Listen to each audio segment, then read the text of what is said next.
Hello Node.js developers, welcome to another live stream. Recently, a couple of huge updates happened in the React Native ecosystem that I think is important for all React Native developers, and in this live stream I want to go over them and give you a more hands-down approach of exploring these new changes. And I'm talking about the React Native 0.76, the new version of React Native, which marks a big milestone for the new architecture because now it's stable and it's going to be the default architecture for all new applications. And also in React Native 0.76, we are going to get the new React Native DevTools for a better development experience and a lot more, which we're going to talk today. On the other side, Expo, we're working hard to bring the Expo SDK 52 and Expo SDK 52 at the moment of recording this live stream. It's in beta, but it's going to be available in the next weeks. And I really want to go in depth into all the changes that Expo is bringing to the table. The SDK 52 is going to include React Native 0.76, but it also has a lot of additional changes, additional libraries, additional things, important things that we have to know as a React Native developer. So this is going to be the plan for today. I want to go through these release pages to understand better, to give you a little bit more context where I feel that it needs to be, to explain some things that might be a bit more confusing. Also, there will be things that I'm not going to understand, and we're going to dive deeper to try to make sense of everything and to understand how these changes affect us as React Native developers. I want to mention that this is going to be the first time that I'm going to go through these release notes and going in depth into all the features. I didn't have time to prepare beforehand because I'm working on two important things that are going to happen very soon for Node.js Dev. And here I'm talking about the launch of our upcoming course, React Native Mastery, which is happening on November 26th, and I'm finishing up the last features layer. Super excited about this one. And also another thing that takes a lot of my time these days is preparing the new edition of Node.js Hack, our hackathon that we're organizing already for the third year, and this time is going to be 1 month long, starting on December 1st all the way to December 31st. More about that, you can find Node.js Hack at nodejshack.com, and you can already sign up. But more about all of this, we can get into, we can talk about them a bit later. So allow me to say hi to everyone who's joining us live. You guys are very important in today's live stream because it's not going to be as usual. I'm going to interact more with live chat. I can answer questions. We can explore together because it's going to be a bit different. So yeah, hello everyone. Hello Michael from Kenya. Hello Sajid from Pakistan. Hello Valentin. Can't wait for the hackathon. Yes, let's go. Is it going to be the first time you participate, or did you participate in previous year's hackathon? Hello Antonio from Italy. Hello you from Turkey. How are you doing, guys? All right, so let's do it this way. Let's go ahead and start going through the blog post of the releases for Expo SDK 52 and React Native 0.76. Try to read them top to bottom and pick some topics that we would like today to explore and actually get our hands on. Because for me personally, that's the best way how I learn. That's exploring and messing around with stuff, not just reading. And that's what we're going to do. There are some things that I really want to try myself and show you as well. And we're going to note it down. And if you find something interesting, let me know in the chat. We're gonna explore them together. So let me bring the chat here closer to me, and we can get started. Should we start with React Native or with Expo? Hello, Lunga. How are you doing? South Africa. Hello, Short Video Maker from India. Hello, Lolly from Nigeria. Zinedine from Algeria. Rogelio, how are you doing, man? Hello, Niwad. Okay, I think we can go first really quickly through the React Native 0.76 documentation, because first we have the core, the React Native part, the changes that are coming through React Native 0.76, and on top of that we're going to have the additional features from Expo. So React Native 0.76 was launched on October 23rd, quite recently, and this is, as I said, this is a huge milestone for the React Native, because from now on the new architecture is going to be enabled by default. This one was a huge effort from the React Native team, and now it's finally enabled by default, and we're going to talk about it in a second. And moreover, we're going to have a new DevTools. The DevTools were a pain point for React Native for a very long time. We got a lot of tools before, and now it seems that we're going to have a new one. Let's see how it goes.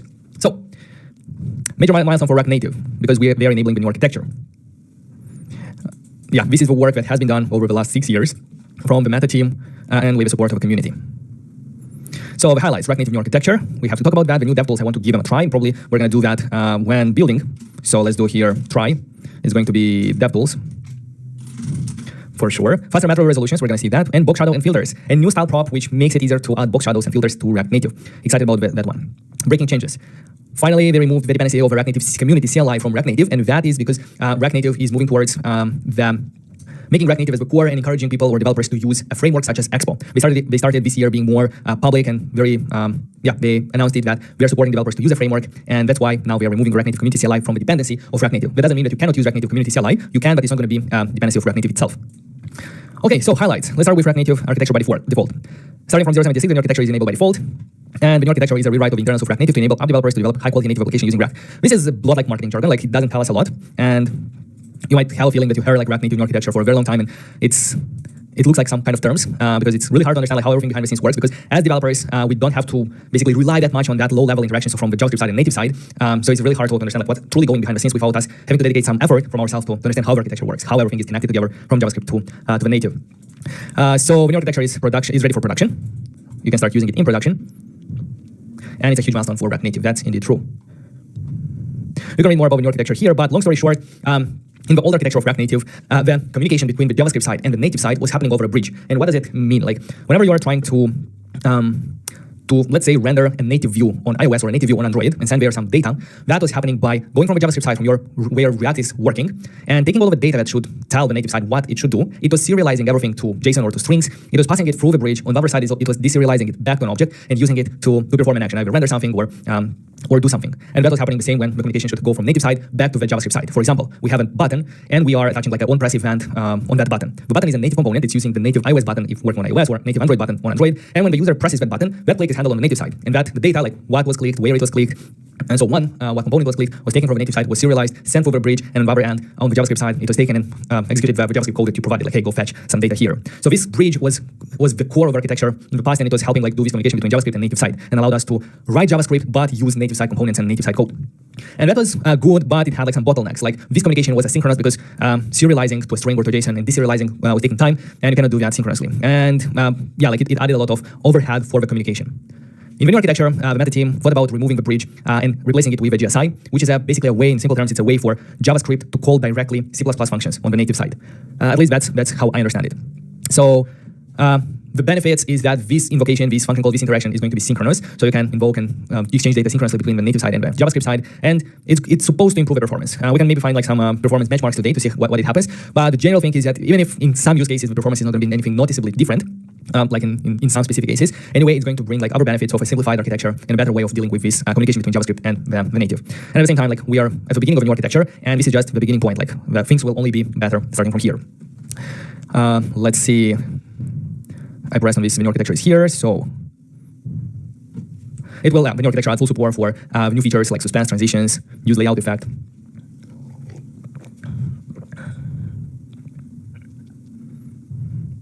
Okay.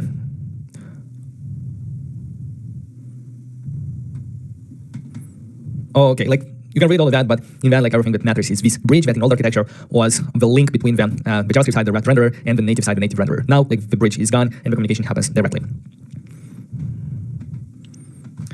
All right, let me check. Save the best for last, the Expo stuff. Yes.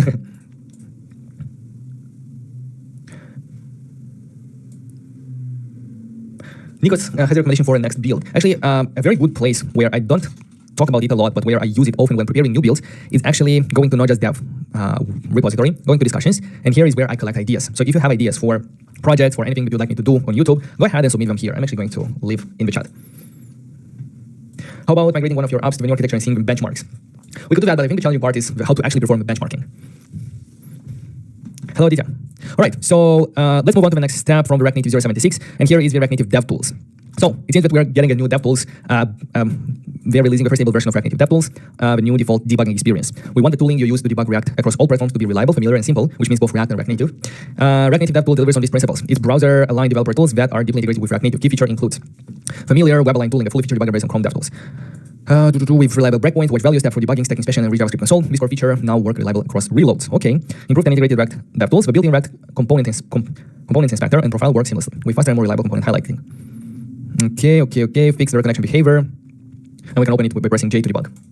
So yeah, like the debugging is going to move more towards the DevTools from the browser that we are used to when working with web applications, with React, and so on. We already was using them a lot, especially to debug like network requests in my application, but it seems that now we're going to have more of that here. So React Native DevTools is fundamentally different from our previous debugging options, including being different from the experimental debugger experience that was shipped in 73. So it's even different from the one that we launched in 73. It switches to a new backend debugging stack that we've rebuilt over the last year. This means that the compatibility with previous tooling has changed. Let's see that one. And it should also expect a much more reliable experience end-to-end. We intend to build upon this new stack to allow reliably implement more features in future, such as performance and network panels. Okay, like this is kind of like, it tells a lot, but at the same time, it doesn't tell a lot. So for these kind of things, what I personally need is like actually trying it out, like experiencing it myself. Because right now, like it doesn't tell me a lot. Like I don't understand like what's different here, what's changed, what's new, and so on. So I really have to dive deeper into this and try to understand like by using it, how it's going to change.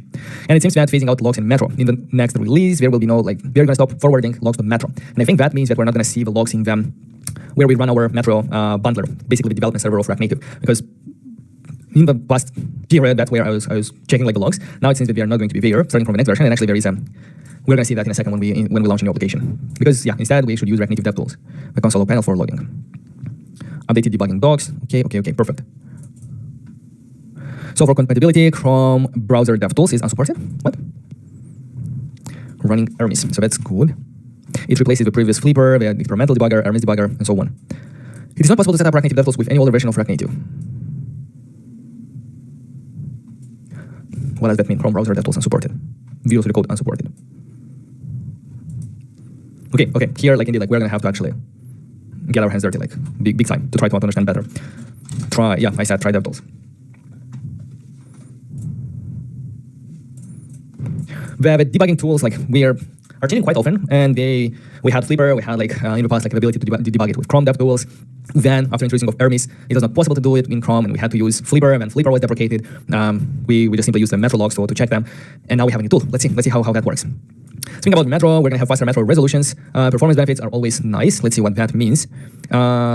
Improvements to Metro resolver, the component responsible for finding a module from an import path, making it around 15 faster. So like a part of Metro that was responsible for finding a module from an import path is 15% faster, 15 times faster. That means that the whole experience is 15 times faster.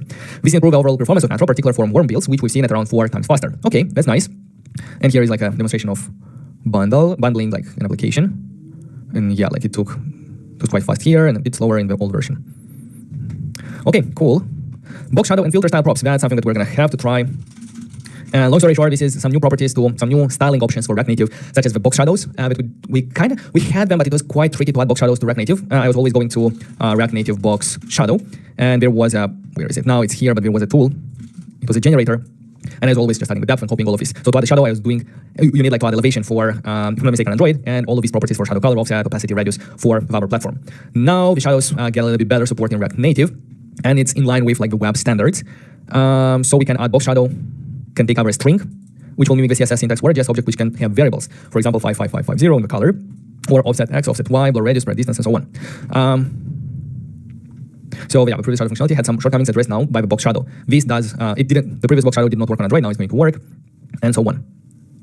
So this seems like a small thing, but it's quite important. It's quite huge because it's such a common thing to do when working with styles, and it was not supported for a very long time in React Native properly. Now it's going to be supported, and I really can't wait to give it a try today. Same thing goes with filter. Add a certain graphical filters to an element. There is a mix of color filters that let you modify things like brightness, saturation, hue, as well as non-color filters that let you add blurs and shadows.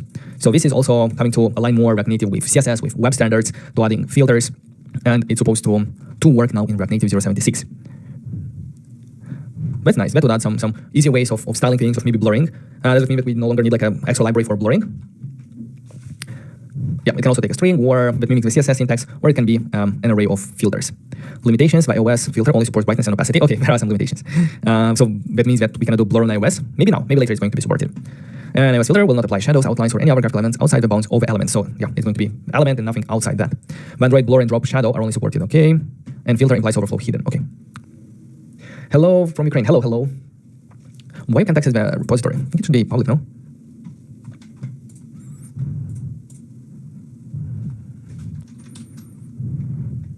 Is it public? Yeah, it's public.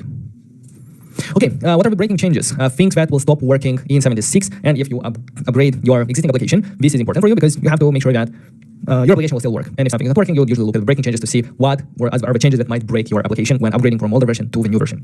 So the first one is remove dependencies on the React Native community CLI. And yeah, this is important because React Native vision is to be framework agnostic, meaning that the React Native is going to focus on the core and let the framework decide like all of our stuff.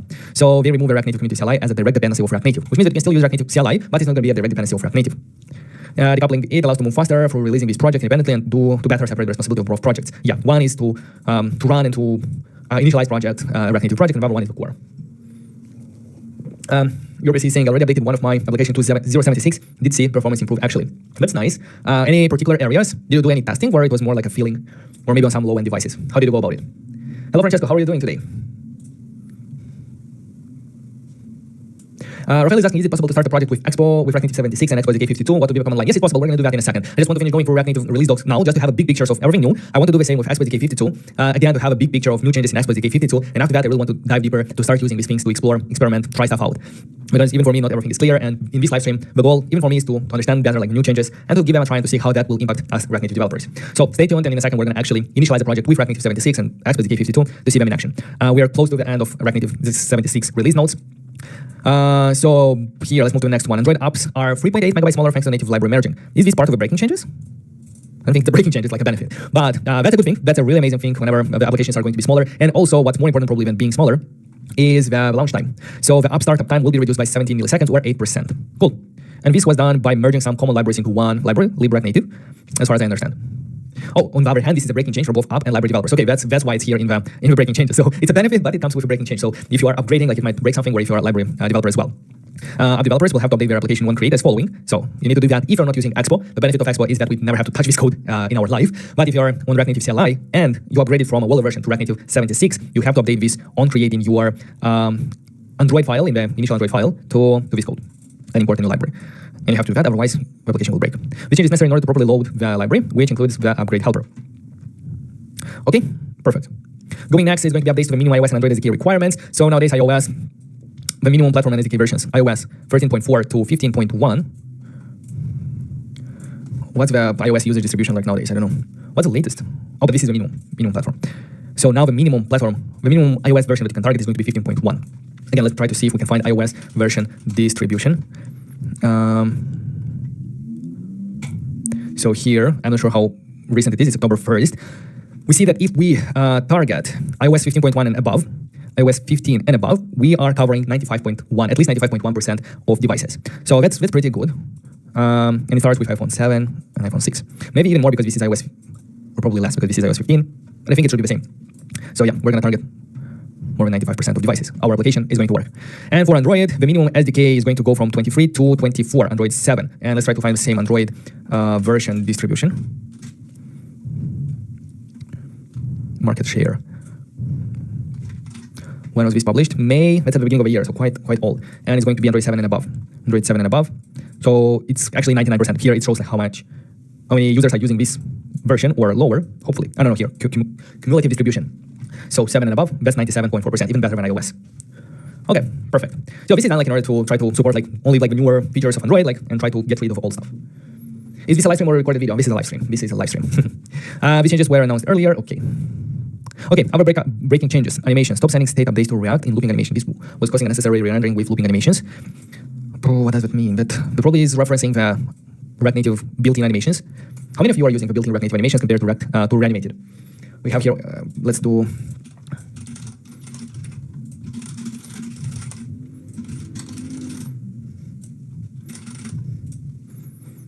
I'm curious to know. Because when it comes to animations, I will always stick to React Native reanimated. But I'm curious, like, if people are still using the built-in animation library from React Native. We're breaking. Okay. DevTools, we removed the inspector panel, performance plus network tab under the new architecture. Okay. I don't understand this. Text engine always use attribute string box instead of attribute. Okay. Doesn't tell me a lot of things. Android rendering the backgrounds are no longer directly or this. Okay. Again, doesn't tell me a lot.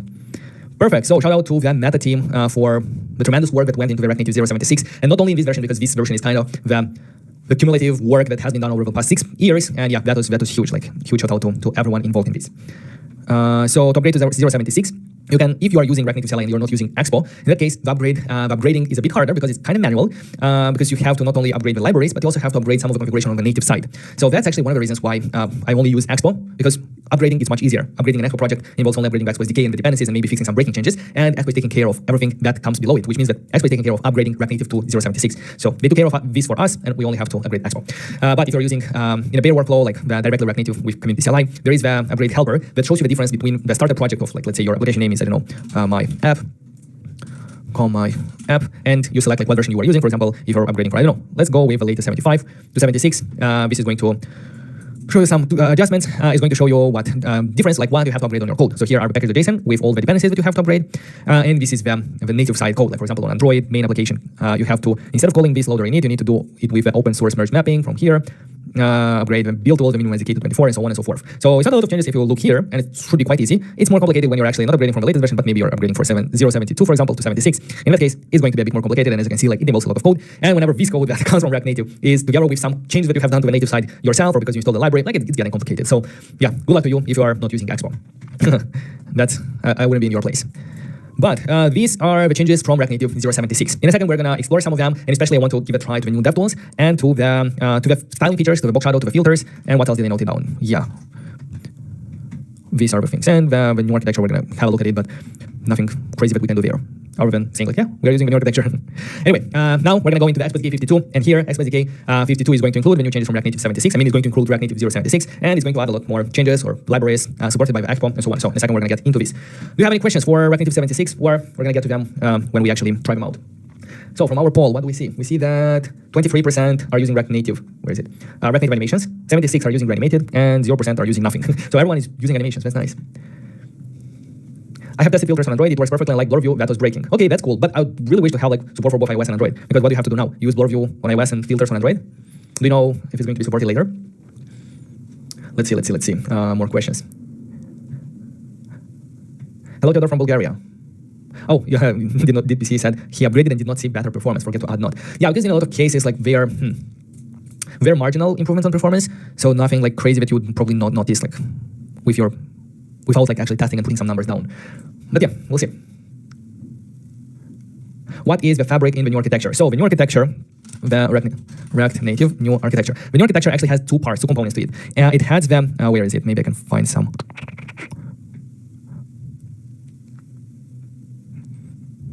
Come on, fabric. So I cannot find like fabric or something like this. Just want to show like these parts. Okay, this is good, and let's do.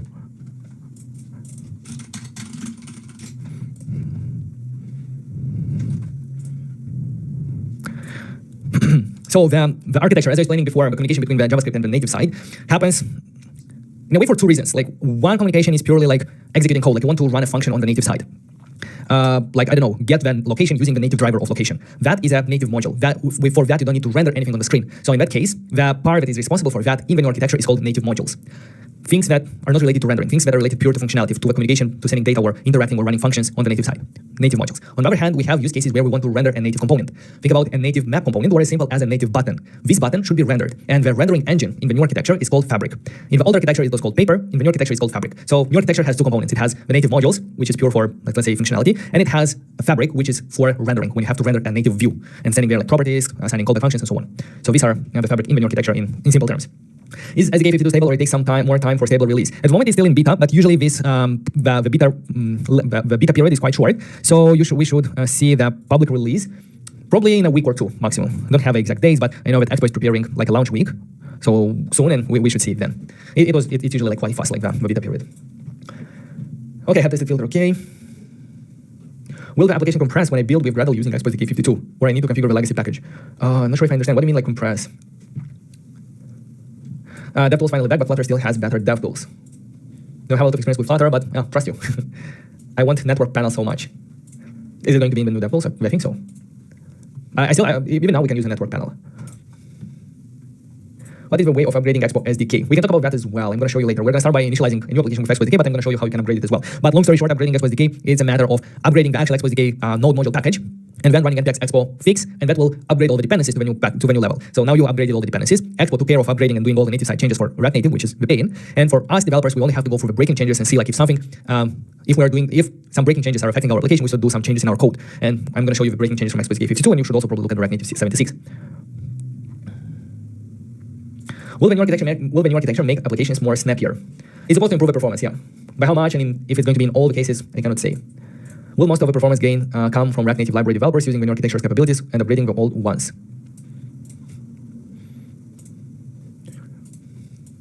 So yeah, like for library developers, for the libraries to be supported in the new architecture, we have to do some changes to support the new architecture, and yeah, that will bring like the performance benefits as well. But the new architecture is not only about libraries, also like a lot of the internals that are using the new architecture, how it works. And all the React Native internals are migrated to the new architecture, and also all the libraries supported, built by Expo, they are now supporting the new architecture, and everything that we are going to include in Expo Go are also going to be the new architecture only. So from now on, like, we set the standard, like, okay, from now on, everything new that is happening is based on the new architecture, and we're trying to move to the new architecture, everything that is left behind, basically. No, network panel is not available in the new DevTools. That's quite bad. Okay, so let's move on to the Expo SDK. Expo SDK 52. Let's go again through the release notes and see what happened, and then we're going to get our hands dirty with it and put it into practice. So the beta period begins today, which was October 24th, and will last approximately 2 weeks. So that means that quite soon should end the beta period. Okay, SDK 52 includes React Native 076. That's a good one, important one. And I think, like, if you remember, like a couple of years ago, like I know 4 or 5 years ago, Expo was always a couple of versions behind React Native. But nowadays, what I like is as soon as React Native, a new version appears, Expo SDK is updating to support it, so we are always up to date with React Native. We can browse the changelogs here to learn more. Okay, we talked about the new architecture. That's also we're going to get it in Expo as well. So, the new architecture, enabled by default. Projects that are upgrading from a previous SDK release can opt into a new architecture. So if you're just upgrading, you can opt in and see if everything is working for you. It's not required and it will not be automatically enabled for existing projects in SDK 52. So if you're upgrading, it's not going to automatically be enabled. The automatically enabled, it's only for new projects. But you as a developer, after upgrading, you can enable it yourself. And yeah, we recommend enabling it after upgrading successfully using the old architecture. In SDK 53, we will likely enable the new architecture by default and you will have to opt out. Okay, that's good. So now it's opt in from, like, basically now you have to set something to opt in the new architecture. From 53, it's going to be automatically true and you have to opt out if you want. And in future, in 2025, we may remove the ability to use the old architecture altogether. So yeah, we have some time to get up to speed with the new architecture, but yeah, I think now is the time to start upgrading to the new architecture. Expo Go for SDK 52 and higher will only support the new architecture. That's cool.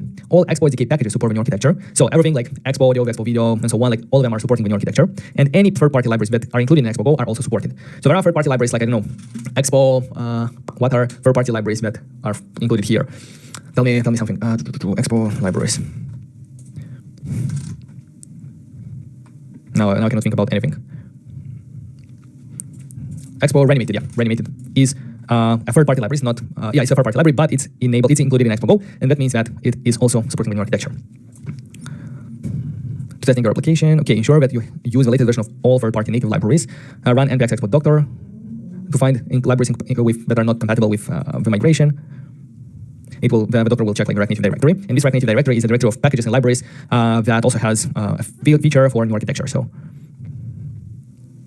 supports new architecture. Yeah, new architecture we can see here. That's another nice website that you can check for packages that support new architecture. Highlights. iOS deployment target bump. We already talked about that, and it's to 15.5. This mirror the minimum version of iOS that is required by React Native 076. For Android, that's the same. The minimum SDK was bumped. EAS build, default worker image for iOS builds updated to macOS 14.6 and Xcode 16. EAS build is a service that is building your application in the cloud. It's a service from Expo, and it's the images, like the workers that are building your application, they updated to Xcode 16. What version of Xcode do I have? Stable release of a new Expo video library. This is huge because this is, in the past, whenever we worked with audio or video, we were using Expo AV, a library for both handling the audio and video interactions. But this library was quite old. It was one of the first libraries built by Expo, and they decided that it's time for a huge update for this library. And instead of updating this one, they decided to separate the audio and video into separate libraries, because in a lot of cases, you might need only one. For example, if you're building a music player, you don't need video, you need only audio. So in that case, like you don't need a lot of features unnecessary from the video part.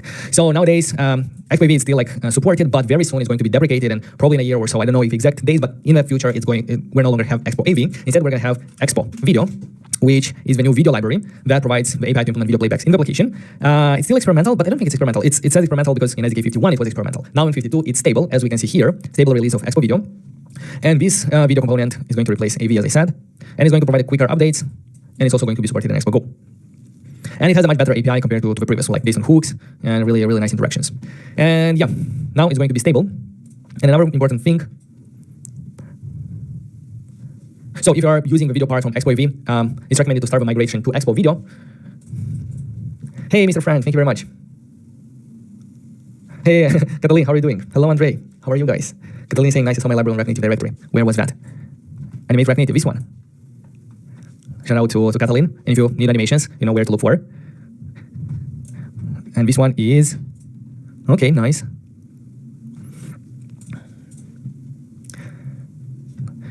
Okay, so moving on. I was thinking about the Expo Video, and the same story happens with Expo Audio. And in Expo SDK 52, there is already, where is it? If we move on, beta release of Expo Audio. Actually, we gave it a try in the previous live stream in the project that we have built for the meditation application. And we gave it a try, and it's the same story as Expo Video, much better API, much more easier to use. It's still going to be in beta, so probably there will be breaking changes later, so maybe don't upgrade it in production yet, but soon we're going to also move from the audio part from Expo AV to Expo Audio library. I was looking at this one, so let me see here. There is a utility for generating the video thumbnails, a very important one, because whenever you have videos in the application and you have a list of videos, for example, you always need to generate thumbnails. And it was always a hassle to do it, like you do that on a server, or you need like additional third-party libraries for that. But now with Expo Video, you can generate thumbnails using Expo Video thumbnail. Oh, no, it's going to replace the Expo Video thumbnail. The Expo Video has the utility for generating thumbnails. Cool. And it brings like all the modern features, integrates nicely with the modern features of the platforms, iOS and Android, for video playback, for picture-in-picture, for the player, how's it called? The lock screen control and so on. Okay, moving on. Expo Audio, didn't miss anything here important. Okay. Another beta release, Expo File System next. Expo File System is the next library that is getting an upgrade, it seems. A new API designed for ease of use and developer experience based on Expo modules. Synchronous reads and write operations, nice. Yeah, it's still in beta. Many improvements to the Expo camera. Expo camera got quite a huge upgrade in the recent Expo SDK, I think in 51, if I'm not mistaken, and it still receives many improvements. Yeah, it was in 51, it was promoted from Expo Next. Expo Live Photo. This is a new library that allows you to handle iOS live photo feature. I'll try to give it a try. I'd like to give it a try in a second. Improvements in affordance for edge-to-edge layout in Android. Okay, so edge-to-edge, I didn't know a lot about that. I actually read, where is it? Not just dev. If you go to our newsletter, you can subscribe to our newsletter to keep up to date with everything in the React Native ecosystem. And I found out about in our latest newsletter. I'm reading it as well and I'm finding new stuff. It's written by Anis. Huge shout out to him. And he went deep into these changes and specifically mentioned the edge-to-edge SDK. So I didn't know a lot about this edge-to-edge, but it seems that Android. So Android 15 introduced a significant change. Apps targeting SDK 35 will have edge-to-edge displayed in force by default.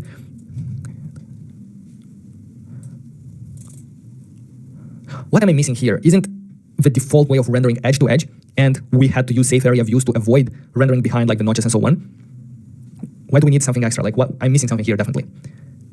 Because if we don't use any safe area view, it's going to be rendered edge-to-edge, no? We have to look into that. What's up with edge-to-edge? Okay, moving on, Expo Image V2 introduces a powerful new API for loading images. They use image hook. Okay, cool. Preload images into memory. So Expo Image is a faster alternative to the React Native image component, and it has like a better caching mechanism, providing better performance than the built-in image component from React Native. And we see that we have a use image hook that will allow us to preload images in memory. And will allow us to see the size and metadata before the image is rendered. That's cool because knowing the size, we can start generating and rendering, like let's say the UI. Even if you don't have to wait for the image to actually be loaded to know the size, you're gonna know it beforehand. So you can build like the UI maybe with some skeleton UI, or even for rendering like huge lists to optimize them, knowing the size of the image. Okay, perfect. Expo Image Manipulator. A lot of things with images, with video, with audio. Expo SQLite API provides convenient key value storage. It's a new library. So it's async storage built on top of Expo SQLite. Instead of, okay, I see. The same API as async storage, but it also adds synchronous APIs. For example, you can call get item sync instead of get item to make it synchronous.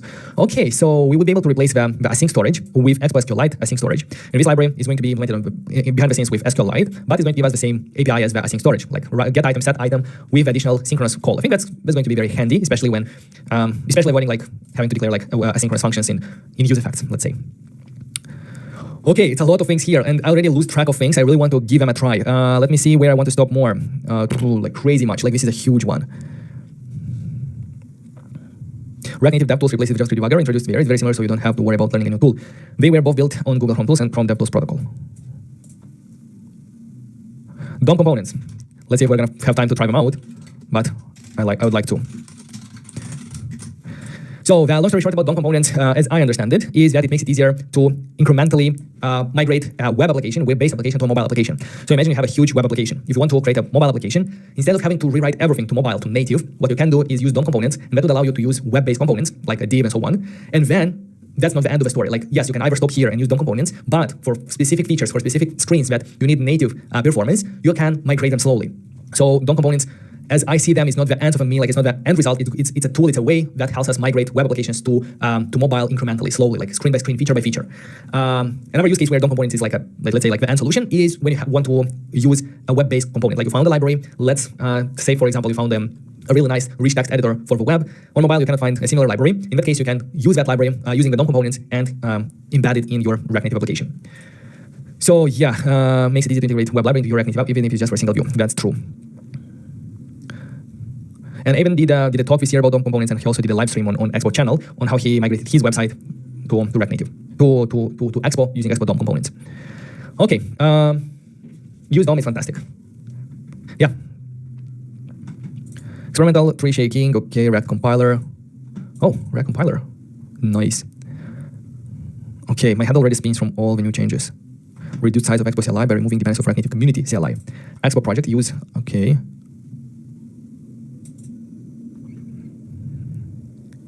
Expo modules API, these probably are changes more targeted to library developers. Expo router, early preview of server components and server actions. Oh boy. So what's available today?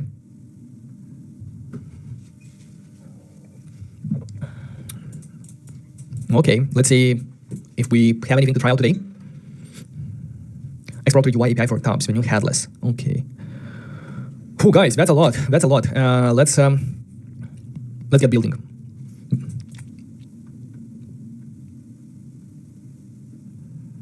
So let's go ahead straight with how to try out the beta release, and let's initialize the project and play with some of the stuff that we've seen today. So we can either initialize, the easiest way is going to be to initialize a new project starting with Expo SDK 52, or you can upgrade an older project to Expo SDK 52, and that should be documented here. Upgrade an existing project. To do that, you do npm expo next install fix, and you need next because currently it's still beta, but after it's published, you just do npx expo at latest. Let's go ahead and start a new project. Should we go with default template? Let's give it a try with default template. It's going to have a couple of tabs. Maybe it's going to help. We're going to have Expo router installed. So let's go ahead, open a terminal, and get going. Because my head is already spinning from reading. I want to build stuff, to try out things. So let me go ahead.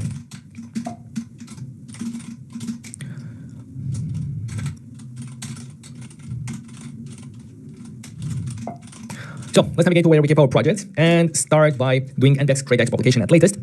Then we're going to use the template default. And just because if you're following this live, you're going to do at beta. If it's already out of beta, you can just do default, and it's going to use the Expo SDK 52 and React Native 76. Let's go ahead and wait for our project to be set up.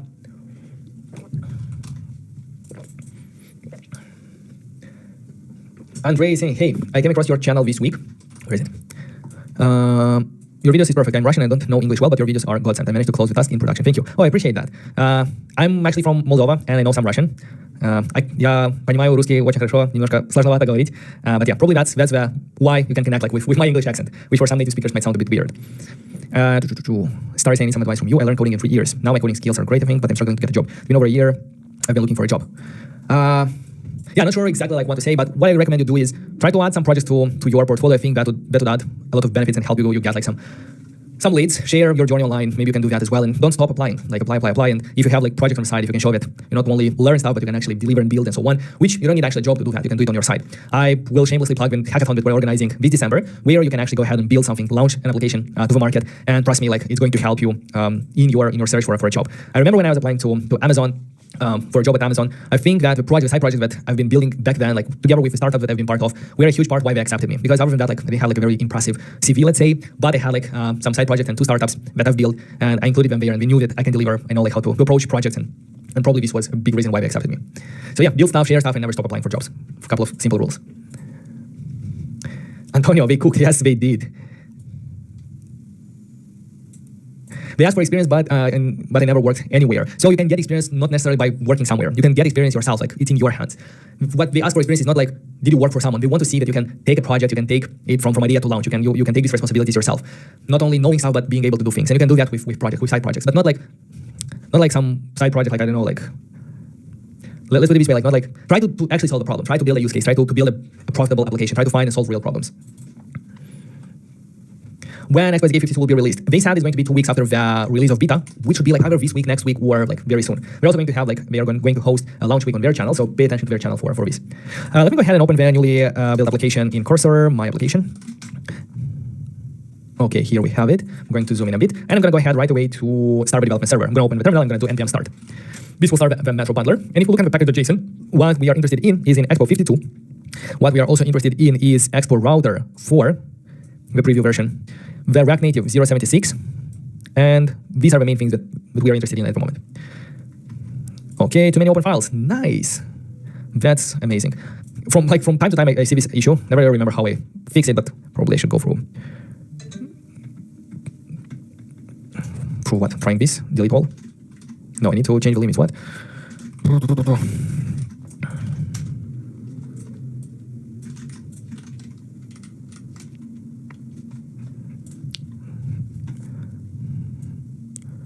It was not enabled, so I did shut down server. How do you open it?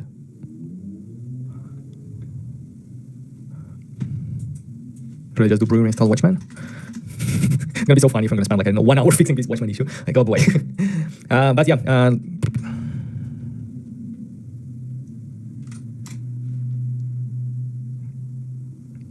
Okay, it's not closing. Let's give it a try to open it on iOS. So, if you have iOS emulator or Android emulator, and you have an older version of Expo Go, in the terminal, as you can see here in my case, we see that my Expo Go is outdated. So the thing is that for Expo SDK 52, we should use the latest version of Expo Go. So let's just press yes, and this will simply update the version of Expo Go here. If you are working with Expo Go on the mobile device, the one that you downloaded from the stores, that is not, like during the beta period, that is not yet going to be compatible with SDK 52. Later when they go public, the SDK 52 is going to be public. In that case, you can just simply update Expo Go on your device from the store, and it's going to be the latest version. But now I think you can download this version from Expo Go version. There should be a link to get the Expo Go from their website. So if you just go expo.dev/go, here you can change the version. And you can select the specific Expo Go supported from the version of SDK that you're using. So the latest is 51. I don't see where it's the latest one. Okay, so it's not here. Alternatively, connect your physical device with a cable to your computer, and it's going to install when running there. Now that our Expo Go is running, let's see.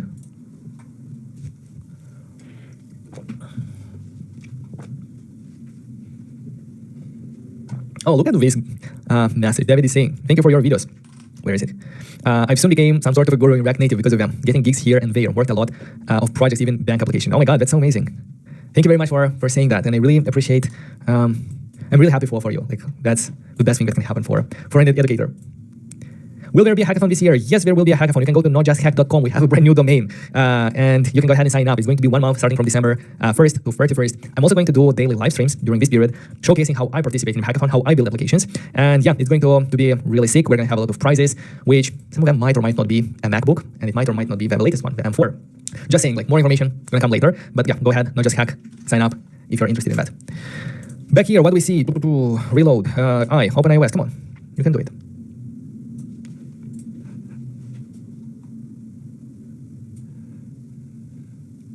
Yeah, as I'm saying, getting a job and getting rejections is hard, but don't neglect the CV, the resume part. I think more important, like, it's about like projects, like show them real projects that you've been involved in. You switch to Cursor. I think I'm currently living under a rock. Yeah, especially like when preparing a lot of projects nowadays, I need to move faster, so I'm giving Cursor a try. Not even a power user. I'm not like power user or anything like that. But yeah, I'm switching between like VS Code and Cursor. Cursor is just VS Code with more AI tools. What's happening here? Come on, let me uninstall completely Expo Go here. You know, there is a very high probability that I'm out of memory. The iOS 16 is not responding at all. Let me just check how much memory I have. My computer is not responding. Nice. Storage. No, actually, I'm good on storage today. Simulator, let's go ahead and quit it. And try again. Whole month for a hackathon. Oh my God, yes. You're going to have time. Like in a month, I think it's a good amount of time to build a real application, deploy it to market, and start getting some users. And I'm actually going to do that 4 times over. Like during that month, myself, I'm going to build 4 applications. That's the goal. And I'm going to live stream that on the YouTube channel. But you just have to do one, submit it, and compete for the prizes. Okay, perfect. We have our application running. So what do we see when we just run the application? One thing that we see is that no bridge log, the bridgeless mode is enabled. We see that our application is using the new architecture with a bridgeless mode. Again, another term that in a grand scheme of things means new architecture. And we see a warning. The JavaScript logs will be removed from Metro from React Native 077. So as we read in the documentation here with Metro, so they're phasing out the Metro logs. So from the next version, we're no longer going to see them here. Now we still see them. So if I'm going to go into the layout somewhere here and do a console log hello, we're still going to see them. We see them here, but later we're never going to see them here again. Probably, I don't know. So yeah, please use React Native DevTools as our default tool. Type J in the terminal to open, requires Google Chrome or Microsoft Edge. So you need Google Chrome or Microsoft Edge. So sorry for all the Safari users or whatever browser you might use, but you need Google Chrome or Microsoft Edge, which means that probably you need Google Chrome. So let's go ahead and give it a try. Let's open J with DevTools. Here we have it. Here is our React Native DevTools. Open. What do we see? We see the welcome screen. Welcome to debugging in React Native. There are documentations. Okay, we see the consoles. We're going to see that if we... What I like is that for here I could press R and it was reloading my application. From this console I cannot press R, so I'm going to have to move here, press double R. And this is what usually happens with these debuggers. Like, where is my logs now? Why it's not here? I have to press J again. And here is hello. But if I'm going to go ahead and add a button. I'm going to go ahead somewhere here, add the button. Title, click me, console log clicked. Click me. So here I don't see it, here I see it. What am I doing wrong? Because the first console log I see it, but then it's only there. That's fun. If I go ahead and throw an error here. What's going to happen if I press click me? Here I see the error. Here I see nothing. I'm definitely doing something wrong. Sources. React Native. Memory. Components.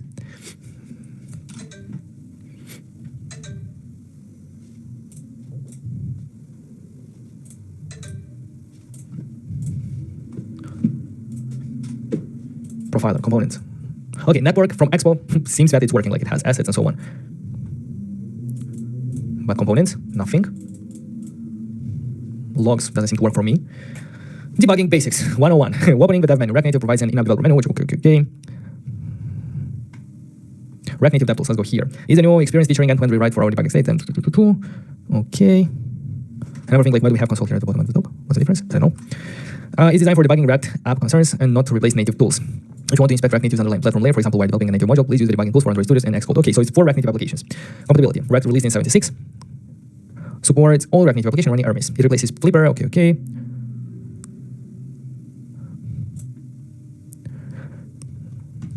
if we have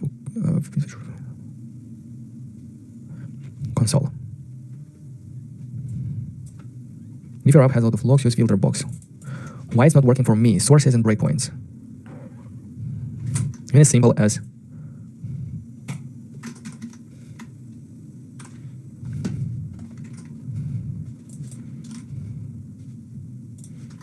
should I enable it, or it should be enabled by default? Or maybe the version of my Chrome. Let's see what Expo here mentions about DevTools. We see the Expo DevTools. React Native DevTools replaces okay. How about the learning a new tool? They're both built on Chrome.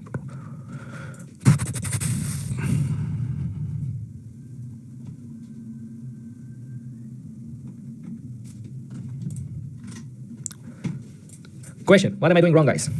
Any ideas? Let's try Android, I don't know. We see here 76. Expo, iPhone, I don't know. Let's install the update of Expo Go.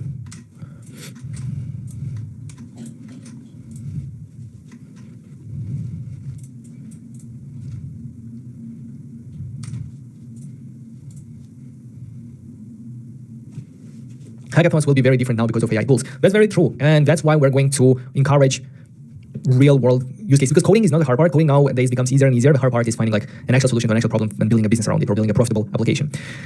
So back here, let's go ahead and do J again for the Android with the target. We have it here, which we have console. It has the first hello, but then if we do click me, for Android it works. It says clicked, and we also see the error with all the frames. It also has the component, so for Android it actually works. The component part is interesting because what I can do is I can go ahead and I think I can highlight, right? I can do this one and highlight on a specific part. But if I highlight, it just highlights over everything. Select an element in the page to inspect it. So I want this button. This button is a text. So I can see it here. I can see the style property that was used. Can I change it? If I do red, yes, changing it here, changes it here automatically. That's cool. You can debug things like the children. You can do here, hello. It's going to change. You can look at the parent, the theme text, for example.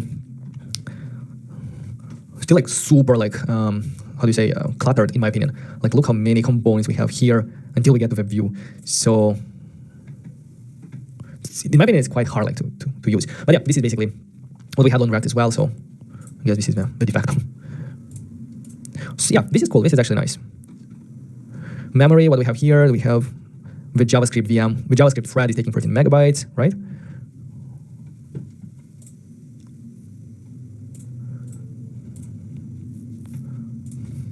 And sources here is where we can add breakpoints.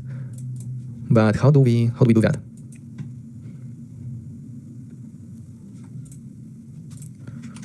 Am I still live? Can you confirm if you can hear me? Yeah, I think everything should be good. So yeah, on Android for some reason it's working okay. On iOS, for me it was not working properly. So let's give it another try and launch for iOS. And also I cannot open it for both iOS and Android, because if I want to do Android, it's going to close the one for iOS. Oh, that's also interesting. But anyway, let's try to launch the iOS one.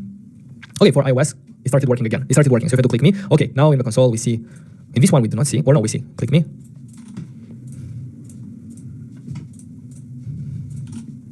What's happening here? After reload, it kind of loses track or what? I'm launching it. It has this stuff. I can go ahead and click. It shows. I dismiss, I click again, it shows again. But if I reload, it loses connection and I no longer can click it, right? Look, yeah, it no longer does that, because if I reload the application, it kind of loses the whole thing. We can no longer highlight anything from here. We can no longer do anything. We just have to reconnect. And reconnecting means closing it and opening it again. Interesting. But at least it works. And is this issue on Android as well? If I launch it for Android and do this text is still red. That's interesting. Okay, because I didn't reload it. But if I reload, I think I'm going to lose this connection. Yeah. Is this a known bug? Maybe.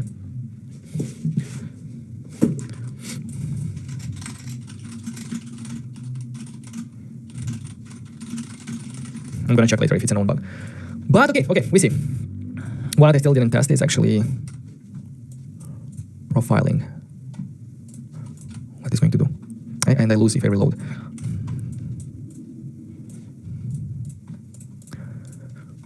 What would I do? How do you enable this profiling? Okay, so after recording something, we see what happened. Did not render.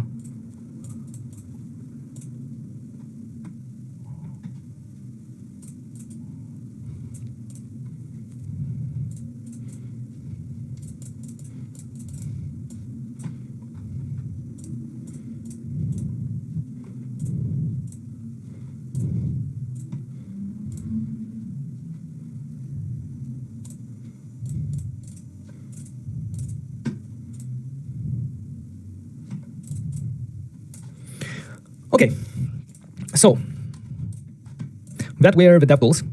I still have to get more in depth into that to understand like the full picture of them, but at least we see that this is going to be the next way of how we're going to debug our applications. We're going to have to use the React Native DevTools. All the logs are going to happen. We're going to check them here in the console. Now there seems to be some small bugs, but I think like in future these are going to be fixed.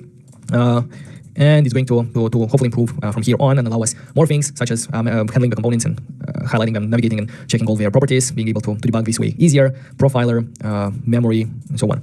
All right, let's go move on. What else do we wanted to check? From React Native 76, I said that I wanted to check the box shadows. So let's go ahead and do here a new tab, boxes.tsx, and export default boxes, return some views. Let's import view from React Native, and let's render some actually boxes. It's going to be width 100, and background color red. If I reload, I should see a new tab. Here, boxes. Okay, we have it there. Let's do style. Put it in the center, and see what we have there. Maybe not red, but let's do. So if we take a simple box shadow from here and apply it to our box here as box shadow, as a string, here it is, it works nicely out of the box. So the box shadow, the syntax in CSS, it works as following. We have, where is it? So it's the length, this is the offset on one axis. So if I do 100, we're gonna see this is the x-axis. Here it's the y-axis, so if I do this, it's going to go down. And this one is, what? On which axis? Oh, this is the radius. So the more we have it, the more blurry it is going to be. If it's going to be 0, it's going to be not blurry at all. And the color here is the color of the shadow. So if I do gray, it's going to look like this. Nice.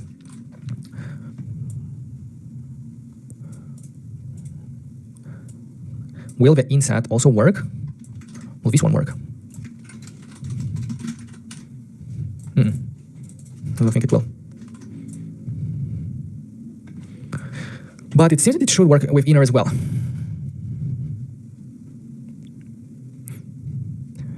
But we can also specify them not only as a string, but also as an object like this. I think with string it's much easier to understand. What's wrong with offset? Iterator method is not callable.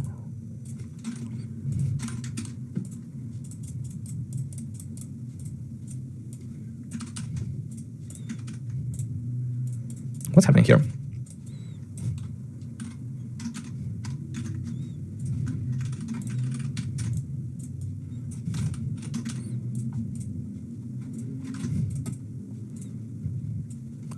And the object would yield the same box shadow. And I'm taking this object from here, it doesn't work.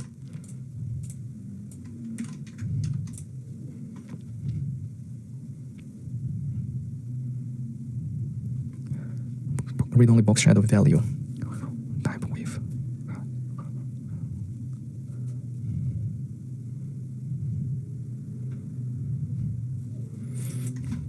So cannot be inset. Okay, we saw that. Doesn't have a spread. Doesn't work on a view. There is no background color. Why the object one is not working and the string one is working? So with string it's working perfectly. With this one doesn't seem to work. Probably it's what? Offset. Yeah. And how do you add more shadows in the same for the same view? Let's check how you do that here. You do multiple times. What if I do it once again, but this time it's not going to be gray, but red, comma. Okay, so if I do minus 10, you can apply multiple shadows to the same component. Okay. That's also possible, multiple shadows with separated by comma. And let's see how that looks on Android as well. Could it be double bracket? Double bracket for what? Box shadow for what double bracket? Box shadow can be an object, so this is the object. Don't see it. Let's go ahead and see it on Android as well. I'm going to go here. Yes, it works nicely here as well.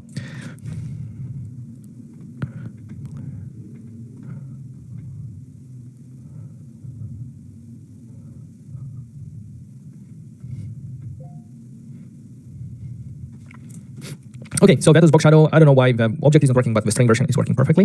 We can go to the next one, and the next one is the filter. So filters add certain graphical filters to an element. So let's start by rendering filters.tsx. Let's import the view, and here let's render an image. And the source is going to be URI. Let's go ahead and see in the assets if we have any images that we can work with. We definitely have. We're going to use which one?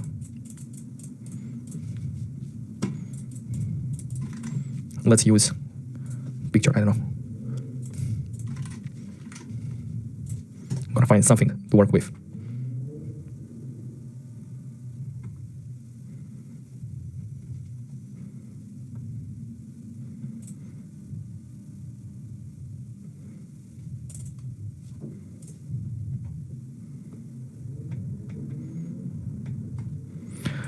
I'm gonna do anything from here. For example, the React logo.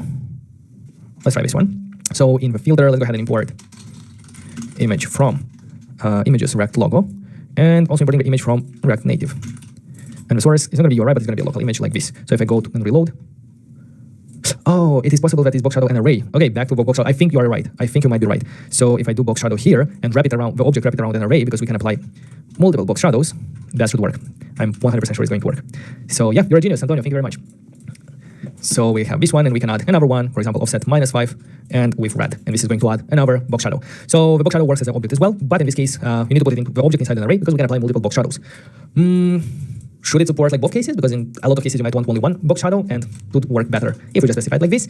But in the same case with transform, like transform should always be an array. So it's more like box shadows is an array, and that's it. Cannot be multiple things.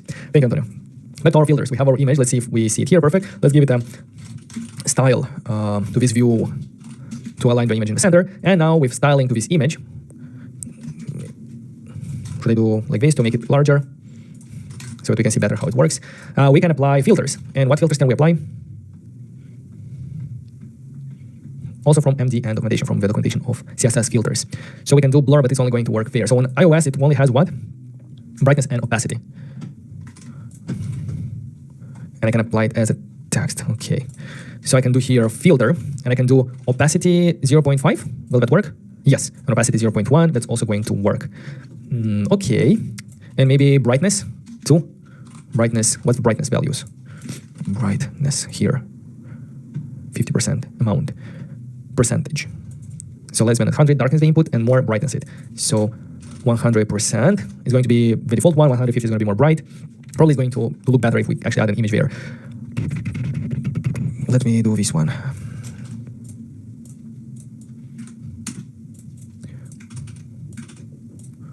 Come on.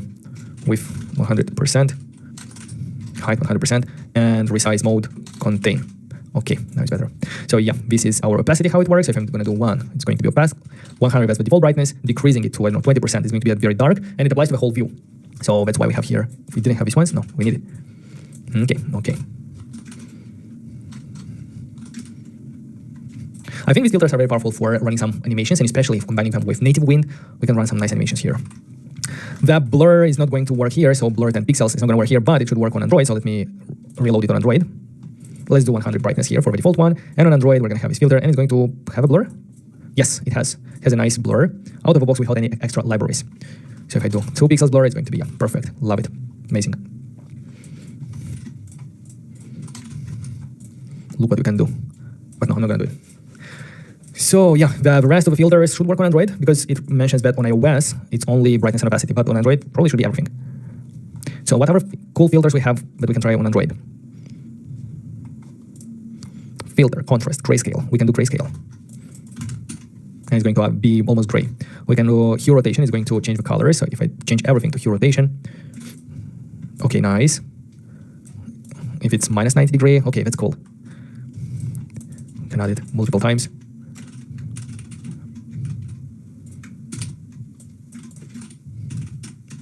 Anyway, you get a point. Drop shadow, will it work? Yes, it works as well. Drop shadow, nice. And on iOS, drop shadow probably is not gonna work. Yep. It's so cool. Invert opacity, sepia. What that is going to do.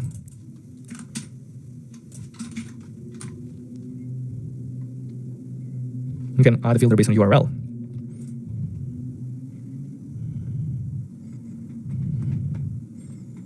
Okay, cool. Hopefully we're going to see support for iOS for the rest as well, but I think this is a great start, and it's a small, it might seem like a small thing, but it can be one of these features that we're going to start using and take it for granted in a couple of months that were not possible here before. So I think we should also mention the person who did it. I forgot his name, he's on Twitter, but shout out to him, like, you know, he's adding like these really important and nice features to the styling. Okay, so let's go ahead and XYZK documentation see, because from React Native, that's what are the more important things that I wanted to look into in the dev tools. Phasing out metro logs, faster metro resolution. This is, yeah, we just have to test it, but we're gonna believe that it's faster, especially for warm builds, like the metro resolution should be faster. Box shadow filters, we just checked that. Android applications, we will trust it. And yeah, that's it on the React Native side. Let's go ahead on the Expo side and see and play around with some of these things.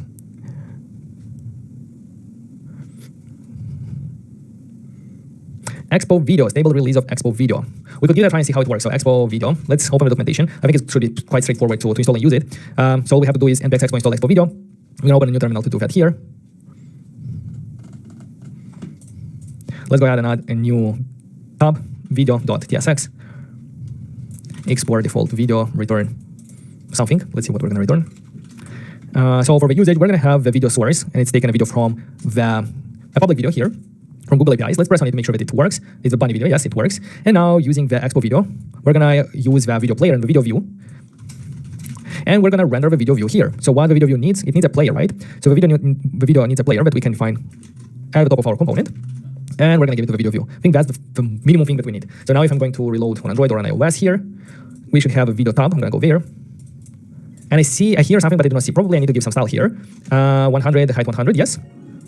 Okay, we have a player running, and we can do probably a resize mode, or that is there. Oh no, that is there.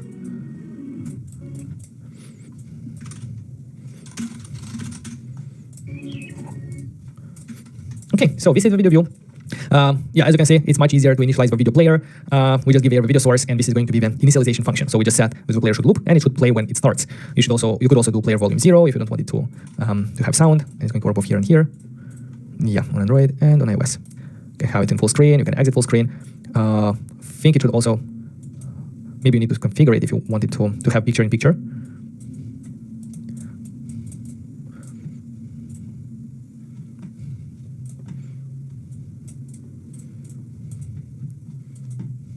Yeah, here is what? Okay. So this is the new video. It's already public. Allow full screen, allow picture in picture. The default is false. So let's try to see allow picture in picture. If it's going to be as simple as just setting it to true. If I do reload here and reload here and start the video and then go from there. I'm not sure why it's probably not as easy as I expected. But let's see. If now I go here, no, it doesn't. Picture in picture. Oh, we need the support picture in picture property of a config plugin has to be configured. So in the config plugin, where is the config plugin? It doesn't have a documentation for config plugin.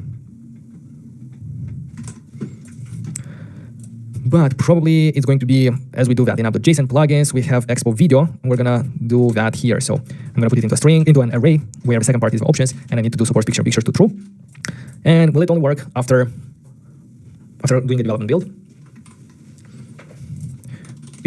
Picture in picture. on picture-in-picture start. I call back to call after the video players enters picture-in-picture mode. Starts picture-in-picture automatically. When the player should be start picture when VAP is in the background. Only one player can be node. Okay. So on the video, I should also add automatically. Starts picture-in-picture automatically. Let's see that. I don't know why I went into this thing, but I'm really curious to see it in action. Okay, on Android we see it working, picture-in-picture, video. We can do it full screen. It's going to bring up back. On iOS, on the other hand,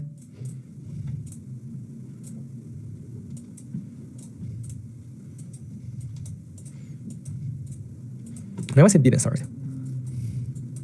That's interesting. Maybe I'm doing something wrong, but at least on Android we saw that.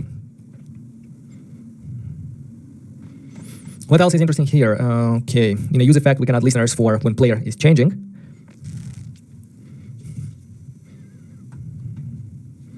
To add buttons, like it's as easy as we're interacting with the player itself, like player.pause, player.play.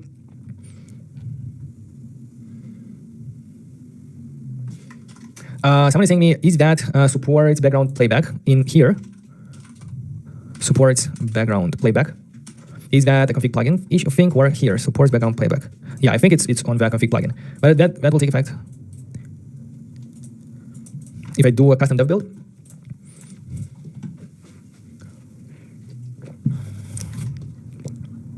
Native controls. On iOS, I didn't see the native controls, like especially like to. I think by default should be true, right? I'm not sure why I don't see the bar that moves. Is it hidden or it's not even there? Yeah, it was hidden for me because the bar is here. But if I do hide or flex 1, for some reason it overlaps there behind the tabs.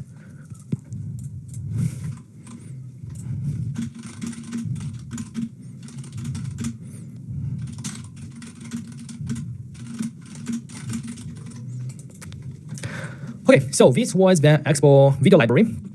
We're going to use Expo video in a lot more tutorials in the future videos, and the same goes with the Expo audio. With Expo audio, I'm not going to give it a try because we already have, previous week, we have done a tutorial on that. So if you go on our channel, our live streams tab, there is the meditation application, which we have done previous week. And this meditation application is using the Expo audio. I don't know where exactly, but here it's using Expo play button. Yeah, it should be around here. Yeah, player. And the API for Expo audio is very similar to Expo video. It's also going to be heavily based on hooks. Here, you can learn more about Expo audio. But Expo video is public. Expo audio is going to be still in beta.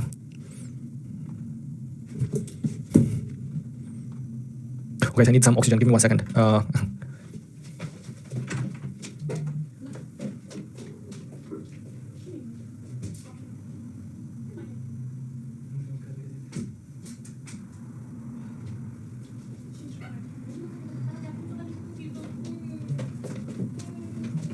Okay, so I'm back.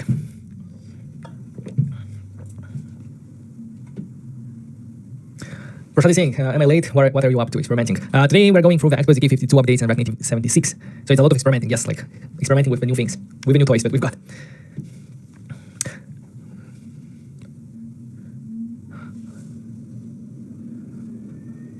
Supports background playback. Wanted to explore Flutter, but SDK 52 is really holding me back. That's true. When the tab bar is floating in a scroll view, you can't see content behind the tab, so usually at least scroll view adding a padding bottom. So maybe the same thing, but for video player. Yeah, it's true, like the video player is not probably taking care of the space that is taken from this one. I think it's a small issue. Is it possible to do this pattern in Expo?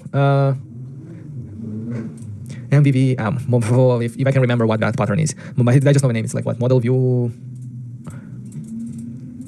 Yeah, I don't know, I don't know.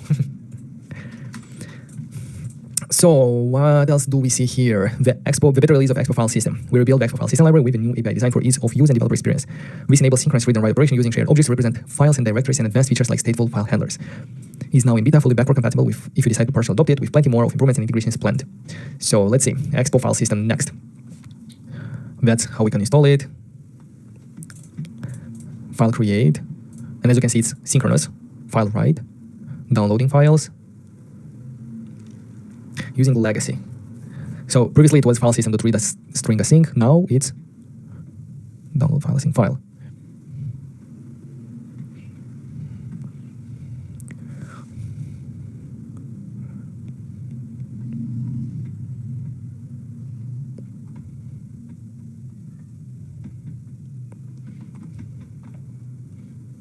Okay, so probably at this moment, not a lot of new features here. It's just they rewritten the file system with using the modern like the Expo modules. But in future, we probably will expect like additional things here as well. But at least to be like a more modern API. Expo camera. What are the improvements here?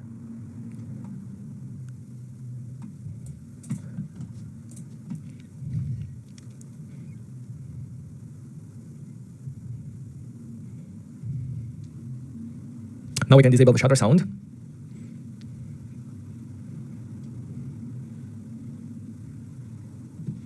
Okay.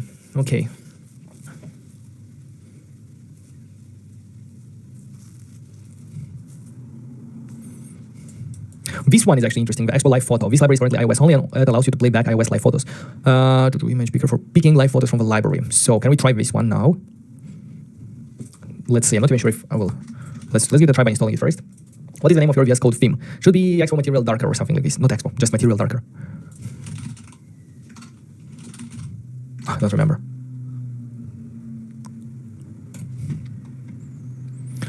So what's going on here? Okay, probably I need to the legacy pure depths there. Oh, too many dashes.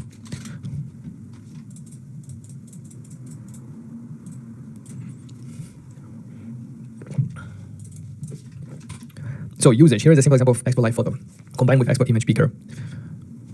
What's going on with my internet? It kind of drops from time to time. So we first pick an image for live photos. Let's give this screen a try. I'm just going to copy paste it into a new tab here. Live, just live.tsx. I'm going to put the code here. And we need Expo Image Picker. So let's go ahead and install this one as well. npx expo install Expo Image Picker.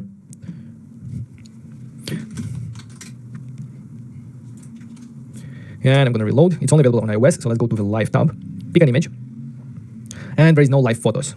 I'm going to try to send a live photo from my device here. Let's give it a try. Let's do a selfie.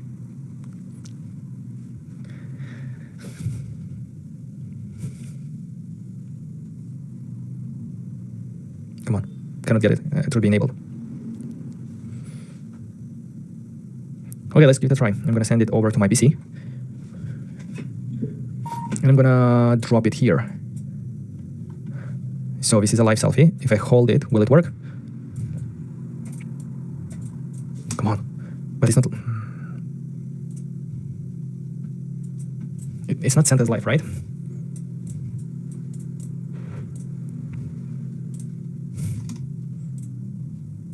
How do I get a live picture here?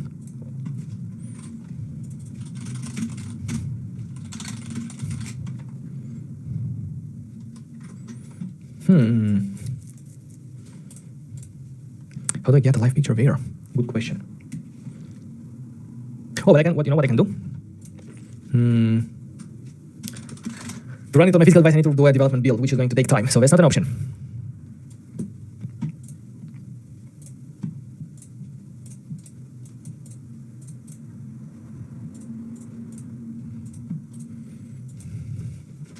Any ideas, guys?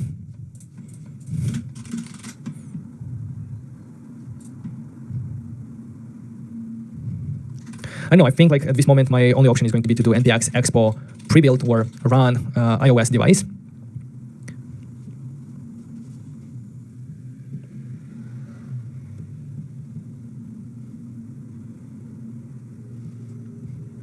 And I'm going to run it on my device. So I see some discussion about the MVVM pattern. I think it's like very specific to Android. Like I think like, and I don't agree with the comment that it's only done for scalable projects and big projects are not done in Expo. Like that's not true. Like big projects are done in Expo. And it doesn't mean that MVVM is like the only solution. Like probably we're using like different patterns, like inspired from web, from React, that are helping us solve that one. But it's a bit different, I guess. Or I might be wrong. So what's going wrong with a build here? It doesn't want to build. Okay, so Expo pre-build clean.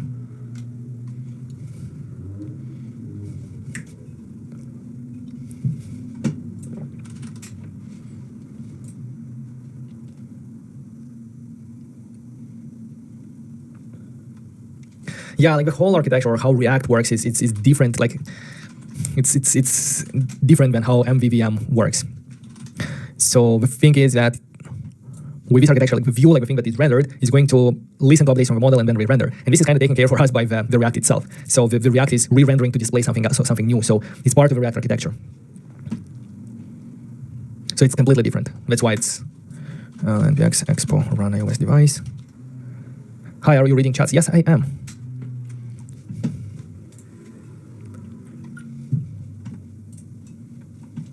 Okay, while it's building, hopefully it's going to work. Let me see what we have here. Expo camera, live photos. Is muted on load.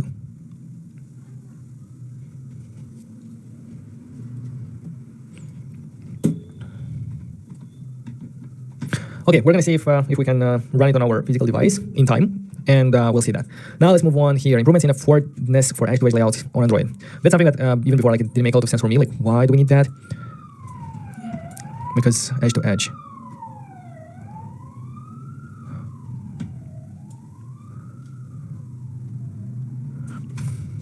Probably I'm out of the loop of what's happening on Android. But I guess so far it was not working like this. Probably this is how on iOS it is, but not on Android. And with this React Native edge-to-edge, we should be able to do that.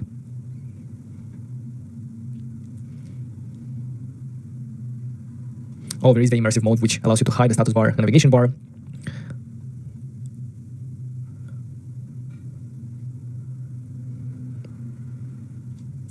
Okay, cool.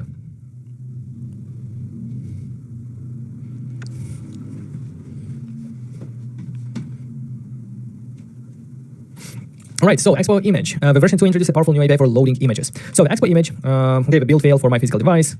I don't know why, so I'm not going to be able to show you the live photos feature. But let's go ahead and see the Expo image in action. As I was saying, Expo image is a library developed by Expo. Install Expo image. That has the goal of replacing the React Native image and improve the performance for it. So I'm going to do that with legacy peer deps. And now we can go ahead and where is our application? Let's open it on our here. Let's go to the filter maybe where we have this image. And instead of using the image from React Native, let's go ahead and import image from Expo image. I'm going to remove it from React Native, and it should work. Like, it should be compatible like with everything here, hopefully. If I'm going to go to the filter, we see the image. And the Expo image, if I'm going to go Expo image, not picker, but simply Expo image. Yeah, it's basically designed for speed and supports a lot of image formats, and it also has additional features like using blur hash and thumb hash to represent a placeholder for an image. And also what?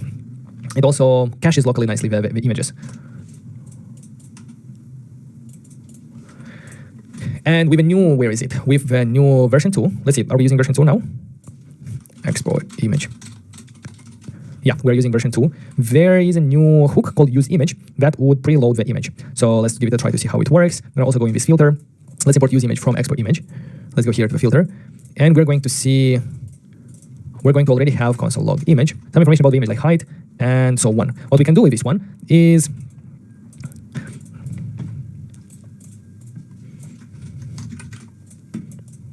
yeah, we see the image here displayed here, but we can take the height and width and display it. For example, if we want width 100%, what we could do is we say the height, or actually the aspect ratio, is going to be image dot height divided by image dot width, and that would keep the same aspect ratio of the image. Doesn't really look right. 0.8, or should be the other way around. The width divided by height. Yes, width divided by height. And then I can add a background color. Very light gray.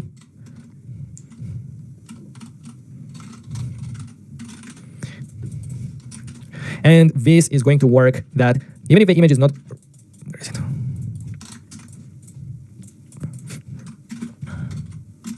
Let me just do it like this. So what I'm trying to showcase here is that we're going to have information about the image, such as the height, the width, and so on, even before the image is loaded. And with that information, we can render some placeholders. And after the image is loaded, it's going to replace it very nicely. So I'm going to replace it with image, and it's going to replace. So we can build ahead of time the layouts by preloading the images.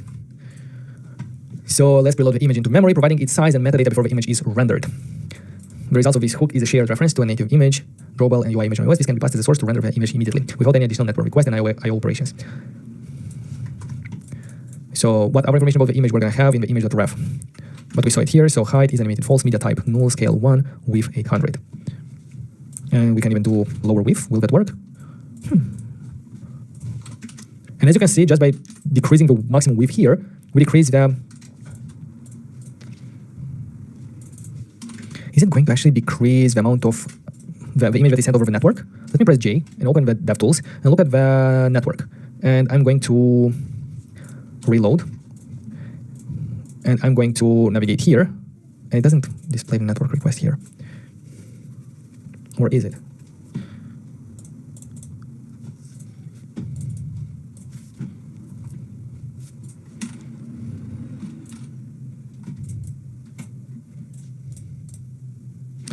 Is it taking it from the cache? That's the question. If I'm going to change the URL to something else, pick some to this one. Let me see it. Save. If I'm going to look into the network and clear, and then maybe what, come back or reload. Go here. Loading fail. Load async function has caused. Why did it fail? Invalid status code. Oh yeah. The URL is longer. It's like this. And I cannot see it here. So if you want, guys, a very realistic development experience, this is it. Things are not working, like you're scratching your head, like what's happening? Why can't I see the network request for this image here? Anyone? Ideas? Image?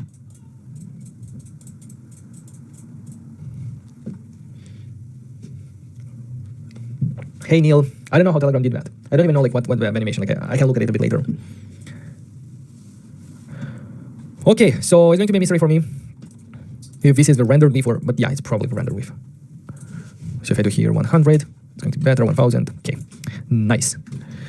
So this is the Expo Image V2 with a use image hook that allows us to preload images, get information about their metadata. Expo Image Manipulator now offers a new object-oriented contextual API that is more performant, flexible, and provides better developer experience. Images returned from this API can be efficiently passed, as a source to the image component from Expo Image V2. So Image Manipulator, a library that provides an API for image manipulations on the local file storage. I didn't work with this library actually. What kind of manipulations can you do? You can rotate, manipulate async, rotate, flip, compress, format. Okay, that's cool.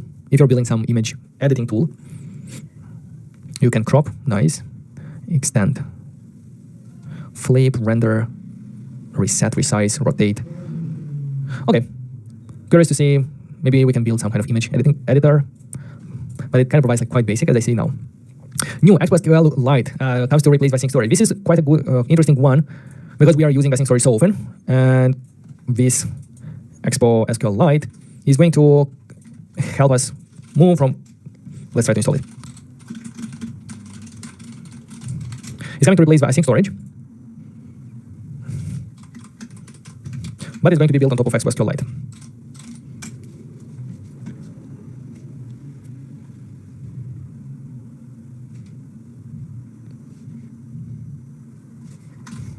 Is it not available yet?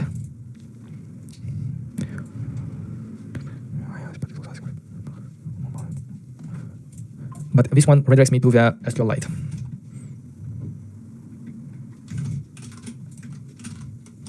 And here, no mention about async storage. I think the link is broken here.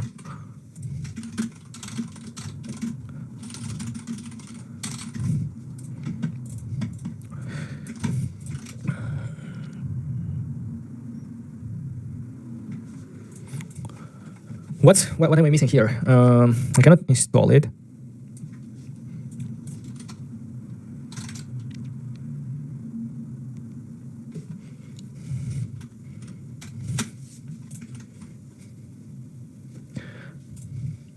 Did you manage to build an Android with React Native 76.1? For me, it doesn't work. Are you using Expo or React Native CLI?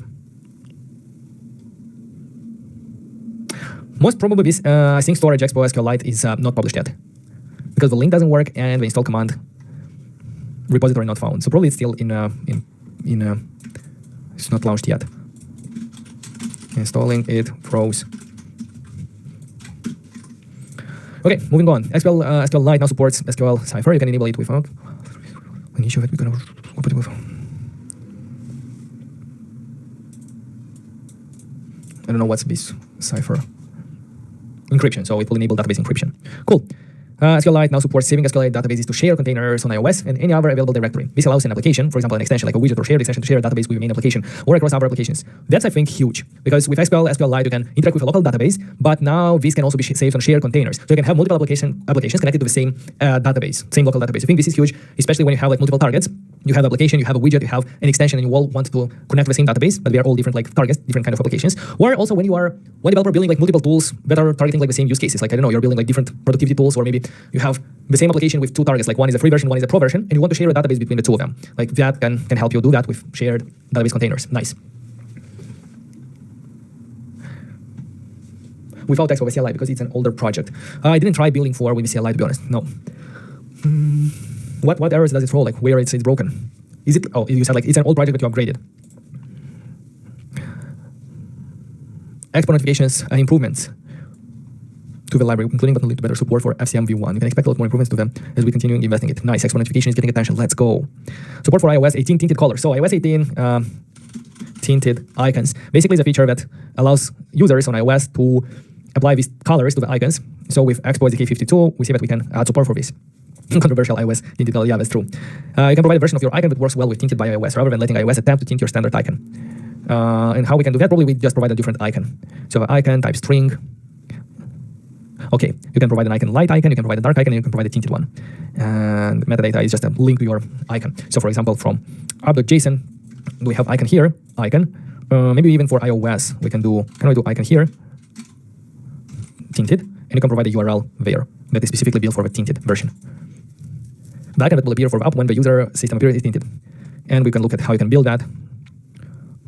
Yeah, this is a light version, this is a dark version, and this is the tinted that you can provide and let iOS build tinted for you. Cool, perfect, nice. Small thing, but more in line with the platform standards. Fix an issue with environment variable and embedded Expo config, constants not properly sourced. Okay. Calendar form sheet now launches from Expo calendar. Some mentions about app.js conf, nice. A calendar form sheet. System provided calendar dialogues.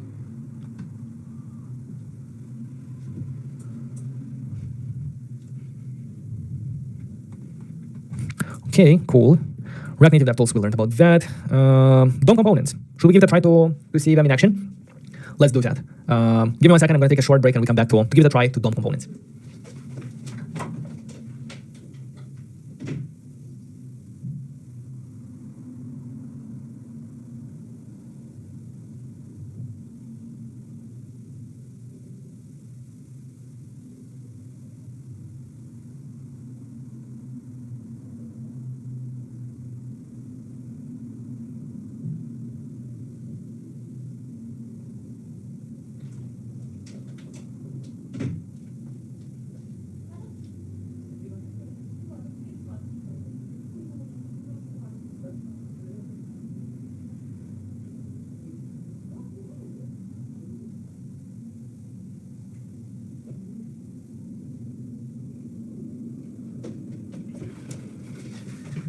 So, are you still here, guys? Everyone excited for the new changes? Hopefully the live stream is helping you understand better and everything that is new here with a little bit of examples, with a little bit more context.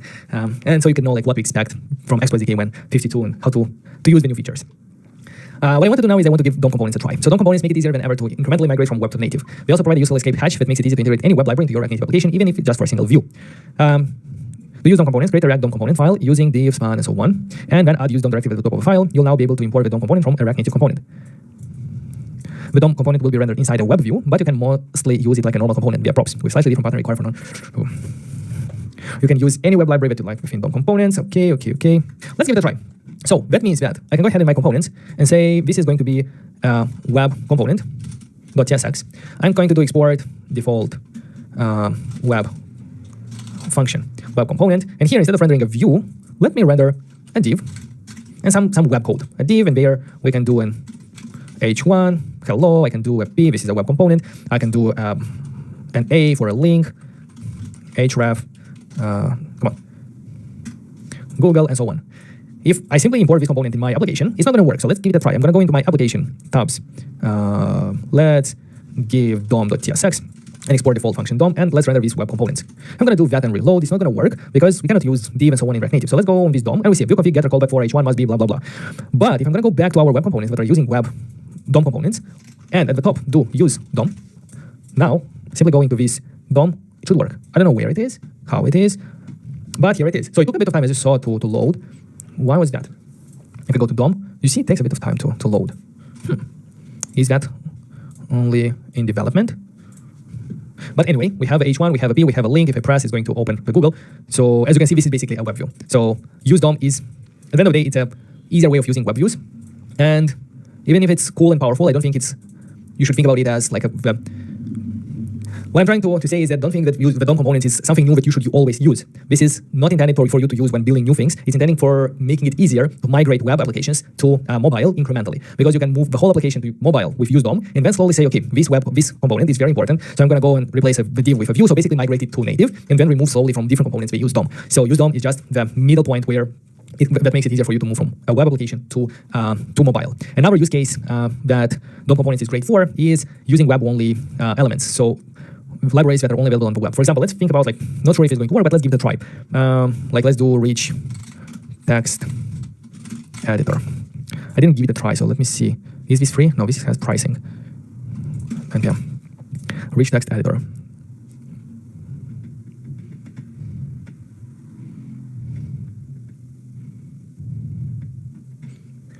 How do you use that?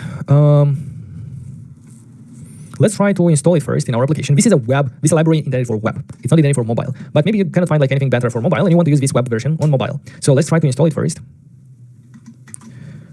Then, in a DOM component, in a component that has used DOM at the top, let's import rich text editor and let's render it. I'm not sure what else it needs. Let's see, beer depths.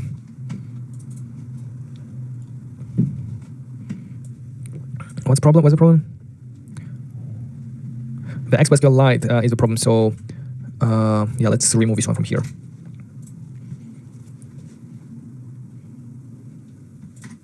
Okay, so if I do both with DOM, it takes a bit of time to render. It takes a long time to render, actually.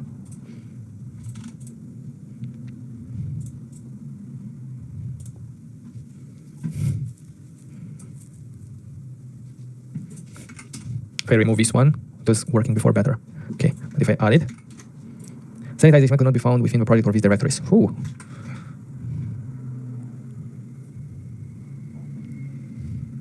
Probably that's like some pure dependencies or some functions from the browser. Sanitize HTML.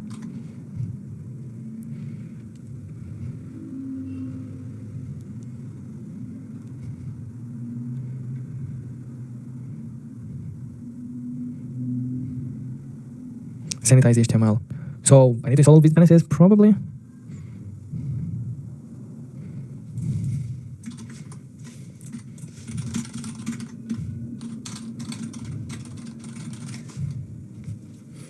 Okay, we have something.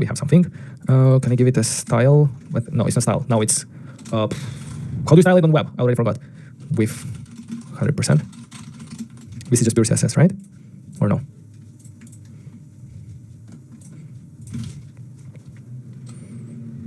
Can I have inline styles?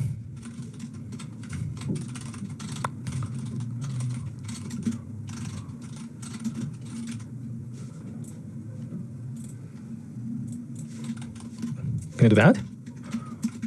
Oh boy, how do you style it? Cursor, help me.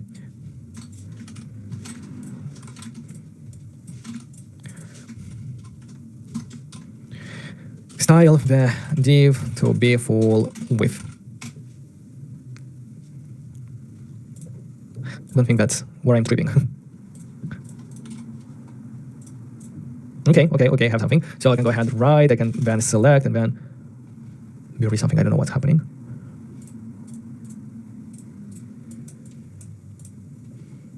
Web language is that one, but something is working. So we could use a web-only component using use DOM in React Native.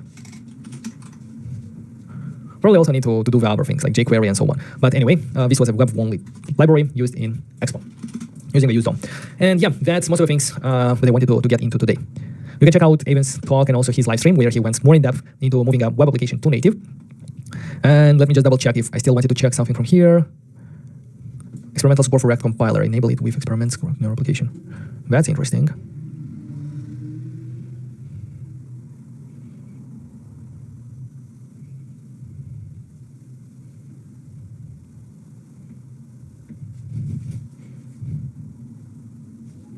I'll look into that. Maybe I'll prepare something special for that.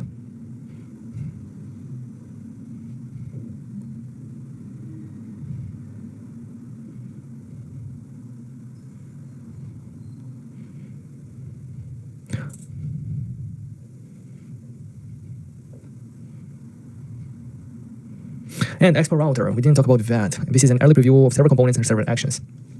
That also needs like a separate video, like if we want to get into it. Guys, if you have any questions, now is the time, because we are approaching the end of the stream. I'm just checking like the last things, if there is anything that we can show quickly.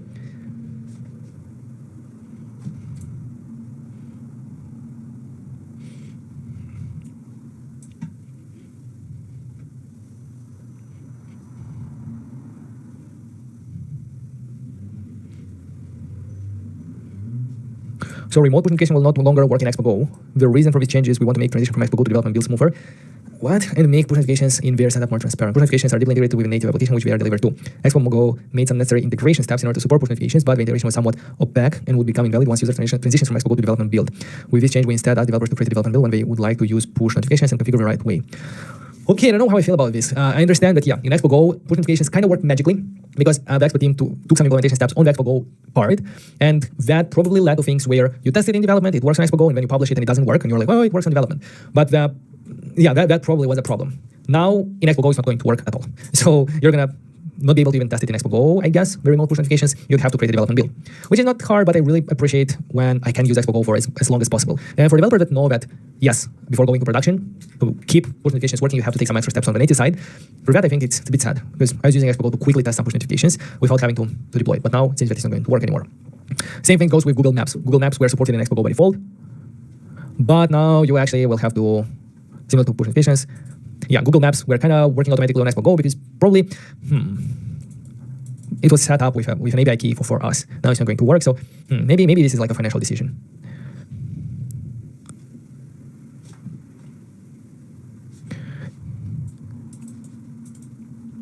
Notable breaking changes. Expo Go now uses a new architecture. So that means that, yeah, we no longer have GC, we only have Hermes. Camera legacy has been removed, so it migrated to camera. SQLite legacy was removed, now it's SQLite, the new one. So these are the updates that were slowly like deprecated, moved to legacy, and now it's all together to the new one. Create React Native no longer supporter.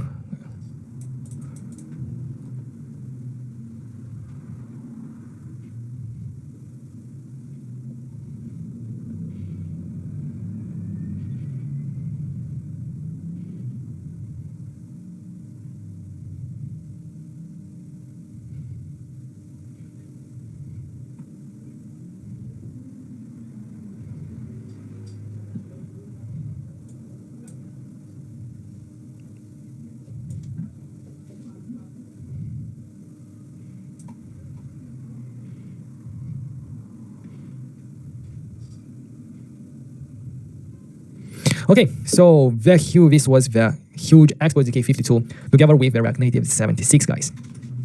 What do you think about it? Thank you very much, Francesco, for the nice words. All right, guys. So thank you very much for joining this live stream and for learning more about the Expo React Native. It was nice to go and analyze all of these changes together with you to provide this raw experience without a lot of preparation. Yeah, as Francesco said, like the good, the bad, and the ugly.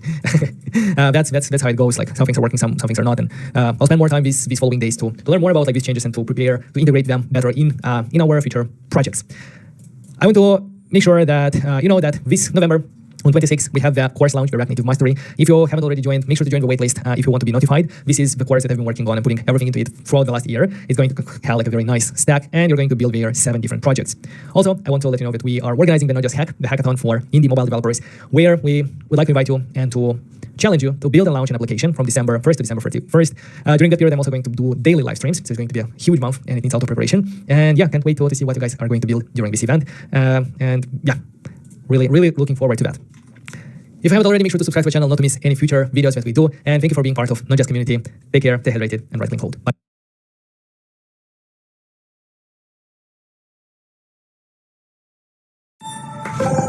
Hey guys, welcome to this session by Intellibyte. In this session, we're going to completely learn about JavaScript.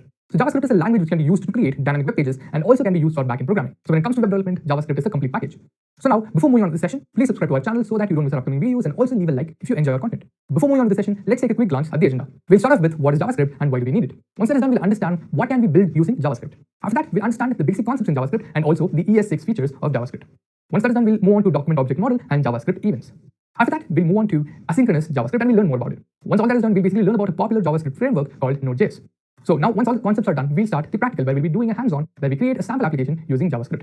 So that's it for the agenda. Now, without any further ado, let's begin with the session. Now let's take a look at what is JavaScript. It is important to understand what JavaScript is and how it can benefit us, mainly because JavaScript's meaning has evolved from time to time. Before the current versions of JavaScript were rolled out, JavaScript was only used for web browsers, but now it can be used in different ways. So let's take a look at what it actually means. JavaScript is a high-level, object-oriented scripting language. It was created by Bernard Eich in Netscape in 1995. So JavaScript was originally created in 1995. Now, high-level, object-oriented scripting language are sometimes considered to be a bit more jargonistic than they need to be. Let's discuss them one by one.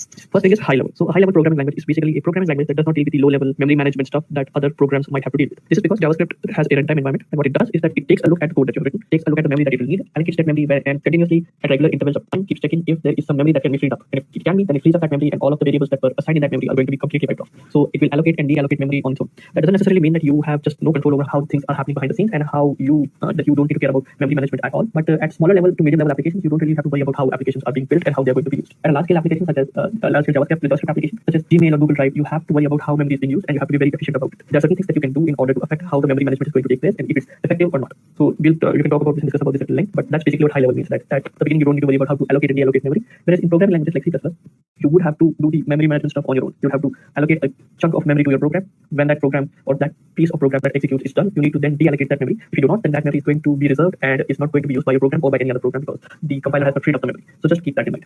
It's also object-oriented. Object orientation is basically a paradigm of programming in which you write code so that your code can reflect real-world objects and scenarios such as people, person, events, things like that. This is really important because in enterprise-level applications, when you're building applications for companies, the common language that you use are going to be to describe these things. In programming, however, these things are not really something that people consider. So you can create your own objects, you can create your own nomenclatures and translate them into code. This is what object-oriented programming allows us to do. And it's a scripting language because it was developed in order to write and to be written and be executed by the browser. Scripting languages are executed by some other programs, not by the operating system itself. So if you are trying to write JavaScript in the browser, then it's a script, not a program. However, it's very important to understand that JavaScript has now evolved and now it can be used to build other kinds of applications as well. So when it started out, JavaScript was a very simple scripting language that was developed in order to, for the sole purpose of manipulating web pages, adding content, removing content, animating things into the frame, animating things out of the frame, changing the styles and whatever. Nowadays, because JavaScript is so popular and so easy to pick up, many of the programming languages are, many of the paradigms and platforms support JavaScript. You can build JavaScript, use JavaScript to build mobile applications, servers, program web servers. Web applications are already being developed using JavaScript, and there are many other kinds of things as well, such as native Windows applications and all. So you can use JavaScript to build different kinds of applications. It has been supported on multiple platforms and will continue to expand its support. So with that, we have a clear picture of what JavaScript is. I'm going to take a look at how you can use JavaScript. In this presentation, we'll be taking a look at how you can use JavaScript in a web browser. There are multiple ways of doing so. However, JavaScript, as we have discussed, can be used to build different kinds of applications, and we won't be discussing it here. With that out of the way, let's take a look at how you can use JavaScript. So there are three ways to use JavaScript, especially in the browser. So in the browser, you're supposed to write the JavaScript code in the HTML file or some other file and embed it. But how do you do that? Let's get started and see how you can do that. The first thing you have to understand is that the reason why there are so many ways of writing JavaScript depends on what kind of code are you writing. And in the hands-on for this topic, we'll discuss what that actually means. So the first thing is that it can be inline. Basically suggests that the code that you're writing is completely embedded in the HTML. So if you have a button, it is right next to the button and it's only regarding that button that the code is going to run. So that's one way of doing it. The reason why inline code was invented was that if you had some small bit of code that only needs to run on a particular time or at a particular time, or when it is associated with a particular HTML element, then you can just write it there. Instead of polluting your HTML with different kind of things, you can just write it there. Then there's script tag. So a script tag basically means that there, just as an HTML, there's a style tag in which you can write CSS. Script tags allow you to write JavaScript code. When the browser sees the script tag, it will take anything written inside the script tag, which is the opening and closing tag, and consider it to be depending on the version of your browser and what kind of support it provides. So in scenarios like this, we would have to write some kind of a text that describes what kind of script we are writing inside the tag, such as text/JavaScript or whatever. Nowadays, it is considered that by default you're going to be writing JavaScript in the script tag, so you don't have to worry about that at all. Then comes script files. Similarly to script tag, you can write your script inside a file, give it the .js extension, which is the JavaScript file, and you can embed it inside your browser. So you are going to say, okay, after you're done loading the HTML page, load this file as well. This file contains some HTML code, and this file contains some JavaScript code that needs to be embedded in the HTML file. Now, the reasons for the different kinds of script file is something we'll see in the hands-on, but basically it depends on how much of the entire HTML page is going to be affected by the JavaScript. So let's take a look at the hands-on and understand how that works. How you can write the JavaScript code. We'll be printing something on the console. Let's think what console is, but first let's see. I have a file, I call it index.html, and I have opened it in a code editor. I'm using Visual Studio Code. You can use any code editor or text editor that you wish to use. Open that file inside a inside a web browser. My file is located in the E drive and it's called index.html. But you can call it anything that you want to. It's just a convention. Now let's take a look at the different ways that we have discussed using which we can create our JavaScript code and embed it inside our HTML. The first thing we have to do is we have to write some HTML code. Now in Visual Studio Code, I have a snippet that will automatically write most of the HTML that we need in order to get started. So just press this bang symbol and press tab. This will only work in Visual Studio Code. If you're using any other programming environment, this may or may not be available there. So just make sure that you know that it is there. I'll call the title to be JS tutorial. I will save it. And now if I go back to the browser and if I refresh, if you take a look at the title right now, it's index.html. Refresh it, now it's called JS tutorial. So in case you're not familiar with HTML that much, I would recommend that you first understand HTML because JavaScript builds on top of HTML. So if you don't know HTML, then this is not going to work. Now let's take a look at the different ways through which we can use the JavaScript code. So there are different ways. Firstly, there's the inline code. So how do you write code that executes inline? Well, let's say there's a button. I call it log button. And what I want is when this button is clicked, I want to print something on the console. Now what is the console? Different programming languages such as JavaScript and C++ have a console. Now console is basically just a terminal or a command window which will show the output of the code that you're writing. You can also put the output inside a file or inside some server, but basically this is where the output can be seen. Now in a web browser, it's a little difficult. So what every web browser has is a JavaScript console. Right click on the web browser and click on the inspect button or press Ctrl+Shift+I. Nowadays every web browser has it. When this opens, you can see that it has a console button here.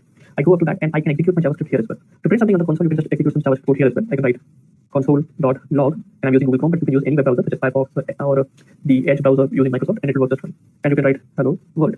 Semicolons are not required, but it is a good practice to write them. You press enter and this is what it prints. Hello world. Forget about this undefined right now, that doesn't really matter. Now what I want is I want this to be a little more interactive. To do that, I want to have a button which has the keyword log inside it. So if I refresh this, you can see there's a button, but nothing happens when I click on it. And that's a problem. Now I want to execute the same code that I have written in the console, but I want it to happen when I click on the button. So don't worry about the syntax right now, I'll explain what that means in a moment. Just write this JavaScript, hello world. Then I can put the semicolon here as well. I go back, if I click, nothing will happen. This is because our browser has the old version of our index.html. We have to refresh it so that we can fetch the new version. To take a look at the current code, right click on the page and press view page source. As you can see that the button now has console.log because it has refreshed. If I refresh this, now it will work. If I press log now, it prints hello world onto the code. Now, as I've already discussed, the reason why there are multiple ways of doing this is because I only want to run this code when a person clicks the button. Suppose that there are multiple buttons on my page. It's a huge page. There's like thousands of lines of code. And somewhere down the line, or like 1157 line, I write button and I want the same code here. One thing I can do is copy and paste it here, such as this. So this violates an important principle in programming, which suggests that you should never copy and paste the code. So console.log, console.log. It does work, but there's a problem here that you may or may not see. Suppose that this is like, again, as I said, it's on 1000 line. Multiple people are working on this because this is such a huge file. Somebody comes along and says, okay, the message that you want to print is hello world, but you want an exclamation mark here as well. I put the exclamation mark, I save it, go back to my HTML page, refresh it so that I can see, press on the log button, and okay, it's showing the exclamation mark. So our code works. But the problem is now that the part where we copied the code, it's showing the old version because we didn't update it there. So now we have to go down again and press this. And this is only for 2 buttons. Suppose there are millions of buttons on the page. Suppose there are buttons and forms and we want to perform these tasks, multiple tasks and synchronize them together. This would be really difficult. Right now it's working, but it's going to be really difficult. There are other ways of doing this, of course, and we will take a look at those one by one. But to overcome these issues, after let me just close it up. Yeah. So I'll just put an H1 tag. Look inside console. Now let me just show you what the script tag looks like. So after this, I can write script tag. And here I can write my JavaScript code and it will work just fine. This time it won't work when I'm pressing a button. That was just for the inline version. Here I can just write some code that will be automatically used. So as you can see, as soon as my browser starts looking at the code, it takes a look at the code, creates the H1 tag, displays it on the screen. Then takes a look at the script tag. What it does is that it prints everything that needs to be printed on the screen and then closes the script tag. So everything after this needs to be interpreted as HTML and that happens. So this is why when we look at this gets printed and then this gets printed in the console. So that's one way of doing this. Another thing to understand is that this isn't the only way that you can do this, but this is a good way to get started. Another way to do this is going to be if you can create a script file. So now script files are basically just files that you can use in order to write your code inside them. So you don't want to mismatch your HTML and JavaScript code. What you can do is you can just use script.js. Now to show you how that works, all I'm going to do is I'm going to open up a script.js file that I have already written. I'll write console.log. I'll print hello world. It's the same code that I have written thus far, but it works. Now I write it here, copy, paste, save. If I remove this now and I just keep it here. Now do you think it will work? Not exactly, because our HTML page has no idea that the script tag exists. So inside the script tag, I have to write another attribute called source. And the source file is going to have a name of script.js. Save this, run this again, and now it works. So now what happens is it takes a look at the entire web page, takes a look at the H1 tag, displays it on the screen, takes a look at the script file, opens up the script file, executes the code inside it, comes back, closes the script tag, closes the body, closes the HTML, and it's done. Now the reason the script files were invented so that because we may have multiple web pages. So it's not that we only use one page. We could have about.html and many different kinds of files, and we want some file to have access to all these pages. So in cases like this, if I have an about.html, I can just copy and paste this script tag, and that code will be available inside that file as well. So when that file is loaded, it will be logged on the console as well. And if it's like 10 different files, all I have to do is just change it here. I want to make another change like this, and all of this will be reflected in all the files. So that's the reason why we do it this way. Now again, this is not the only way to do. As we have discussed 3 ways, you can work them out and understand how to use them. Very much like CSS, in which you have inline styles, file level styles, and then external styles in which you can create your own CSS files. Script tags works the same. In other versions, because script files could be so heavy, let's say that you have 7 different script files, then it could be possible to just merge them all into a single file. This is called a build step, and you don't need to worry about it right now. But basically, in cases like this, all of the JavaScript code that you write is taken and merged into a single file by a program called a build system that you can configure yourself. And then it creates that single file so that when an HTTP request is sent, only one file is sent over the wire and multiple requests are not done. So you can take a look at that as well. But these are the ways that you can configure a JavaScript file to work with your HTML page. Again, you need to know HTML in order to work with JavaScript because that's how it was created. So that's how you can get started with it. Alright guys, now let's take a look at what can you build with JavaScript. So we have discussed thus far what are the different ways that you can use JavaScript and what JavaScript is. But now let's take a look at what it can be used to build. So using JavaScript to build different kinds of applications has been the norm. Many different companies use JavaScript for different kinds of applications that they build and use. Let's take a look at what these are. So JavaScript can be used different kinds of applications. These are web applications, web servers, native mobile applications, and hybrid mobile applications. All of these have different ways of being used, and different JavaScript code can be used to use it. So let's take a look at them one by one and demystify how these things work. So the first thing is web application. Using JavaScript to build web applications has been the norm. We have been building web applications using JavaScript since the invention of JavaScript. Now, the reason why it's so popular nowadays is because there are multiple ways of building a web application using JavaScript. The easiest and the most fundamental way is the way that we have discussed thus far. When you create an HTML page, write the HTML code, embed some JavaScript in it, either using inline JavaScript or script tags or script files, and then that code is going to be used to manipulate the JavaScript, manipulate the HTML page using the JavaScript in some way or the other. So this manipulation can be of several ways. Either you add some element on the node, remove some element on the node, get some data from a web server, and after getting that data, populate the entire HTML page with some new content that is available. Let the user know that some new content is available, and many different kinds of things. Now that is important and very, very useful, but that's not the only way that you can do it. The other way is using something called single page applications, in which there's just one HTML page which is used to just give the basic scaffolding and the shell of a page. Outside that, we have a JavaScript page that takes care of everything else. So if you've heard of frameworks such as Angular, Vue, React, they work on a similar premise. What happens is your HTML code is very minimalistic, and there's a big fat JavaScript file that is transferred over the internet. Once the user's browser has that JavaScript, it tries to execute it. When it's executing it, it's creating multiple HTML nodes using JavaScript, putting it inside the HTML page, and then JavaScript takes care of everything else. Navigation, HTTP calls, manipulation of the DOM, any kind of thing that the web application is supposed to do, JavaScript will take care of it. These applications are really JavaScript rich, and HTML is really used as a skeleton. Not much of HTML is used. CSS is used throughout, and it will continue to be used throughout, but that's the way it works. So because of this fundamental shift in how web applications work, the responsibilities of web servers have changed. So let's take a look at how you can use JavaScript to build web servers. Now, what used to happen before we had platforms like Node.js, which we can use to build web servers, which we'll also cover in this tutorial. But the reason why web servers were a little difficult, especially for front-end developers to understand, is because of the language barrier. So in JavaScript, in the front-end web application, we'll be using JavaScript all the way, and since that was the only language that we would use to manipulate the web applications and its structure. But in web servers, you can build a web server using different kinds of technologies. JavaScript was not one of them. So the way you would use it would be using technologies such as PHP, which is still by far the most popular server-side scripting language. Then there's Java, which is very popular in the enterprise world. So is C# and the .NET platform. There are other languages such as Ruby and Python that we use. But JavaScript was not really a big player in that regard. So what happened afterwards is that we had the introduction of the Node.js platform that allows us to write JavaScript code so that front-end developers can sort of port their expertise to the back. Now, it's important to understand that just because you can write JavaScript code on the web server or write the code, create a web server, that doesn't necessarily mean that you can just copy and paste your entire JavaScript file from the web browser to the web server and it will work exactly fine. Mainly because these are two different environments. In the browser, you will have elements such as a button, you will have elements such as a form, list, and whatever. It's a very visual environment. In servers, you don't have that. You have number crunching and different kinds of things such as accessing databases, caching data, serving up data, and whatever. So these are two different environments. Although you can use the same JavaScript syntax, for loops, console logging, promises, and all the features, but you can't just port the code from here to there, just copy and paste, and it will work. So that's something to keep in mind. Now, in web servers, we use Node.js. Node.js has come a long way. We have Express.js, which is one of the most popular frameworks out there. Node.js is really popular among enterprise as well. And any kind of application that you want to build using backend development, Node.js is very much likely a good option to do that. Then comes native mobile applications. Now, the reason why we are making a distinction here between native and hybrid mobile application is something that we'll discuss in a moment. But the reason why we are saying that we can build native mobile applications is because before this, if you wanted to build an application that your customers could use, you had multiple platforms that you needed. Platforms such as Android, iOS, Windows Phone, and some other platforms as well. This was a bit problematic because then that means that if you want your application to be accessed by a large number of users, you need to write code for both Android platform as well as iOS platform. These two platforms have different programming language, different programming structure, different skill sets, and different environments in which you can develop applications. Android is also, so you can build Android applications in both Mac and Windows. However, Apple doesn't allow you to build iOS applications on a Windows laptop. So you need to have a developer account, you need to have a Macintosh laptop, you need to have developer tools installed, you need to have an iPhone to test your application. There's just a lot of upfront capital required there. In Android, you have the emulator, you have the open source tools and everything. But still, the languages are different. JavaScript is not really the language that they use, but they use Java in Android. And in iOS, the new language that is being used is Swift. And in Android, the new language that is being used is Kotlin. And the previous language in iOS was Objective-C. None of these languages are easy to pick up, and because JavaScript is so easy to pick up, more people know JavaScript than they know Java or Swift or Kotlin or whatever. Now, this is the problem mainly because the web applications that people build almost exactly mimic the features that people would want in an application, in a native mobile application. Now, there are ways through which you can use your current web application and have it work as sort of a substitute application inside your mobile application. But the problem is that at the end of the day is using the web browser. So what happens is your web page is loaded into a web browser and it takes care of everything using JavaScript. Your application has no access to all the underlying features such as the camera, the machine learning features that have been developed,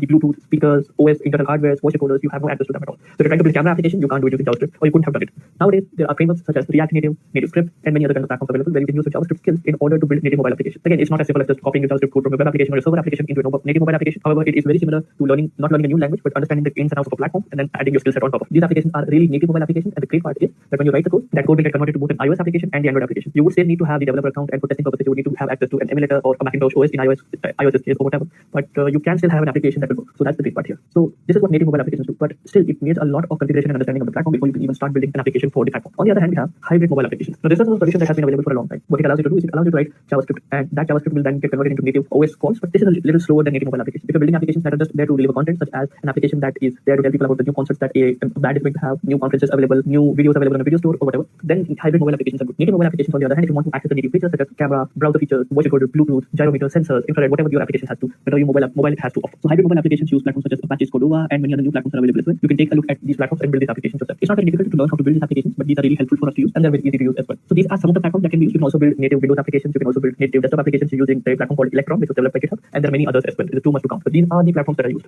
As you can see, JavaScript has evolved from a very simple programming or scripting language that was used to manipulate web pages to a full-fledged application programming language in which you can build applications of multiple kinds. Kind of like Python, but a little different. You can also write machine learning and AI code, but that's a whole different topic on its own. So that's how you can build applications. These are the kinds of applications you can build using JavaScript. This is exactly why JavaScript is one of the most popular job positions right nowadays. JavaScript developers are in high demand because they can use their skills or already existing skills and learn some new skills in order to build many kinds of applications. So with that in mind, let's see what else we can do. Just a quick info, guys. Test your knowledge of JavaScript by answering this question. Which of the following is not considered as an error in JavaScript? A. Syntax error. B. Missing of semicolons. C. Division of 0. D. Missing of brackets. Comment your answer in the comment section below. Subscribe to IntelliPad to know the right answer. Now, let's continue with the session. Now we'll take a look at the basics of JavaScript. JavaScript as a language has several features that we can learn in order to get started with the basic concepts of programming. If you've never learned how to code, then you can follow along with us. This section is going to be really hands-on focused, so we'll have lots of hands-on. We'll discuss a lot of caveats that you can learn and try to learn a programming language. If you've already learned some basics of some programming language such as Python, C++, Java, it's going to be useful for you to follow along with us so that you can understand what are the features and differences between JavaScript and the language that you have learned. So firstly, we need to get comfortable with the JavaScript syntax and language features. So how does JavaScript work? What are the features that a JavaScript program would have, and how you can write programs on your own? The topics mentioned below are the topics that we'll be covering one by one. We'll have a hands-on for each one of those, and we would like for you to follow along with us.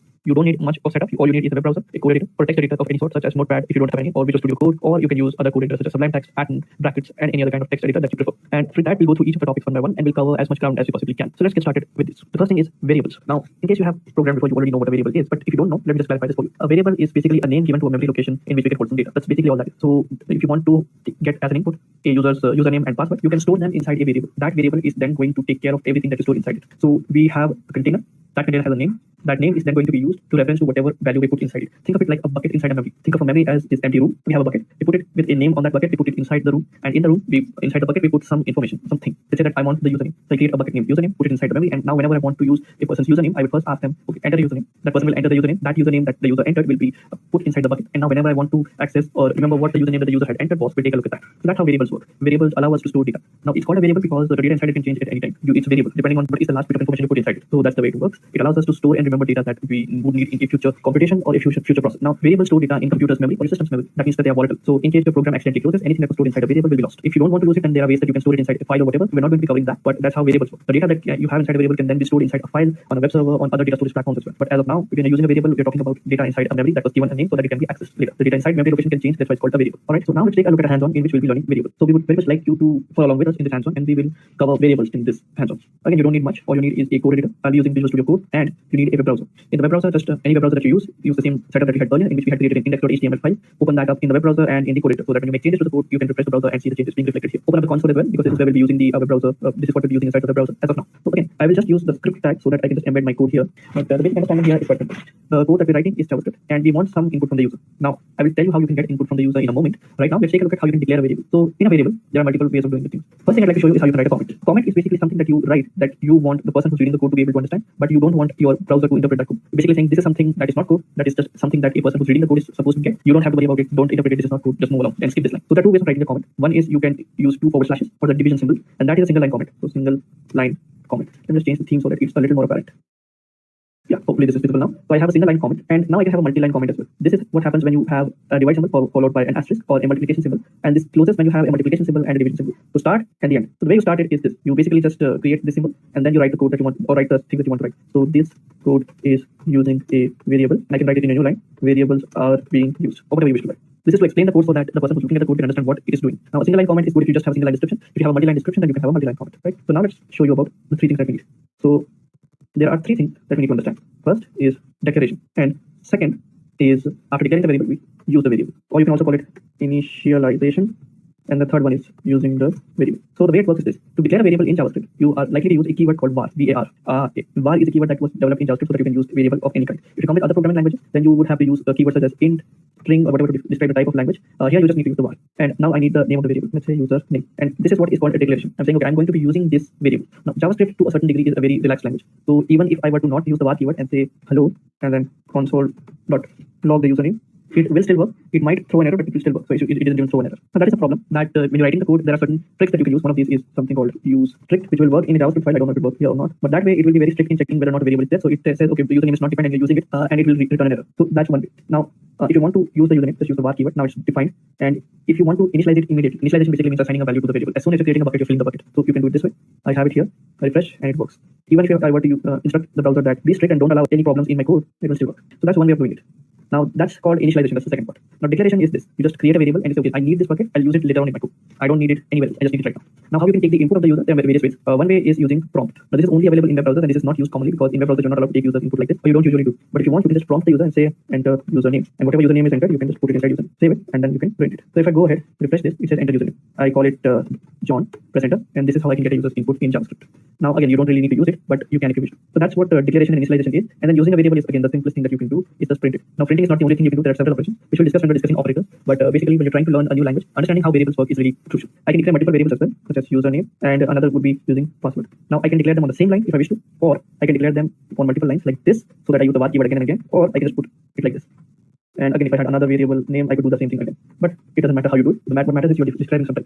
We would always recommend that when you start a JavaScript file, you use the use strict declaration, so that when you are using a variable that is not declared, it doesn't become a headache to understand how it works and where things happen and how things happen. So always use this if possible. If you are new and you don't want the safety and instructions, then you can leave it, but we recommend that you keep it here. Now again, if you're coming from different programming languages, you would think that you would need to describe the kind of data that is going to be stored inside it, but such as a string, integer, or something like that. But that's not really the case. This is called a loosely typed language or dynamically typed language, in which the type of the data is just something that the language figures out automatically. Data types are still available, and we'll discuss them now. But the reason why they are not available in the same way in other languages is because in JavaScript everything is loosely typed. So if you have data in one language, one type, and you want to convert it to other type, you can do so quite easy. Let's discuss this now. Let me just save this up and let's see what else we get. Alright, now let's take a look at data types. So as we discussed, that there is a way for us to get data from the users and put that data inside a variable. That variable is something that you can use later on. So for instance, we took a user's username as some information using the prompt function. Now that's not the only way that you can take data. In fact, in a web browser, you usually don't take data like that. You use a form that the user will submit, and you will then get the data and put it inside your web browser's memory, and that's where you use. Now the real issue here is that something we haven't quite touched on thus far, which is data types. So as you can see, that data is of different type. One, the username, that could be a long string of text, long line of characters, one after the other. The other is numeric data. So you're asking for a person's age, their salary, their height. All of this is numeric information. Then there are other kinds of things such as true or false. So if you're asking a person if they are above the age of 18 or not, if they are senior citizens, you can get this information simply by taking a look at their age and determining if it's above certain threshold. But there are certain instances where you don't want that information. You just want to know if they are above the age, if they're senior citizens in their own country. That's another way. And so many different kinds of data. So what does that tell us about the languages that we use? Well, one thing to understand is that different data have different operations available to them. So if I have a number and I say, okay, I have 5 multiplied by 10, that makes perfect sense because multiplication is an operation that can be performed on number. Now, if I were to take a look at some other kind of information, such as if I were to say, okay, I have a username multiplied by 10, you're not going to make any sense of that because it doesn't make sense of multiplying a name by some number. It makes no sense to do that. So your browser is going to complain, your program is going to complain saying, I don't know what you're asking me to do because this is not how this works. Now, how does the browser or the language know what kind of data is stored inside a variable? Is it a number? Is it a long text? Is it some binary information such as true or false or something like that? This is done using data types. Now, data types are of many types. We'll discuss them when we're looking at the hands-on. In JavaScript, there are many kinds of data types, and in many other languages also there are many kinds of data types available as well. So this is the way we use the data types that we have. Data types allow the compiler or the interpreter when it's interpreting the code to understand if a particular operation is legal or not. This is the most important aspect when we're learning. So let's take a look at a hands-on and figure out how this works. Now let's have a hands-on in which we'll discuss the different kinds of data types that are available for us. So for that, all you would have to do is just follow along with us. Open up a web browser, same as before, and open up the text editor. You might also not need the text editor right now because we'll just be writing it in the console, but it's a good time. So I want to declare a variable x is equals to 1. Now this is obviously a number, but if you want to take a look at the data type of a number, you can use the type of keyword and type the name of a variable that is available next. So x, it will give you a number. So it indicates that it contains a number. Now even if I would just write the value here, it will work just fine. Even if it was a fraction, this would work. Any other kind of value would work. So that's a number. Numbers are quite self-explanatory. These are just values that we can use. Similarly in mathematics, the same way that works in mathematics, they will work here. Okay guys, a quick info. If you're looking for an end-to-end training in JavaScript, IntelliPath provides a full stack web developer course which covers JavaScript and all the JavaScript frameworks you need to know. For more details, check out the description box. Now we also have the username. Let's enter the username of John, press enter. If I were to now take a look at the value, its username is John. And now if I were to take a look at the type of the data, it is string. So string is nothing but just data enclosed within quotes. So even if I were to write one inside quotes, it will be a string. So if I were to do it this way, this is a string. So one thing to understand is that it doesn't necessarily have to be double quotes. As you can see here, let me just expand this up. It doesn't have to be double quotes like this. It can also be single quotes like this. And this is also a string. Here you go. Empty double quotes and empty single quotes are string. Anything within a double quote is a string. Anything within a single quote is a string. So if I want 1, 2, 5, 7, 6, 1, 5, 4, 8, these are numbers, but these are strings. If I were to remove this, then this becomes a number. Now the other thing to understand is that even if we have strings like this, the important aspect of the strings is that they are just a collection of characters. So that's the way it works. But if you want to add some sort of a text inside it, such as, let me show you. Now if I were to write, okay, John said let me just John said, and now if I want to quote it, I can't use double quotes, as you can see here. This will give me an incorrect syntax and I'll get an error. So if you have started a string with double quotes, if you want to add more quotes inside it, you can use single quotes. So John said he is not coming. So that's a single quote, or he is not coming. You can write it this way, and this will still work. Now, if I were to do it the other way around, if this was a single quote, then also this would not work. So I would have to create a double quote, and this will work. So as you can see, these are how the quotes work. Now, this is called a string. What about values where you just have values that is true or false? So if I want to check if a user enters a username, and if I want to check is the username the same as John? So in cases like this, you get the values that is true or false. These are two values that are used inside JavaScript and many other languages, and it's of type Boolean, type of true, and it's Boolean. So as you can see, this is considered to be Boolean. Now there's another type, undefined. This basically means that a value does not exist. It's not defined. We don't know what the value is.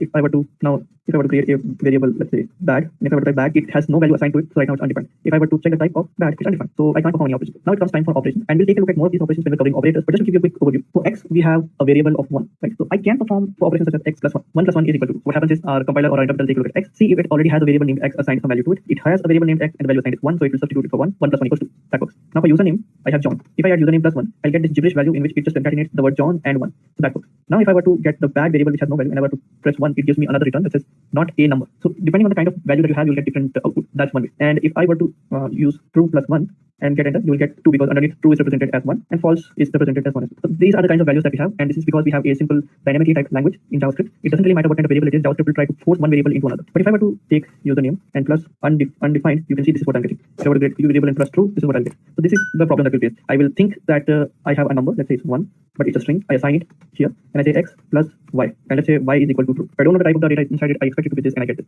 Or if I would go x plus 12, instead of getting 2, I'll get 112 in string. That's a real problem. That's how we can understand how this works. And this is why data types are important. Our operations, what operations we can perform is going to be shown here. Similarly, if I had username multiplied by 2, I will get not a number because this makes no sense. I don't know what you're doing, so I'm giving you a result that is not a number. If I were to use not a number and take its, this is a really complicated web of how things work. Don't worry about it if you don't get it right now. Just understand that there are different kinds of data. Different operations are allowed on different data. So if you have two variables, you're trying to add them x plus y, but you're getting not a number. That's basically because you have data types of two different types, or you're trying to multiply it and you're getting some other kind of value. Let's say you do this and you get 0. So this is what happens.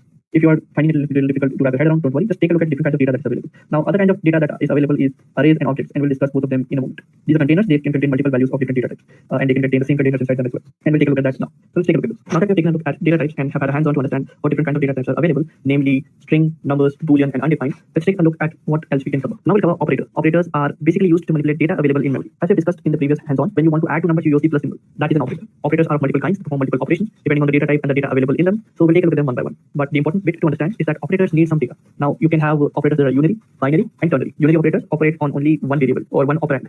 Operators operate on variables, and those variables or data sets are called operands. So if you only have one variable that can be manipulated with an operator, it's called an unary operator. It only needs one variable to work. We'll take a look at the specific examples of these one by one. Then there's binary operators, which take two operands, and you can use these two operands to use these two operands in order to perform some operation using the operators. Finally, there's the ternary operator, in which you use a few symbols in order to operate something. We'll take a look at the ternary operator after we have discussed conditionals, and we'll try and explain what that means so that it's a little clearer for you, because these two things are related. But these are the things that an operator is. So we need to understand what an operator is, which is basically just some symbols that we use in order to manipulate some data that we have available in memory, basically variables. Although these values could also be just the literal values that we see and not some data that we get from the user and store inside a variable. However, that depends on how you wish to use it. So now let's take a look at how you can use operators for your benefit. Now let's take a look at a hands-on in which we'll be taking a look at the different kinds of operators that are available and how you can use those operators in order to work with the data that we have available. So open up the web browser and open up the console so we can just write the code and see it work. Now for this, you don't really need any kind of different environment, you just need a web browser. Let me just create a variable, call it number, and I'll assign a value of 0. The first kind of operator that we'd like to discuss is a unary operator. This operator allows you to increment the value of a number. So if I have a number and I want to increment its value by 1, what I can do is num plus plus. Right now the value of number is 0. I do this, press num, and now the value is 1. This is called a unary operator because I only need one variable for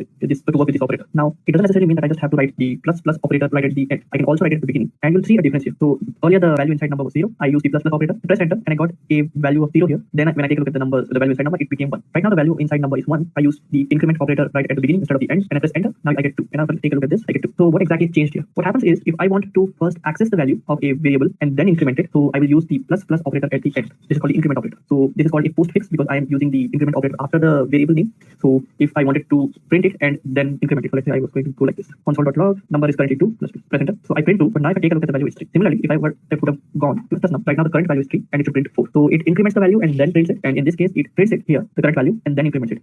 So that's the unary operator. You don't really have to worry about it because it's not just increment, you can also decrement it like this. So now we have number 3 here. But if I were to do this, I have 2, and the same thing, the same logic applies here as well. well. So now that we understand unity operator, let's take a look at a few binary operators as well. This is what we can do in arithmetic. So if you want to perform arithmetic operations such as addition, multiplication, division, even subtraction, and there's a modulo operator as well, and we'll take a look at them now. So if I have two values, let's say bar x is equal to 10 and y is equal to 5, and if I want to check x plus y, I can just use the arithmetic operator. As you can see that this requires two values, one on the left hand side, one on the right hand side. This is why it's called a binary operator. Binary means two. So I get this. Similarly, if I want to subtract 5 from 10, x minus y is going to work. If I want to multiply these two values, I can do that. If I want to divide them, I can do the same here as well. One thing that you can notice is that if I wanted to take a look at the remainder that we get after we divide x and y, we don't get it here. But if I want to get that, I use the modulo operator, which is the percentage symbol. It means divide x and y, whatever remainder is remaining, take it here. Since 5 is perfectly able to divide 10, that means that you don't get any remainder. But if I were to divide 12 by 5, if I were to do that, 12 divided by 5, I'll get 2.4, which means it doesn't perfectly divide 5, and the remainder is 2. That's the way it works. So that's one way of understanding binary operators. These are the arithmetic operators that have been available to us or for us to use in JavaScript. JavaScript doesn't necessarily have just the arithmetic operators. It also has other operators which we'll take a look at now. But it's important to understand that there are these operators are important, and there's operator precedence as well, such as mod mask. So you can take a look at that if you wish to as well. Then there's the assignment operator which we have been using so far. So if I have a variable named z and I assign it 45, this variable or this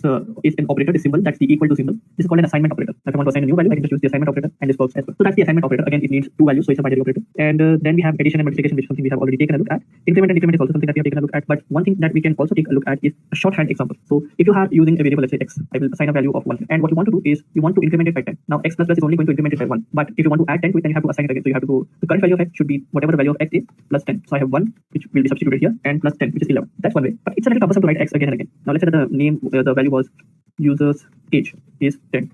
So I would have to type the user's age equals to user's age plus 10. It's a little annoying. So another way you can do it is something called a shorthand. You can just use plus equals 10. That says that whatever the value of user is, add 10 to it, and then assign it to user's age variable. And that now the user's age is 20. Had I just written user's age plus 10, I would get a new value, but inside the variable, I will still have 20. Just a quick info, guys. Test your knowledge of JavaScript by answering this question. Which event can be fired on a scrollable document element? A. Window. B. Scroll. C. Load. D. Unload. Comment your answer in the comment section below. Subscribe to Pack to know the right answer. Now, let's continue with the session. So, because I'm not assigned it, I just calculated it and threw away the variable's new value. So that's the shorthand operators. It works with all the operators that we have taken a look at so far, which is the multiplication, division, addition, subtraction, and modulus operators as well. So that works.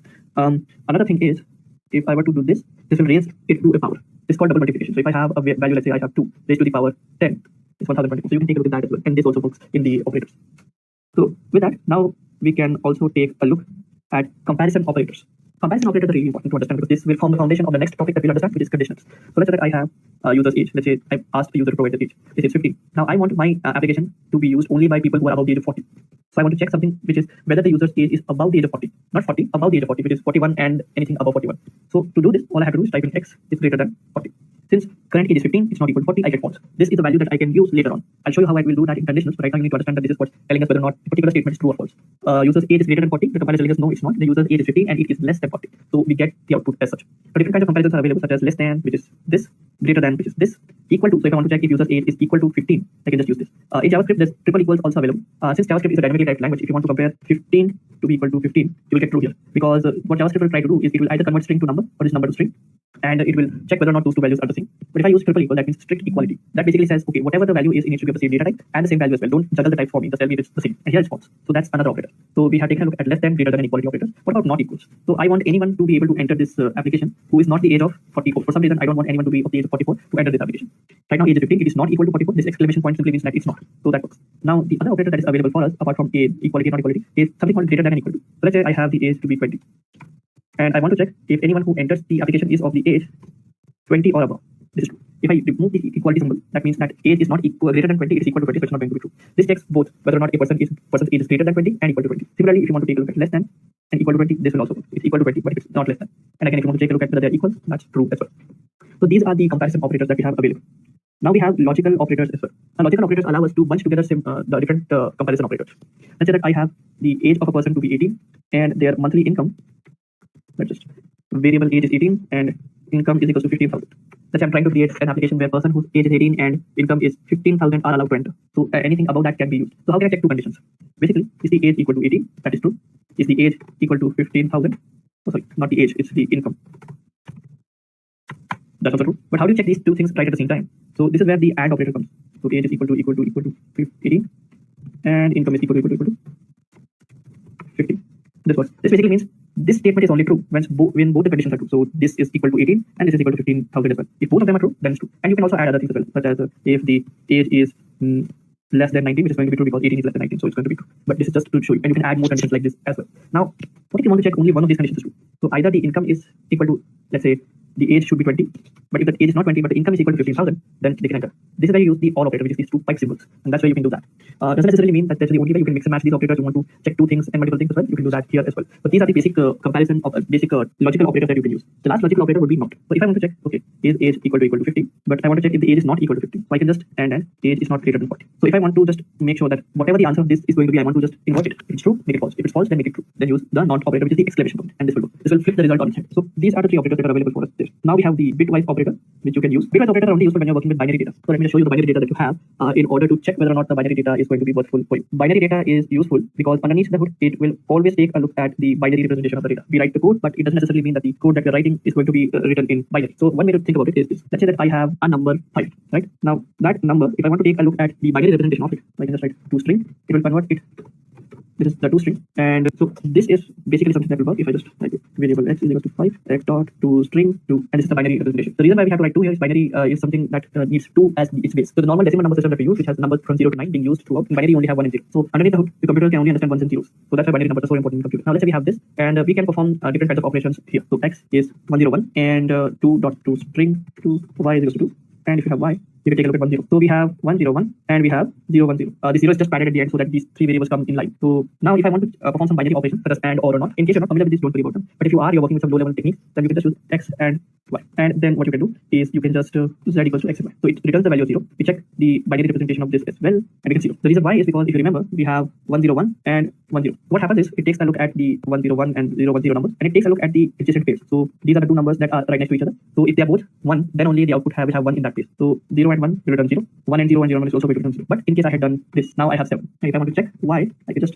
z. If either of the number is 1, then we're going to get 1. And 1, 1, 1 in binary will convert to 7 in decimal. And there are many other operators available as well, such as 11, 2, shifting the numbers by 2 and something like that. So 11 by 1 is 22. And if I were to shift 11 to the left side by 1 is also this. So that's the way binary operators work. There are many other binary operators available for you to use as well, but that's one of the ways you can do it. So these are all the operators available for us to use. In many programming languages, multiple operators are available for you to use. If you have already worked with any programming language, these operators may seem familiar. The binary operators are operators that you would not have to use unless you are working with some binary data and you want to manipulate it underneath the hood, which is quite rare. Other than that, you can use any of the operators that we have discussed. Alright, let's see what else we can take a look at. Alright guys, now let's take a look at conditional statements. So conditionals or conditional statements are used to make decisions in a program. As we have taken a look into operators and we determined how we can use conditional or logical operators in order to figure out if something is true or false. Based on these values, we can then define how we want our code to perform. So for instance, if we have some code, and in that code, what happens is you want to get the user's input and then determine whether or not a person's input, the input that the person gave, which is the person's age, is less than 18. If it is less than 18, then they cannot access your website. Let's say there's a voting portal and above the age of 18 is the person that can vote in your country. So that's the threshold that you have determined. So that's the way it's supposed to happen. Now you can check using the operators that we have discussed, but how do you determine what code to run when a particular condition evaluates true? This is where conditionals come into play. Now in conditionals, we have multiple ways of dealing with it. We have if, we have else, we have switch statements, we have if else, nested else if statements, and there are many other kinds of operators, many other kinds of conditional statements, which we'll take a look at. Also, we'll take a look at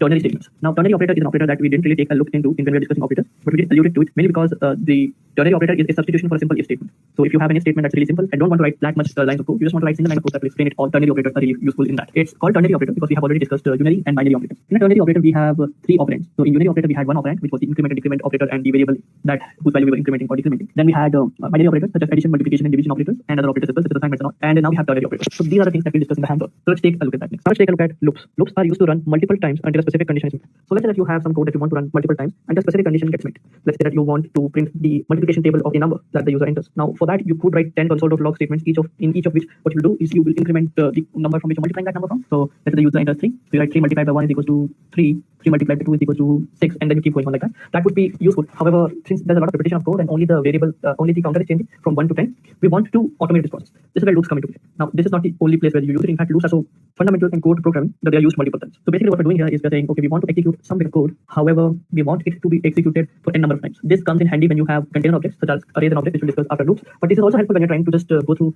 something for n number of times. In cases like this, loops are really helpful. Loops are 3 types: for, while, and do while. We cover all of those in the hands-on, which we'll take a look at. Okay guys, a quick info: if you're looking for an end-to-end training in JavaScript, IntelliPy provides a full stack web developer course which covers JavaScript and all the JavaScript frameworks you need to know. For more details, check out the description box. Alright guys, so now let's take a look at hands-on using loops. Again, the setup is going to be the same. We have some code. Let me just zoom out a little bit so that it's easier for you to see.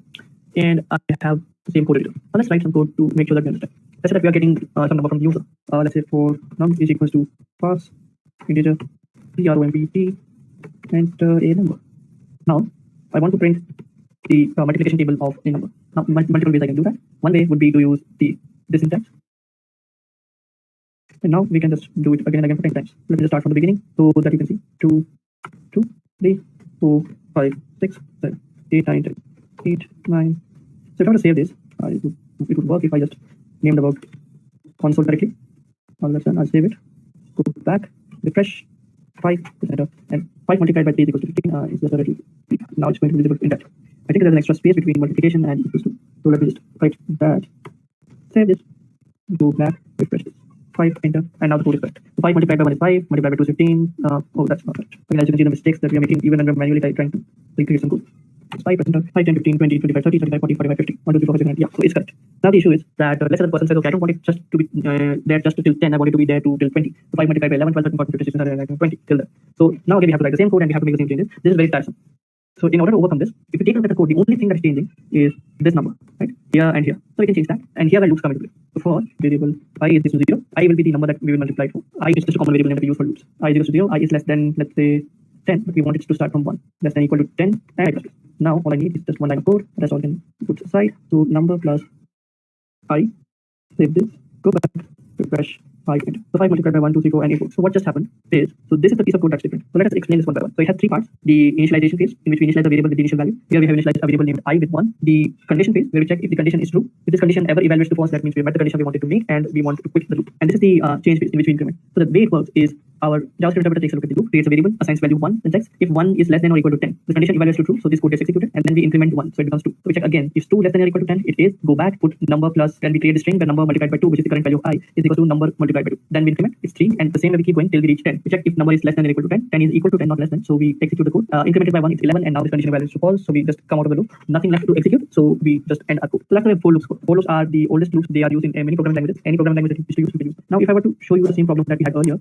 let's say the person says I want the program to show me the multiplication table till 20. Run this, and it's showing till 20. You can even go further, 30, 40, 50, whatever you want. But now it's just a number change. So as you can see, it allows us to not repeat ourselves, allows us to not errors, and allows us to write code that doesn't contain any error because most of it is automated by the computer. So that's just one kind of loop. There are many kinds of loop available, and we'll take a look at them one by one. Now, instead of getting the input from the user because it's a little tiresome and a little difficult, I'll just assign it right now. But so this is one kind of loop. Let me just comment it out so that it stays here but it doesn't get executed. This is done. Now I'll show you while loop. So this is what it looks like. But here some things are going to be different. So the initialization phase I is equal to 0, I is less than equal to 10. Then we are going to use the same thing that we had written earlier, and I plus plus. So as you can see, we have the same 3 bits, but their position has changed. Earlier we had them all written in the same place. Here we have I, which is the index variable, and it is at the top. We can declare it any way we want. It doesn't necessarily have to be here. Similarly, if we had declared it earlier some places, we can just drop the var keyword and it will work just fine. Now we have I equals to 0. Now we check if the number is less than equal to 10. As long as this condition is evaluating to true, we will continue printing whatever it is inside the code, and we will check again. So we check it, we print, we increment, check, print, increment, check, print, increment, check, and we keep doing it again and again. If I go back, refresh, I get the same thing. However, this time it's starting from 0, and that is because I had my variable set to 0 where it should have been set to 1. Although 0 works, but still it's the way it works. And now we have that. So this was a while loop, and this works as well. Again, let me comment it out so that you can see. And now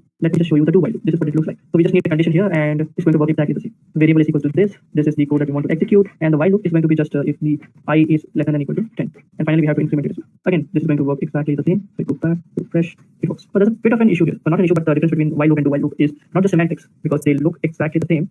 But what happens here is, let me just remove this. Yeah. So now it's going to print it, and then going to print it again. What happens is, if I were to change this variable to be 11, and if I were to change this variable to be 11 as well, what happens is, if I go back and refresh, 5 multiplied by 11 is equals to 55. So what's going on here is, in the do while loop, we have the variable set to be 11. We print whatever we wanted to print, then we increment the value by 1, and then we check the condition. In the while loop, we check the condition, and then we print something. So that's the whole difference. It's called the entry controlled versus exit controlled loops. In entry controlled loops, before the loop starts, we take a look at the condition. If it evaluates to false, nothing gets executed. In exit controlled loops, at least once the code gets executed. But if the condition evaluates to true after the execution of the code, then we get this. Even then, we will still print something. So for instance, if this code is printed, that means that this condition, even if it didn't evaluate to true, we will still print it once. Then it increments, so 11 becomes 12, and we check if 12 less than or equal to 10. It's not. It is not equal to or less than 10. It is greater than 10. So the loop exits. So that's loop in nutshell. That's how loops work in JavaScript and many other languages. These are the 3 kinds of loops. There are other kinds of loops as well, which we'll discuss once we are done with arrays and objects, because those kinds of loops are used there. So we'll take a look at that in the array section. So let's take a look at the arrays now. Arrays. So an array is a container type. A container type is used to store variables or values of different types. So arrays are used to store multiple data points or multiple fragments of data in a single variable. To give you an example, let's say that you want to store the marks of a particular student, and you want to store all the marks in one variable. If you are trying to store the marks of a person in English, Hindi, maths, science, geography, these 5 subjects, you can create variables with these names, and you can store the data inside them. However, if you want to store them all inside a single variable, then you can use arrays. Arrays have 2 parts to them: indexes and values. Indexes are the you can think of them as roll numbers. So they start from 0, and then there's the marks of the student. So whatever you insert at the beginning will go at the 0th index, then the first index, then the second index. In JavaScript, arrays are dynamically sized, so you don't have to worry about running out of space, or you don't have to worry about declaring an array of a fixed size, because they size dynamically. So you can store as much information as you want. In other languages such as C++ and Java, you would have to declare an array of a specific size and then use that array only. You can't use multiple arrays. So that's the difference between the arrays in JavaScript and other languages. Also, in strongly typed languages such as C++, Java, you would have an array that can only store value of one type. So if you want to store integer values, you can only store integer values. Only want to store string values or other kinds of values. On the other hand, here we can store values of multiple types in an array. So we can store a variable that is of type integer, then string, then boolean, then again integer, then again boolean, then again integer, and many different kinds of data. In any format that you want, as long as it's supported by the language, they can be stored inside an array. In fact, we can store an array inside another array, and that also works. So that's how this works. Let's take a look at hands-on and figure out how arrays can be used in JavaScript. So again, to follow along, just like we had done earlier, just need to have an index.html page, open up the console, and open up the code file. So here's what we have. We have used the use script. Now we'll take a look at multiple operations that can perform on an array. So first thing we have to understand is how you can create an array. To create an array is quite simple. I'll use the var keyword. I want a new array. So I want an array of the marks of a student. I'll call it marks, and I'll assign it to this. This is an empty bracket. I save it, go back, refresh. Now if I take a look at marks, it's an empty array. Also, there's an array constructor as well. So if I just use the new array function, this will return the same thing as well. But we don't need to get ahead of us. This is how we can create an array. Now, creating an array is quite easy. You can just create an array. But how do you initialize it? So this is an empty array. If I want to add some values to it, let's say that the student has 88, 56, 55, 44, 55. These are the 4 marks. Go back, refresh, marks, and these are the 4 marks. If I expand this here, we'll take a look at this. This is the index, which is corresponding to the variable. Since this was the variable I inserted at the beginning, so this is the data that I inserted at the beginning, it got the number 0 associated to it. Similarly, 1 was associated to 66, 2 was associated to 44, and 3 was associated to 55. And I have a property length, which tells us the length of the entire array. So basically, if I were to take a look at marks.length, it will show me the number of elements inside an array. That's one way. If I want to access certain values, let's say I want to access the value at the beginning, there you go. So I can just use this 0, 1, 2, 3 to get the values. So 1 would give me 66, 2 would give me 44, and 3 would give me 55. Now what about 4? Well, it will give me undefined, mainly because these indexes don't exist, so they are not available for us to use. So if I go back, this is what it looks like. Now, as we know that we use indexes, and indexes are sequential, 0, 1, 2, 3. They are assigned on the basis of arrival of the data. Now, if I want to go over these and print all of those one by one, what I can do is I can use a loop for variable I is equal to 0, I is less than, and here's where the marks come to play. Marks.length, and I just, so it will go from 0, 1, 2, 3. As soon as I becomes 4, it will exit out of the loop, so we'll only get 0, 1, 2, and 3, which are the valid indexes. And I want to print marks of 5. Save this, go back, refresh, and here you get the number. Now, this is where a simple for loop works, but another thing we can do is, instead of using this because it is a lot of values, what I can do is for variable x in marks, and if I print x, go back, refresh, here's where you get 0, 1, 2, and 3. So you get the indexes, and you can do it there as well. And there's a for off loop available as well that you can take a look at. You refresh, and here you get values. So if you want to take a look at the indexes, you can just go for x in, and it will get you that. If you were to go for off, this is how it will work. Just a quick info, guys. Test your knowledge of JavaScript by answering this question. Which of the following is not considered as an error in JavaScript? A. Syntax error. B. Missing of semicolons. C. Division of 0. D. Missing of brackets. Comment your answer in the comment section below. Subscribe to IntelliPad to know the right answer. Now, let's continue with the session. So this is how the variable works. In other languages, you would have to do something like this, especially in Java, but here it doesn't work like that. So that's the way you can loop over an entire array. But how about you have an empty array and you want to enter some values into it? The easiest way here is if I go back to my code, I'll just show it to you here. Let's say ARR is equal to a new array. Sorry. Now if I want to add new data into it, all I have to do is ARR, this is empty right now, dot push. Push is allowing me to insert some value. The F here means I have to put these brackets here. This is a function. Don't worry if you don't understand functions right now. I'll explain it to you in a moment. But let's say that I want to enter some item. If I want to enter just one number, I can just enter 50, press enter, and now ARR has 15 values. But if I want to enter more numbers, 16, 17, 18. All of these will be inserted as well. And there you go. It returns the length of the array. So whenever we insert something, it will get back the length. So since we inserted 3 values after 1, we get 4, and this is what's returned. We have these 4 values. Now that is done. But let's say I want to remove the element. I can just pop, and this will remove things at the end. Now instead of getting 15, 16, 17, 18, I get 15, 16, 17. If you pass in a number in pop, it will remove. It won't make much of a difference. It will still remove the same thing. Similarly, it won't throw an error basically, and you have one value. If I were to pop again and then again, since last value was removed, nothing is here, so you can't have anything. As we discussed, arrays can have values of multiple types. So let's say it's a string 0 true. ARR is equal to this. Now, if I want to find the value, I can find the last index of true. So true was found at the second index. This is easy for me to find things. If I want to find some string but it doesn't exist, it will return me an index of -1. So that's how it works. In arrays are really complicated in JavaScript. You can have a lot of functions. A few functions that I'd like to show you that are very important. Let's say that I have numbers. This is an array that has 1, 2, 3, 4, and 5. Now suppose I want to create a new array out of this array, and what I want is all of these numbers squared. So 1 multiplied by 1, 2 multiplied by 2, 3 multiplied by 3, 4 multiplied by 4, and 5 multiplied by 5. Simple logic that we have learned so far is use for loops. Go over each value for var x of, and inside it we pass in nums. Let me just show you the code. So I'll just copy here, paste it here. Then var result is equals to an empty array for var x of nums. We get x and result dot push x multiplied by x. Now if I console log the result, save it, go back, refresh, this is what we get. So we get 1, 4, 9, 16, and 16 and 25. This is exactly what we want. Now this works, but as you can see, again, you have to write so much code to get something very simple done. In other way, if you want to do it, I can show it to you right now. Result is going to be equal to, and I take num, and I'm going to call a method on it. It's called map. This function, it will take another function, and I'll show you what that means, but this is called functional programming. We'll discuss more about this when we are discussing functions, but right now just take a look at what happens. I'll just return x multiplied by x. And this is done. I save, go back, refresh, and I get the same output. So as you can see, multiple ways of doing the same thing in JavaScript. Some are more concise, however, it takes a little bit of time to get around those. Some are really easy to use. So we have understood how to declare an array, how to add elements to an array, remove an element from an array, access elements from an array, and loop over the array. These are the basic functionalities. If you want to take a look at the functions available for arrays, just type in nums dot, and you can take a look at all the different kinds of values that are available for you to use. Shift, unshift, splice, reverse, reduce, and many other kinds of functions such as index of and last index of. The difference between the two is that index of will give you the first index that it finds of a number. So let me just display that for a moment. Let's say that array is equal to 1, 1, 2, 2. I want to find the index of 1, I get 0. But if I were to find the last index of, this will give me 1. So if you take a look at this, first time I encounter 1 is at the 0th index, and the last time I do it is at 1. If I were to change this variable here and add 1 at the end, now if I were to use index, the value is still the same. But if I were to use the last index of 1, I get 5. So this is the difference between the two. Let's take a look at objects. So objects are the fundamental type in JavaScript. Objects are really important in JavaScript because most of the things that we work with are essentially objects. Objects are container types. Basically, they contain other kinds of data. Objects can contain objects, arrays, and any kind of data that they want. Similar to arrays, they are also heterogeneous, meaning that they don't need to contain only one kind of data. They can contain different kinds of data. The only difference between arrays and objects is that in basic usage is that objects will use key value pairs. Now, key value pairs are really easy to understand. Basically, just like in arrays, they have numeric indexes that are automatically assigned as you add and remove elements. So as when you create an empty array, there's no elements in it. You add new item to it, it gets the index 0 assigned to it. Then you add another item, index 1 is assigned. Then you add another item, index 2 is assigned. When that element is removed, index 1 is the highest value of our index is there. And then when you add another item, index 2 is assigned again. So as you can see, sequential increases and decreases based on the length of the array. Now the difference here is that in objects, you can, instead of assigning 0, 1, and 2, it's up to you what you assign to the values. So basically, if you are trying to create a table-like structure in which the name of the person is supposed to be the key and the value is going to be their salary, you can do so. Just put the name as the key, salary as the value, and keep doing it for all of those, and it is an object. Objects are also fundamental in JavaScript because they are very synonymous to other kinds of objects, such as if you've ever worked with say object-oriented programming in other languages, and object-oriented programming is something that we'll discuss. But in object-oriented programming, you have classes and objects. Those are slightly different from what we're covering right now. So don't worry if you don't understand them right away. Basic idea behind this is that objects are containers that can contain key value pairs. They are more similar to hash tables or hash maps than they are, or dictionaries if you are in Python, but they are more similar to those than they are to classes and objects in the traditional sense of object-oriented programming. In case you don't know object-oriented programming and hashes and all of that, don't worry about it. We'll take a look at the hands-on and we should understand what this actually means. However, if you are familiar with these topics, then you have a nice ground level understanding of what this is. How to use it, however, is something that we'll cover on a hands-on. Right, now let's take a look at a hands-on involving objects. So for this, firstly, you need a web browser open. You can open it up in any web browser that you want, as long as it has a JavaScript console. To get into the console, just press Ctrl+Shift+I and then click on console and select it. And yeah, now it looks. So the way you can create an object is very similar to the way you could create an array. So for arrays, you needed to use either this shorthand, which were two brackets open and close, or you can create new array.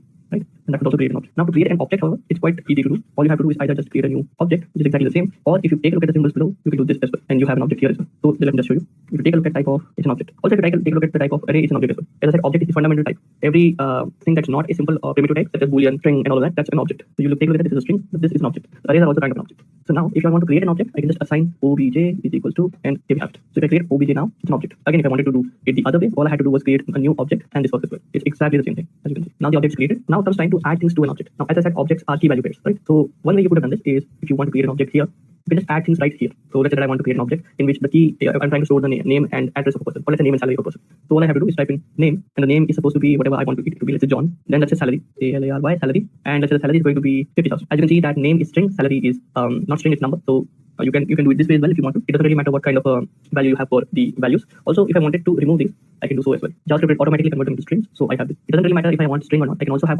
numbers mapping to numbers as well. So let's say 2, 4. This works as well. Now if I create an object, I can take a look at the object in the console. This is what it looks like. 2 will map to 4, name will map to John, and salary will map to 5,000.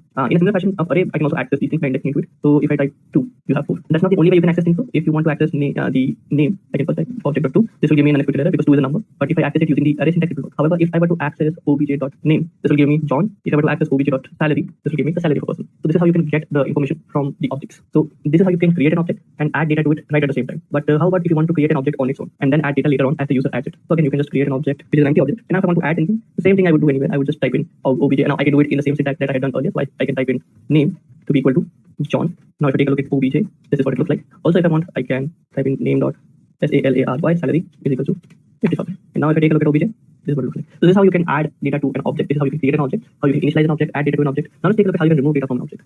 So if I take a look at this, it looks like this. If I were to take a look at name, and now if I delete it, and then take a look at obj, it only has salary. So this is how you can delete it. Use the delete keyword in front of the object and the key name that you want to delete it, and it will delete everything.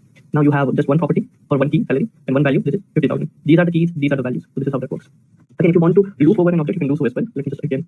Yeah. So now we have obj and we have name and salary. Another thing to notice is that it doesn't really matter how you add things into the object. If I add name first and salary first, it doesn't really matter. It's really fast for lookup. Also, if I try to access an element that's not inside the object, let's say not found, it will return undefined. So just be sure to use this. So if I want to check whether some key exists inside the object, the quickest way to do it is check if it's equal to undefined. So this is going to be equal to undefined. Name is not going to be equal to undefined because we have name equal to John. Now if I want to loop over the object and print everything inside it, all I have to do is use a for loop for variable key in object console.log key plus, and this is string concatenation.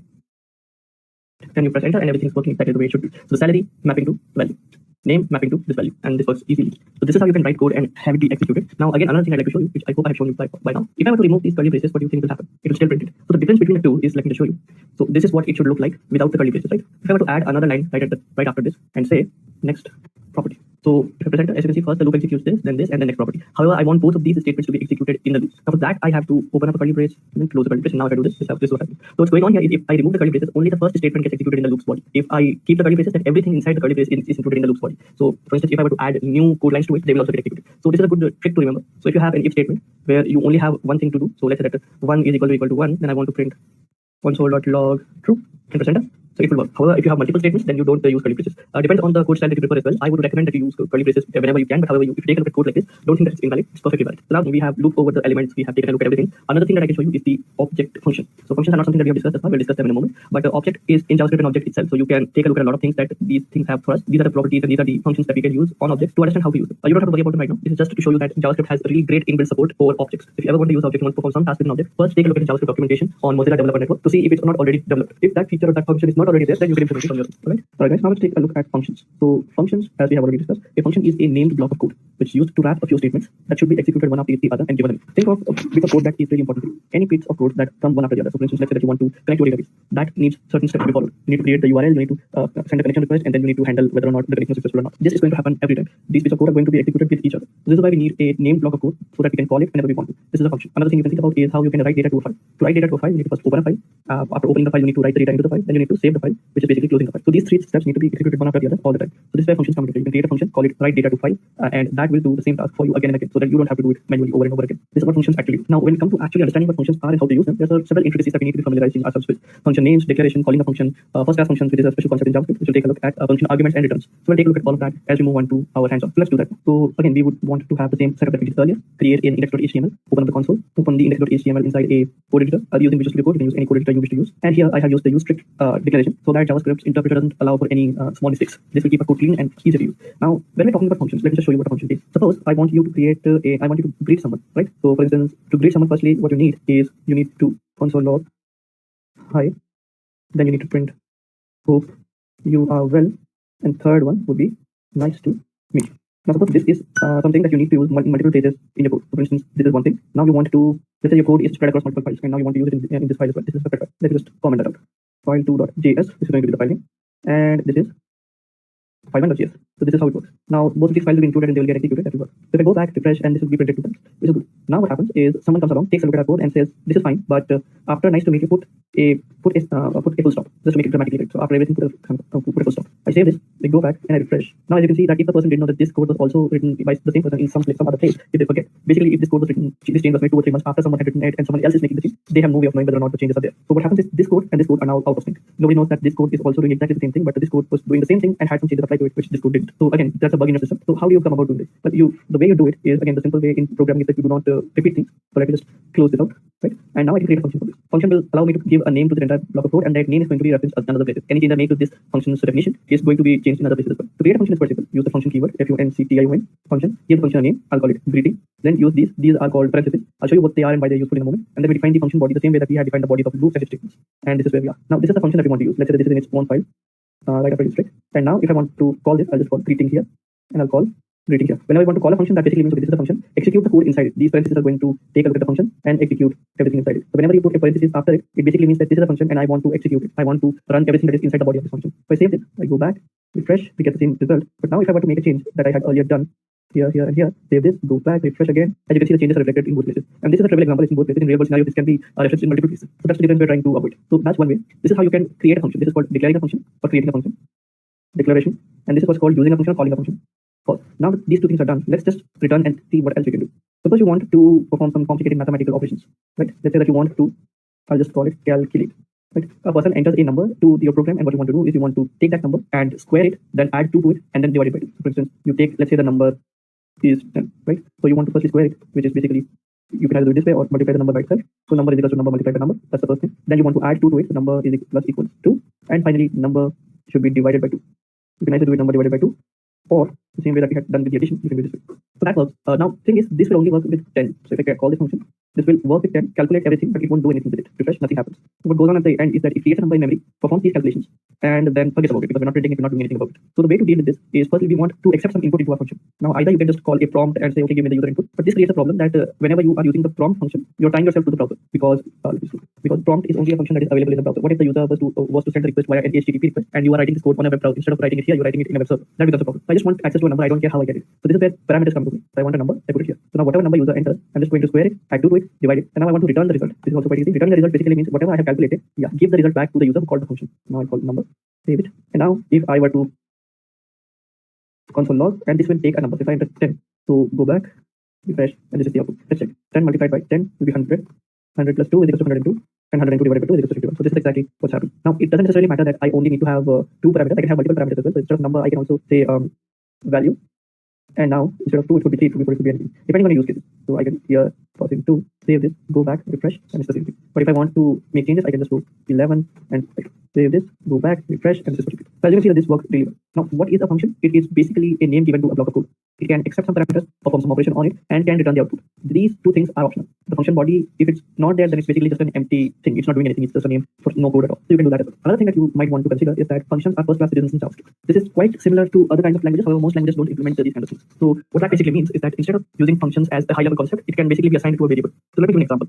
Let's say I want to create first action is going to be, I can create a function without giving it a name. It accepts some value and returns that value multiplied by itself. That's it. And put a semicolon at it. Right? So this is the first action. Second action is going to be, it takes in a value and returns the value multiplied by 2. So now if I want to create a function, let's say I want function calculate. This will accept some actions and it will accept a value. So now what I want is and I can just go over each of the actions. So I just go for variable I is equal to 0, I is less than actions not length. I was used. Now all I need is to go to the actions, extract that function, pass in the value that was passed in, and I can just create a result. Result is going to be an array that will be passed in, and I'll show you what that means. Result.push. Now I just have to return the result. So what's going to happen here is this. Now I'll call the calculate function, pass in the actions, which is going to be an array of first and second, and finally I pass in 2. So I go to console.log this, save this, go back, refresh. As you can see, this is what the output is. Just a quick info, guys. Test your knowledge of JavaScript by answering this question. Which event can be fired on a scrollable document element? A. Window. B. Scroll. C. Load. D. Unload. Comment your answer in the comment section below. Subscribe to IntelliPad to know the right answer. Now, let's continue with the session. 4 and 4. Now again, if I were to change the number, let's say it's 4. So I should get 16 and 8, and this is what I'm getting. This is the output. Now what's happening is, since I can assign functions to variables, I have created 2 operations on my own. Now what I want is the calculate function to accept a number of operations and a number itself, and perform these operations and return the result respectively. So it creates a result array, goes through all the actions, which is basically me trying to square and double it. I can also change the name here.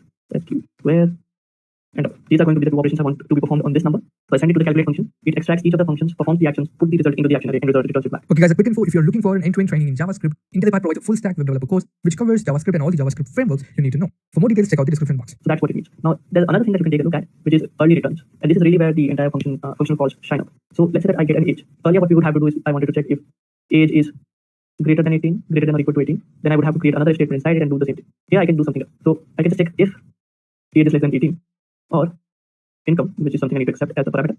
Income is less than 50,000. Then I'll just use the word return. This basically means that, okay, if this is true, if either age is less than 18 or income is less than 50,000, then just return from the function. Don't perform any of the steps that I'm mentioning here. Other than you can just write valid. That's it. So that's what you can do. Now your code is much simpler to read. It's easier to understand. Basically what it's doing is, if this is an invalid input, don't do anything, just return. Don't perform any function. So if I were to go console.log, I don't have console.log as well. I just have to use the calculate function. Pass in the age. Let's say it's 18 and income is 50,000. Save this. Go back, refresh, it prints valid. Now, if either one of those turn out to be true, or another one turns out to be false, it's not going to do anything. It's just going to move on. So this is how you can write code. So this is how functions work. We have taken a look at how to declare a function, how to call a function, how to compose function callbacks, how you can do all these things. One other thing that I'd like to show you that I didn't show you when arrays were being used is something called map, filter, and reduce. These are the 3 functions that are the most important ones in JavaScript when you're using arrays. Suppose you want to use an array. Let's say that I create an array of numbers, right? And I get numbers 1, 2, 3, 4, 5. Now, I wanted to create a new array squared, which will be these numbers squared. So the way to do this would be, in normal terms, I would have to create an array, then I would have to write a for loop in which I perform these things. Here, what I can do is just type in the word numbers, and I use a function called map. Map is a function that takes in another function, just as the one we had created when we were creating squared and double functions. This function takes in a number, single number, not all the numbers. And now I want to perform my action and return the output. So I will return the number multiplied by itself. Now if I were to console log squared, this is what I will get. 1, 4, 9, 16, 25. So this is what we are getting. So what's happening is, the numbers.map function is going to take this array And what it's going to do is in this function, it's going to pass each of these values one by one. So for instance, let's say this function is called, this is the function that is called, the first thing they will pass in 1, then it will pass in 2, 3, 4, and 5. And these values, when they are called, they will return, 1 will return 1, 2 will return 4, 3 will return 9, 4 will return 16, and 5 will return 25. So this is how mapping works. Basically, I want to create a new array out of a previous array. This is why functions are so important in JavaScript, and this is why they're called first class citizens, because you can pass them around in other functions and nest them and do whatever you wish to do with them. This is why functions can be a little challenging when you're trying to work with them. So this was map. This is also part of functional programming. If I forget to return it, then I'm going to get this, which is undefined because I forgot to return it. So what happens is I take the number, make the calculation, but I don't return the result that I want to be included in the resulted array. So if I return it, only then will it work.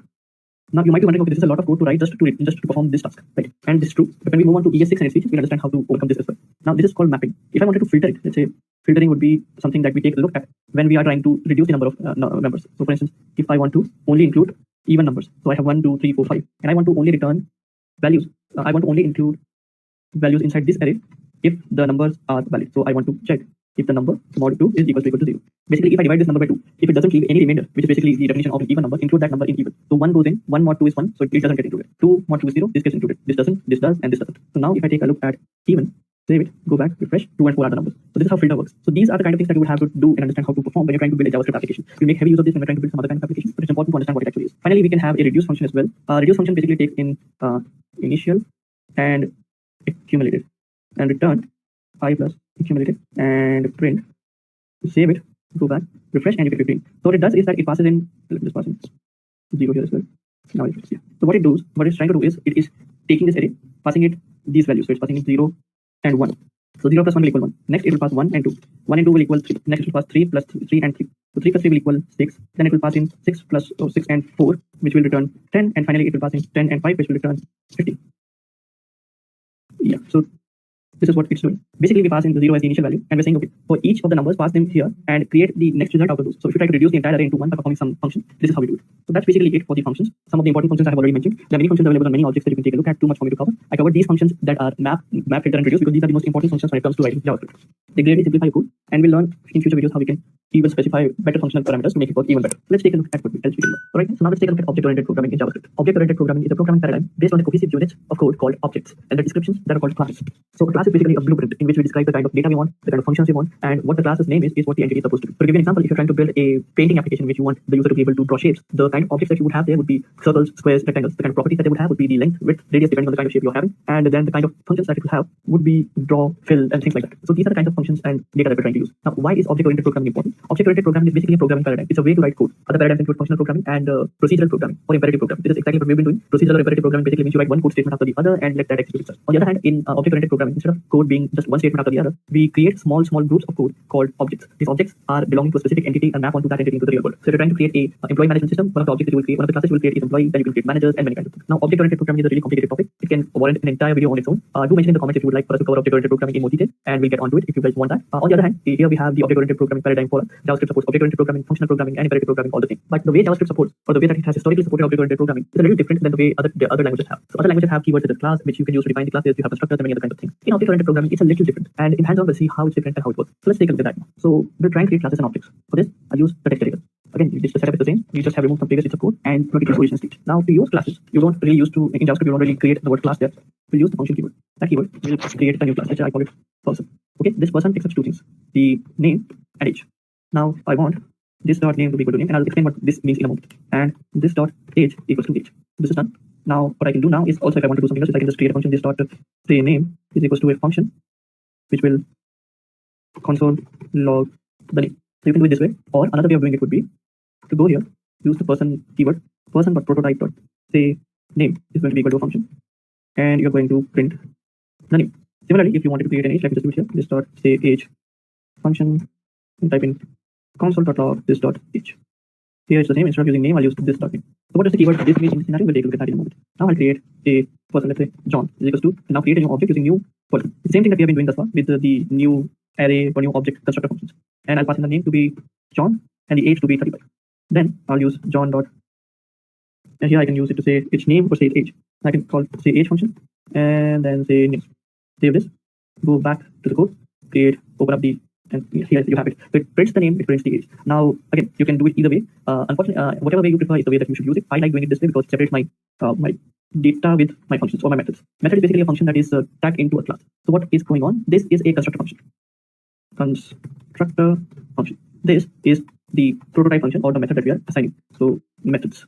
So what happens is prototype is a property that the class takes a look at. So whenever we create an object, the first thing that happens is it takes a look at all the method names that we're calling. So we say, okay, I'm calling say age. The object will take a look at itself. Do I have a function named say age? No. Then it takes a look at its prototype. Does my prototype have a say age function? If it does, then I'll call that. If not, then I'll call it. So that's how this works. So these are the two things. Again, it's a little difficult to wrap your head around at first, but it works. Now let's come back to the keyword this. This, what does this mean? Let me just create a new function, person.prototype.print this function, console log this, save this, and now I'll just call it here. Print this. And now if I go back, if I refresh, as you can see, this returns the object. So basically, this is a keyword that is used to refer to the current object. Similarly, if I were to console log this here, which is outside the class, outside an object, outside a function, I will get window. So the way JavaScript works in the browser, at the end, everything is attached to window. Window is an object that is on the JavaScript browser. It is managed by the browser. You are supposed to add things for removing. So if I create a variable here, var name is equals to Peter, and save this. And if I go back, refresh, if I type in Peter, okay, maybe I should type in name.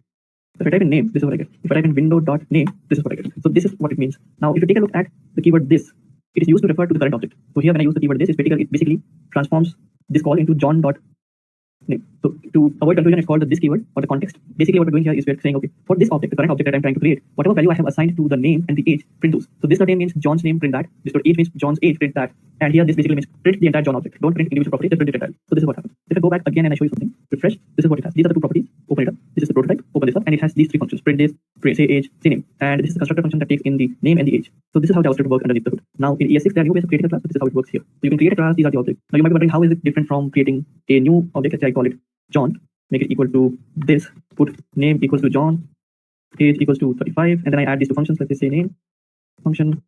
And the similar thing. Just think about this. So how is it different? Well, the main difference here is, let me just go back here, instead of John, I just Johnny. Save this. Go back, refresh, JOH, and Y, and this here. So the main difference is this is something that you can't reuse. Once you created the variable Johnny, that's it. Now if I want to create another person with the same structure, here all I have to do with John, I will create Johnny, and his age is 40. So now it has all the properties that a person class has, which is this is the name and the age. It also has the name assigned to be Johnny, it has the age assigned to be 40, and it has these functions automatically. So I didn't have to create a new object, copy and paste the code. As we want to reduce the amount of code we write, we do it this way. So use these object literals, these ones that we create like this. You can use them, but use this when you want to create just one-time thing. If you want to create something that needs to be accessed and change the data of multiple times, then these functions are important. This is how you can do it. Also, these data is also called, in case you ever come across this, it's also called properties. And this is how it works. So this is how you can create a class in JavaScript. This is the old school way. There are new ways of doing it, and we'll discuss this when we're discussing ES6. But right now, this is how you can create a class. It will work with all kinds of functions. JavaScript had a difficult start with object-oriented programming. It was earlier not designed to be an object-oriented language. Then object-oriented programming came into being, and now it's like this. So this is how you can do it. This is why functions were repurposed to be classes and objects. So you can do it this way. There are other ways which we'll discuss in later sections. But right now you can understand how you can do this. Right? Let's take a look at what next we do. Finally, take a look at JSON. JSON stands for JavaScript Object Notation. It is a popular data transfer format which uses syntax similar to JavaScript object, which can be serialized and from and deserialized. So basically, what happens is when you're trying to exchange information between two programs, and these two programs may be of different language, you need to agree upon some common format in which you'll be exchanging data. So that when you create that format, put the data in, and send it to the user can then take it out of that format and understand what you have written inside it. This is where JSON comes into play. Similar to JSON, there are other alternatives available, such as XML and YAML or YAML as it's called. However, XML is quite old, it's quite verbose. YAML is quite new, but it's not very useful. JSON has turned out to be one of the most popular data exchange formats. It's based strictly on JavaScript object notation, which is basically how you create objects in JavaScript, with a few notable exceptions, although it's quite similar. We don't add functions around, but we'll discuss those in the hands-on. Basically, JSON allows us to add data to an object, convert that object into a string, send it back to the user, which may be a Python program, it could be an Android application, could be anything. Usually it happens in client-server communication, but other programs do that as well. Once that data is sent, that data will then be passed and converted into an object that programming language can understand. And once that's done, you can then extract data from that object and use it however you wish to. Basically, JSON allows us to create a stringified version of our object and pass a string in order to understand how to extract objects out of it. So let's take a look at how that works in the hands-on. So you open up your browser, open up the console, and now let's take a look at how JSON works. Now again, JSON is like everything else in JavaScript, it's a object in JavaScript. So let's just show you. And it contains a lot of functions that we can use for our purposes. In our case, it's parse and stringify. These are important functions. But first, let's take a look at the syntax. So whenever you're trying to create an object, let's say that I am trying to make an object, let's create variable data equals to, and I'm sending back the information about the user. Let's say the ID of the user is 1, name is John, age is 56. So if I take a look at the data now, it looks like this. Now this is fine. JavaScript can understand this and it can parse it. But if I were to transfer this data to some other language or some other program such as Python, C++, Java over the internet, this will not work. Firstly, it will just be sending over a bunch of bytes that JavaScript can understand, but other languages can't. So we have to convert this into a string. Now to convert this into a string, we can't just wrap it inside this. For instance, we can't just do it this way because that makes no sense. Because let's say that if I have some double quotes in there and it's a long file, then this I have to go through the entire system. So the other way of doing it would be to use JSON.stringify. Inside it, I'll just pass in the data. And as you can see, that this has done it for us. It has double quoted the entire property, double quoted these things that we need, the properties that are string, and takes care of all of that. So this is what the data is. Now, if I want to send it to a user, I can send it. If I'm creating a web server, I can just pass it to the user. They will get this data. Let's say that I'm that user. I get the data now. So I'll just get const string is equal to, not const, variable string is equal to this. So now if I take a look at stringified data, this is what it looks like. But if I want to parse it, I can just go JSON.parse the string and get back the object property exactly the way we want. So this is what JSON allows us to do. Now suppose I'm creating a web server, I get the data from a database and I want to send it to the user. So sending it over the internet, I need to convert it into a string, which I do using this. So JSON.stringified data, this is what gets sent to the user. Now let's say I'm creating a front-end application, I get the data and I want to convert it into the JavaScript objects that I can use. Just use JSON.parse on the data that you receive and it will work exactly the way you wish for it to work. So now this is how this works. There are other ways of dealing with data with JSON as well, but they are quite complicated and not very useful because they are really difficult to implement. Basically, you'll be re-implementing the stringify and passing functions yourself. That's not very useful, so we recommend that you do it this way. So with that, now let's take a look at what else we can do. Alright guys, now let's take a look at ES6 feature. So JavaScript has been around for a while and new features have been added to JavaScript in its 2015 version. That was a major revamp of the language and it was called ES6.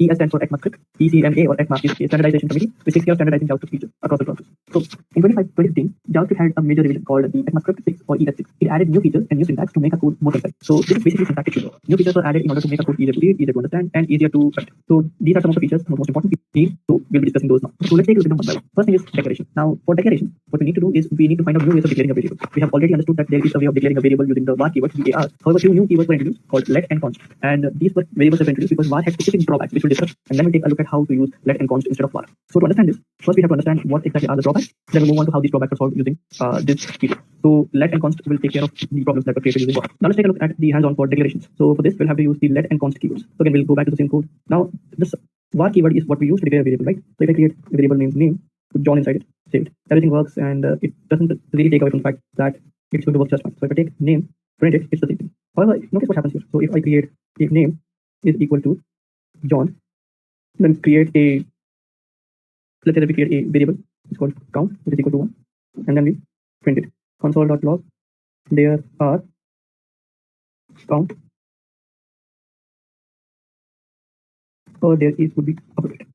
So now if I go back, refresh, there is one John, I think I printed 0 somewhere, count is 1, and name there is, no, so there is one John. But if I take a look at the count variable, it's also available outside. This is a problem, this is one of the problems. So what happens here is this, whenever we declare a new variable here, even if it's inside an if statement, it will be available throughout our code. So it will be available here, I can use it in another if statement as well, if true, console log count, and this will work. This is a real problem. It might not seem as such right now, but the problem here is this. Suppose you're working on multiple files and you try to create a new variable. This variable is now called, you create a new variable, you want to get the username. So you get the name, you ask for a user to enter the name, and what you have essentially done now is you have overwritten the value that might be used someplace else. So now if in some other file someone has already declared a variable name and they will use it when user clicks on a button or something, they'll get the name that you have declared instead of getting the name that they have declared. This causes a lot of issues when you're trying to build applications at scale, when there are multiple files that you need to take care of and how to work with them. So in cases like this, what we can do is we use the let keyword. The let keyword won't let the respect the scope of the variable. So if I go back, finally all I have to do is change var to let, save it, go back, and now if I try to use the word count, it says no variable named count is defined. This process of getting the variable from here, which is what happened with var, and putting it at the global scope, this is what's called hoisting. Just a quick info, guys. Test your knowledge of JavaScript by answering this question. Which of the following is not considered as an error in JavaScript? A. Syntax error. B. Missing of semicolons. C. Division of 0. D. Missing of brackets. Comment your answer in the comment section below. Subscribe to IntelliPad to know the right answer. Now, let's continue with the session. This is a problem in older versions of JavaScript, this is why the let keyword was created. Now there's another kind of variable called const. This is what const looks like. And contrary to popular belief, const doesn't mean that you will have a new variable which that can't be changed. For instance, let me show you. Const person is equal to, let's say I call it a person. Now if I were to change this, I can obviously do so. Person is equal to another, and now I can't change it here. So that's the way const will work. It will not allow you to change the variable. However, if I had, let me declare another one. John is equal to, and John's name will be John.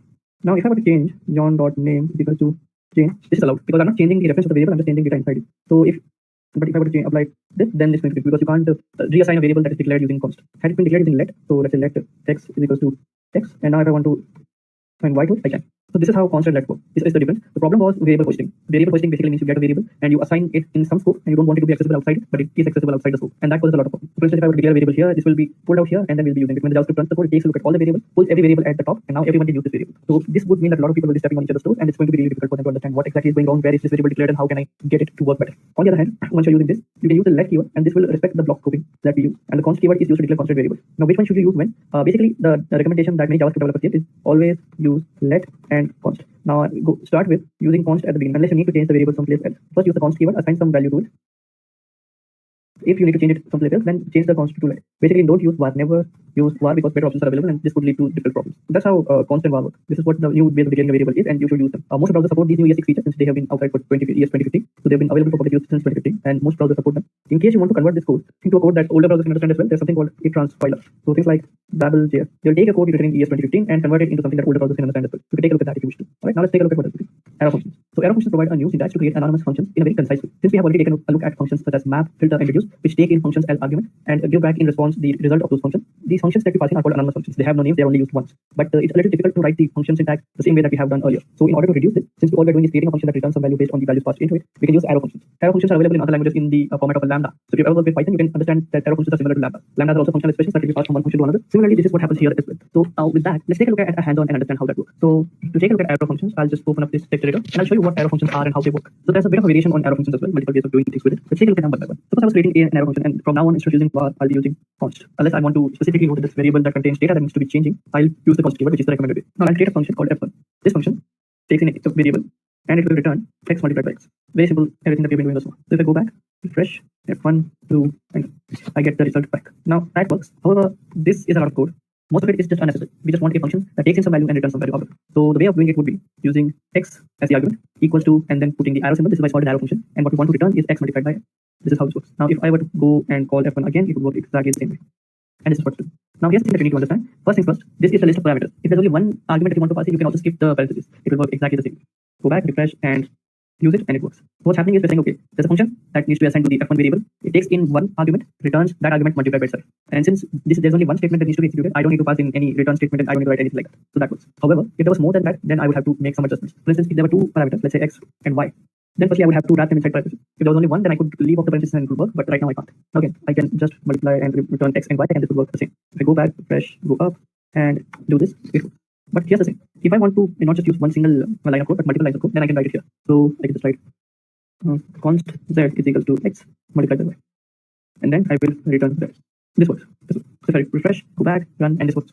So this is the basic function of arrow functions. You create a function, it's anonymous, you don't need to write a lot of code. Now compare and contrast this to a function that we had to create. So previous version was we would have to create a function that takes in x and y as parameters, and then we have to write the curly braces, we have to return the statement x multiplied by y. A lot of code to write just to perform something simple, right? Here we don't have to do that. All we have to do is just pass in x and y and return what we want to return. If there are more than one statement, then we need to wrap them inside curly braces and make sure that we return something if we wish to. If not, then we can just remove the return statement and return anything that this evaluates to. On the other hand, if we only have one parameter, then we can just leave off the parentheses as well. Although it is recommended that you use the parentheses if and when you can, because it makes your code more readable. So now where does this help us? Now again, suppose instead of doing it here, I'll do it here. Suppose I have numbers. It's equals to, and I take 1, 2, 3, 4, 5. Right? So if I take a look at numbers, this is what it looks like. Now if I were to use the map function again, this takes in a function. Instead of passing in the function the old way where I use the function keyword and take in the parameter, then write it here, and then I have to return something, which is this way. X multiplied by x present. This is how it used to be done. Now I can simply write a really concise version of it, if you remember. As you can see, this is just 1, 2, 3, 4, 5 keywords that I have to type. Here I have to write this entire line of code. So it's very simple and very easy to use. And since I'm only going to be passing expressions, I can leave off the curly braces and parentheses as well. Let's say I want to filter. So I'll just use filter x and x mod 2 equals to 0.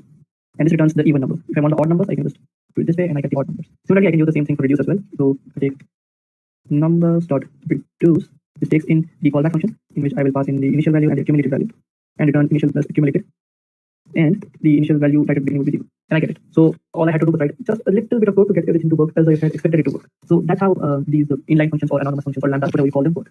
In the newer versions of JavaScript, they have proved to be really helpful. Many new languages have implemented these features themselves. So that Java has implemented these functional capabilities in themselves as well. Also, these are really helpful when you're learning new frameworks such as Angular, React, Vue. They make extensive use of these functions because they make the code more readable. With that, let's take a look at what else we have to come. Let's take a look at destructuring. So arrow functions are quite easy to understand, but destructuring is a little different from arrow functions. Instead of using the same syntax but modifying it a little bit, we'll be using a new construct in destructuring. So in destructuring, we can extract values from containers like arrays and objects in a very concise way. It often happens that we have an array or we have an object and we want to extract some values out of it and assign them to a variable. Now, when we're trying to do that, we want to, in previous versions, we had to index into the array or use the name of the properties there, but here we can use it ourselves. So in cases like this, we use destructuring. It makes our code really easy to use and really precise to work with. So let's take a look at that in a hands-on. Let's first take a look at the old way of doing things. So we had to create a variable. I will call it, let's say, names. This is going to be an array. And let's say that the array contained 3 values: Jane, John, and Jenny. So this is how you can use it here. But now if let's say I wanted to create 3 variables x and y and z, and I wanted to assign these values to them. To do that, I would have to use names of 0, similarly names of 1, and names of 2. And now if I wanted to print the values of x and y, it would be x, y, and z. Save this go back to the code, open up the console, refresh the page, and you get change Johnny and Jenny. Now this works, and similarly for objects also. Let me just show you how that would work. Instead of names, let's say we had people, and we had an object here in which names corresponded to their age. John was 40 and Jenny was 37. Now again, if I wanted to get the age here instead of the names, I would have to again do something similar. Instead of being A, B, and C. And now, let's say that I want to extract the name of Jane. Then I would have to use the people.jane. And similarly, I had to do the same thing here, which is for John, people.john. And finally, for Jenny, I had to extract it like this.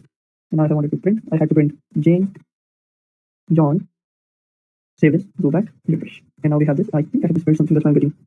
For John, the J needs to be capitalized. That is the issue. Save this and this works. Now, if I wanted to, could just do it this way, Jenny. And now here, instead of having those capitalized names, I can just type the small letters and this works. As you can see that this is a little tiresome to write. So how can we do it in a better way? Well, let's start with this. Let's keep these two things and we'll print these two things. But if I want to extract and destructure values out of it for X, Y, and Z, all I would have to do is this. So I use the array syntax and assign it to the arrays. Now if I were to print it, it should print the exact same thing. So I have to refresh this and it prints the exact same thing. So the way we did it is we created the array syntax and we added X, Y, and Z. These are the new variables in which I want the values to be assigned. Should be the 0th index should be assigned to X, first index to Y, and second index to Z. That's how we do this. Now the same thing we can do here as well. So here, Jane, John, Jenny, all assigned like this. And now if I were to save this, if I were to go back and if I were to refresh, the output is still the same. So here the name matters. Earlier I could have named it X, Y, Z, I could have named them A, B, C in the array destructuring thing. But here I have to name them correctly. Okay guys, a quick info. If you're looking for an end-to-end training in JavaScript, IntelliPath provides a full stack web developer course which covers JavaScript and all the JavaScript frameworks you need to know. For more details, check out the description box. So instead of Jane, I could have just written, if I were to write Jane like this, save this, go back, refresh, I get Jane is not defined. This, if I were to go here and paste it here, go back, refresh, then I get undefined. This is because the keys are not matching up. So the keys that we have are Jane, John, and Jenny. If I want to create a variable of the same name, then I can just destructure it like this. And that's the way it works. Now, it's not the only way it can work. For instance, if let's say that I have a function, right? And I say, okay, print the details. It will expect an object that contains the details of a person. And I want to print the name and age. And I call print details. And I can create an object first. Let's say Jane, in which name is Jane. Age is 40. And if I pass the variable here, now if I wanted to print this, I would have to prefix the person. And only then will it work. So if I save this, go back, refresh, it works like this. However, as you've already learned that we can destructure these things, so we'll do that here. So just paste it here and add it in. So whatever happens is we pass in an object with name and age as keys. This will extract it and create variables out of it, and we can use them here. Now if I go back and refresh, it works exactly the same. So that's the way destructuring in objects works. This is why destructuring is considered so important, and this is why it helps us in writing cleaner and more concise code. Now let's take a look at the classes in ES6. Now let's take a look at the class keyword. So in ES6, we get a new way of defining classes. As I discussed earlier, in JavaScript, creating classes and objects is a little tricky because unlike other languages such as Java and Python, they have their own way of creating a class. And if you learn how to create a class and create an object in one language, you can pretty much learn how to do that in other languages as well. So syntax is going to be a little different, but the overall system remains the same. That you declare a class using a class keyword, create a constructor function, add variables to it, and add methods to the class, and then you use the new keyword, or perhaps you don't use it in case of Python, and you instantiate a new object of that class, in which you can set the values and create the methods that act on those values and so on. So this is how you would do in other languages. In JavaScript, however, before ES6, what we had to do was, as we have already seen in object-oriented programming section, we have to create a function called the constructor function. That function's name is the name of your class. The function takes in a few values that you can set as properties to your class, and in the prototype of the function, you attach some functions or methods that are part of that class. After that, you can create a new object of that class and can use those functions. So that works quite easily. However, this is a really weird way of doing it because you have to, instead of doing it the way you would normally do, which is basically just creating a class, creating an object, and functions and class are two different things in other languages. However, in JavaScript, they're all mismatched together, so it's a little difficult to get started with. However, in ES6, they have changed this. Now we can use the class keyword to create a function. Instead of using a function, we can create a class on its own. Now, what's happening behind the scenes is exactly the same thing that has happened with the function keyword, with adding methods to the prototype and all. But just because the new class keyword was introduced, we have a new way of creating class, which is much more easier than the previous way, and maps on to what other languages allow us to do. So let's take a look at that in the hands-on. For this, I have the same thing here. Now I'll create the same class that I had done earlier, which is the person class. Earlier, I had to create function, person, and had to add some properties using name, age, then this dot name equals to name, and similarly this dot age would also become age. And then I had to add things to the prototype. So this is doable. However, if I wanted to do this in class, it would be really easy. Just create a class, call it person. Inside it, I would create the constructor function. It is named constructor. It is called, and it allows us to create an object. Constructor functions are called constructor functions because they take in some parameter and create an object and give it back to you. So I'll again use the same thing here. The body is going to be the same. This dot name is equal to name. Similarly, this dot age is going to be equal to age. And now I'll use the same functions, but instead of attaching them to the prototype, all I can do is just create the function. So say name. I don't have to use the function keyword. I can just write it like this and type console.log this dot name. Similarly, this dot age. And now if I were to create a new person, I have to pass in name, and name could be anything. I'll call it John, age 35. Now John dot say age, and again John dot say name. Now if I were to save this, go back, open up the console, refresh, and you can see if I refresh this, we have John and 35.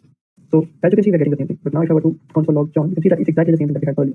Age and name are there, and the functions, including the constructor function, is attached to the prototype. So it's just a new way of declaring a class and using a class. It doesn't necessarily mean that that's the only way or that's even necessarily the right way. However, this is the way that many people use functions and classes, and we recommend that you take a look at that as well when you're trying to do it. Which one should you use? Well, the recommendation is that you use the newest features as soon as possible, because it may be possible that JavaScript or newer browsers drop support for the older version of code. However, that doesn't seem very likely, but it could be possible. So in order to avoid that, jump onto the latest version of code as long as it's supported in the majority of the browsers. And these features are supported, so you can take a look at those whenever you want. Alright, so now let's take a look at JavaScript and DOM. First, you'll understand what a DOM is. So DOM stands for Document Object Model. It is a tree-like structure which represents the HTML document and can be accessed and manipulated using JavaScript. So if you remember, when we were discussing the history of JavaScript was created in order to manipulate HTML pages, and the DOM is the way that it does that. The DOM, or the Document Object Model as it's called, is basically an interface through which JavaScript can interact with the HTML page. This is implemented by the browser, and what you can do is use the methods on JavaScript so that they can execute the code and manipulate the DOM as you wish it to. Now, these DOM elements are arranged in a tree structure. Just as an HTML page is created with nodes nested inside each other, that's how the tree is formed. It's a hierarchical structure in which each node is either a child node, parent node, or leaf node. So this is how the HTML document is structured, and then we take a look at the JavaScript. JavaScript can be used to perform different kinds of manipulations on the DOM. Let's take a look at them one by one. So using JavaScript, there are several kinds of operations that can perform on a DOM element. First one is accessing the DOM element. So depending on how you want to access the JavaScript DOM element, you can access it in several ways. We'll discuss them in the hands-on, but one of the ways is using an identifier. So if you're creating an HTML page and you want to access it in JavaScript, you can assign an ID to it. Similarly, you can assign a class to it as well. Just as you reference the of documents or the elements in CSS, you can reference them in JavaScript as well, and you can use IDs and classes for that. The other way as well, you can get the name of you can get the documents or the DOM elements using the tag name. So if you want all the forms on your entire HTML page, you can do so in JavaScript as well. And there are many other ways as well which we'll discuss. Then comes adding DOM elements. So what happens is you can create your own DOM element and then you can attach them to the HTML page as well. Suppose it's an empty page, you want to create a new DOM element. You can do so using the JavaScript DOM API. What happens is firstly you get the DOM elements, you get some data, create a new DOM element, add data to it, and then we can attach it to the DOM. With that, we move on to manipulating the DOM element. Now manipulating a DOM element is also quite easy. What you have to do there is basically you get the data and then you manipulate it. You get the DOM element, you change the style, change the text content, you can change different kinds of things about it, and it will work exactly the same way. Manipulating the DOM elements involve you getting access to the DOM element and then you making changes to it. So you can make changes such as change the order of the element, remove an element, add an element, which we have already discussed. But also you can change the text content inside each of the HTML DOM nodes, and that works as well. Finally, you can take a look at removing the DOM elements. Removing the DOM elements might sound a little difficult to understand, but it's fairly easy. You get the DOM element, you get all the child elements of it, and you remove those child elements, and they will be gone forever. So they are removed from your screen, and then you no longer have access to them. So that's how you can create DOM elements. You can access DOM elements, you can add DOM elements, you can manipulate DOM elements, and you can remove them as well. These are a whole variety of operations that you could ever want to perform on a DOM element in the JavaScript ecosystem. But how do you do that? Well, let's take a look at the DOM operations, and here we can understand that. Just a quick info, guys. Test your knowledge of JavaScript by answering this question. Which event can be fired on a scrollable document element? A. Window. B. Scroll. C. Load. D. Unload. Comment your answer in the comment section below. Subscribe to IntelliPack to know the right answer. Now, let's continue with the session. The first things first, I will open up the page. I'll remove everything from here and I'll open up this code. Now here I can write the code that I want to. So as you can see that the page is empty. Just for the sake of understanding, I'll create an unordered list item and I'll give it an ID of list. That's about it. First thing we have to understand is how do you get access to a DOM element. It's quite easy. You can just use document. Firstly, I need a variable name. So you get document.getElement by ID. This will only return one item because on an entire page, it is recommended that you only have one item with the ID assigned to it. So the ID that we had assigned to the list, unordered list, was list. Save this and we'll console log the list. Save this here, go back, go to the console, refresh, and you get the unordered list here. It has nothing inside it, that's why it looks like this. Another thing you can do is use class. You can get access to something using a class. So instead of this, I'll get class. But one thing you'll notice is get elements by class.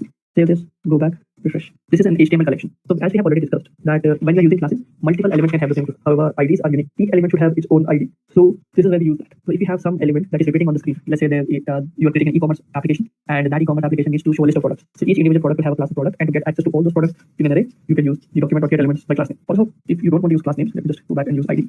You can also get elements by tag name. And the tag that we're using here is unordered list. Save this and log it to the console.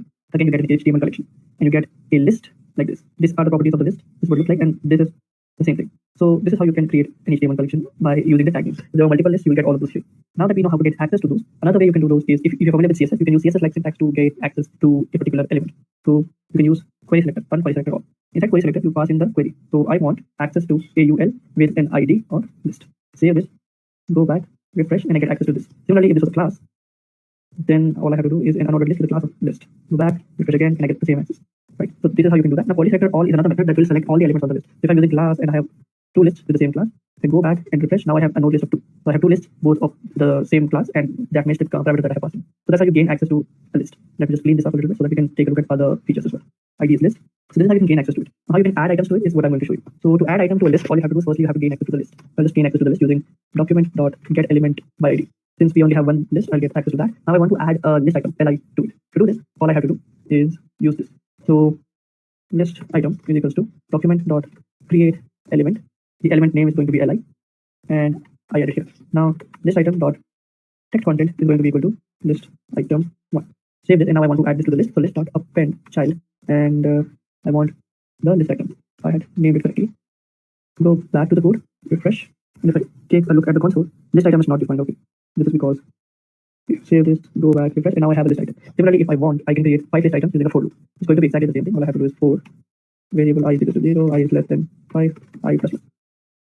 And now I will create a new list item whenever the code runs. Create a new list item plus I and save this. Go back, refresh, and I have 0, 1, 2, 3, 4. So 5 items already attached to it. That's how you can create a list item. If you take a look at the HTML content, this is what it looks like. I open this up and this is what it looks like. Now, if I were to open up the source code, as you can see, this has an unordered list with no items added to it. This is why the JavaScript console is so useful. It tells you the correct version of your HTML DOM. As you can see, I have an unordered list. After the file is loaded, HTML is passed, JavaScript is executed, I get 4 more or 5 more items added to my unordered list. So that's how that goes. So creating an item we have already discussed, appending the item we have discussed, and accessing the item is also something we have discussed. Now let's take a look at how you can delete an item.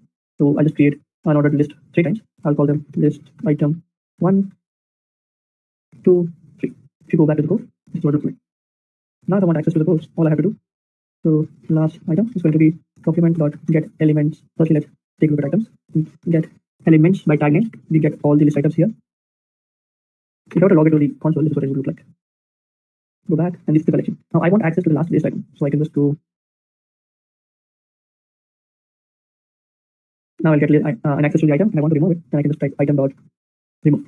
Save this, go back, refresh, and this works. Now, if I were to not remove this and go back and refresh, it will have the item here, and I can just do it here. So item.remove, and now it's removed from the list. So that's how you can remove items, add items, manipulate items, and all of that. You can also manipulate the items by getting an access to item and item dot, and you can take a look at the text content. You can do several different things. So if I wanted to document dot create text node, I will add in some text here and new content, and I will just use item dot friend child using document dot text node. If I use this, then new element is added into the item. Now, if I want to, can very much easily change the text content to be equal to, but this won't add new content to it. It will just remove the old one and add this one. So if I go back and I refresh, and that's how you can manipulate the item. This is just scratching the surface. DOM manipulation goes way deep into it. You can also take a look at the styles of a particular class. You can take a look at the styles applied to it. You can change the styles on the fly. You can do a lot of different kinds of things using DOM manipulation. This is just barely scratching the surface. But this is to give you an idea of how you can add things, remove things, manipulate items, and create nodes on your own. However, doing this all on your own is going to be a little tricky and can lead to degraded performance. So if you want to use JavaScript to add items and remove items and track changes, React.js is a library that does that for you. So you can take a look at that as well. Now let's take a look at JavaScript events. So JavaScript allows us to use browser events to perform certain tasks when an event occurs in a browser. So there are 2 parts of an event system. Although JavaScript is fundamentally event-driven system,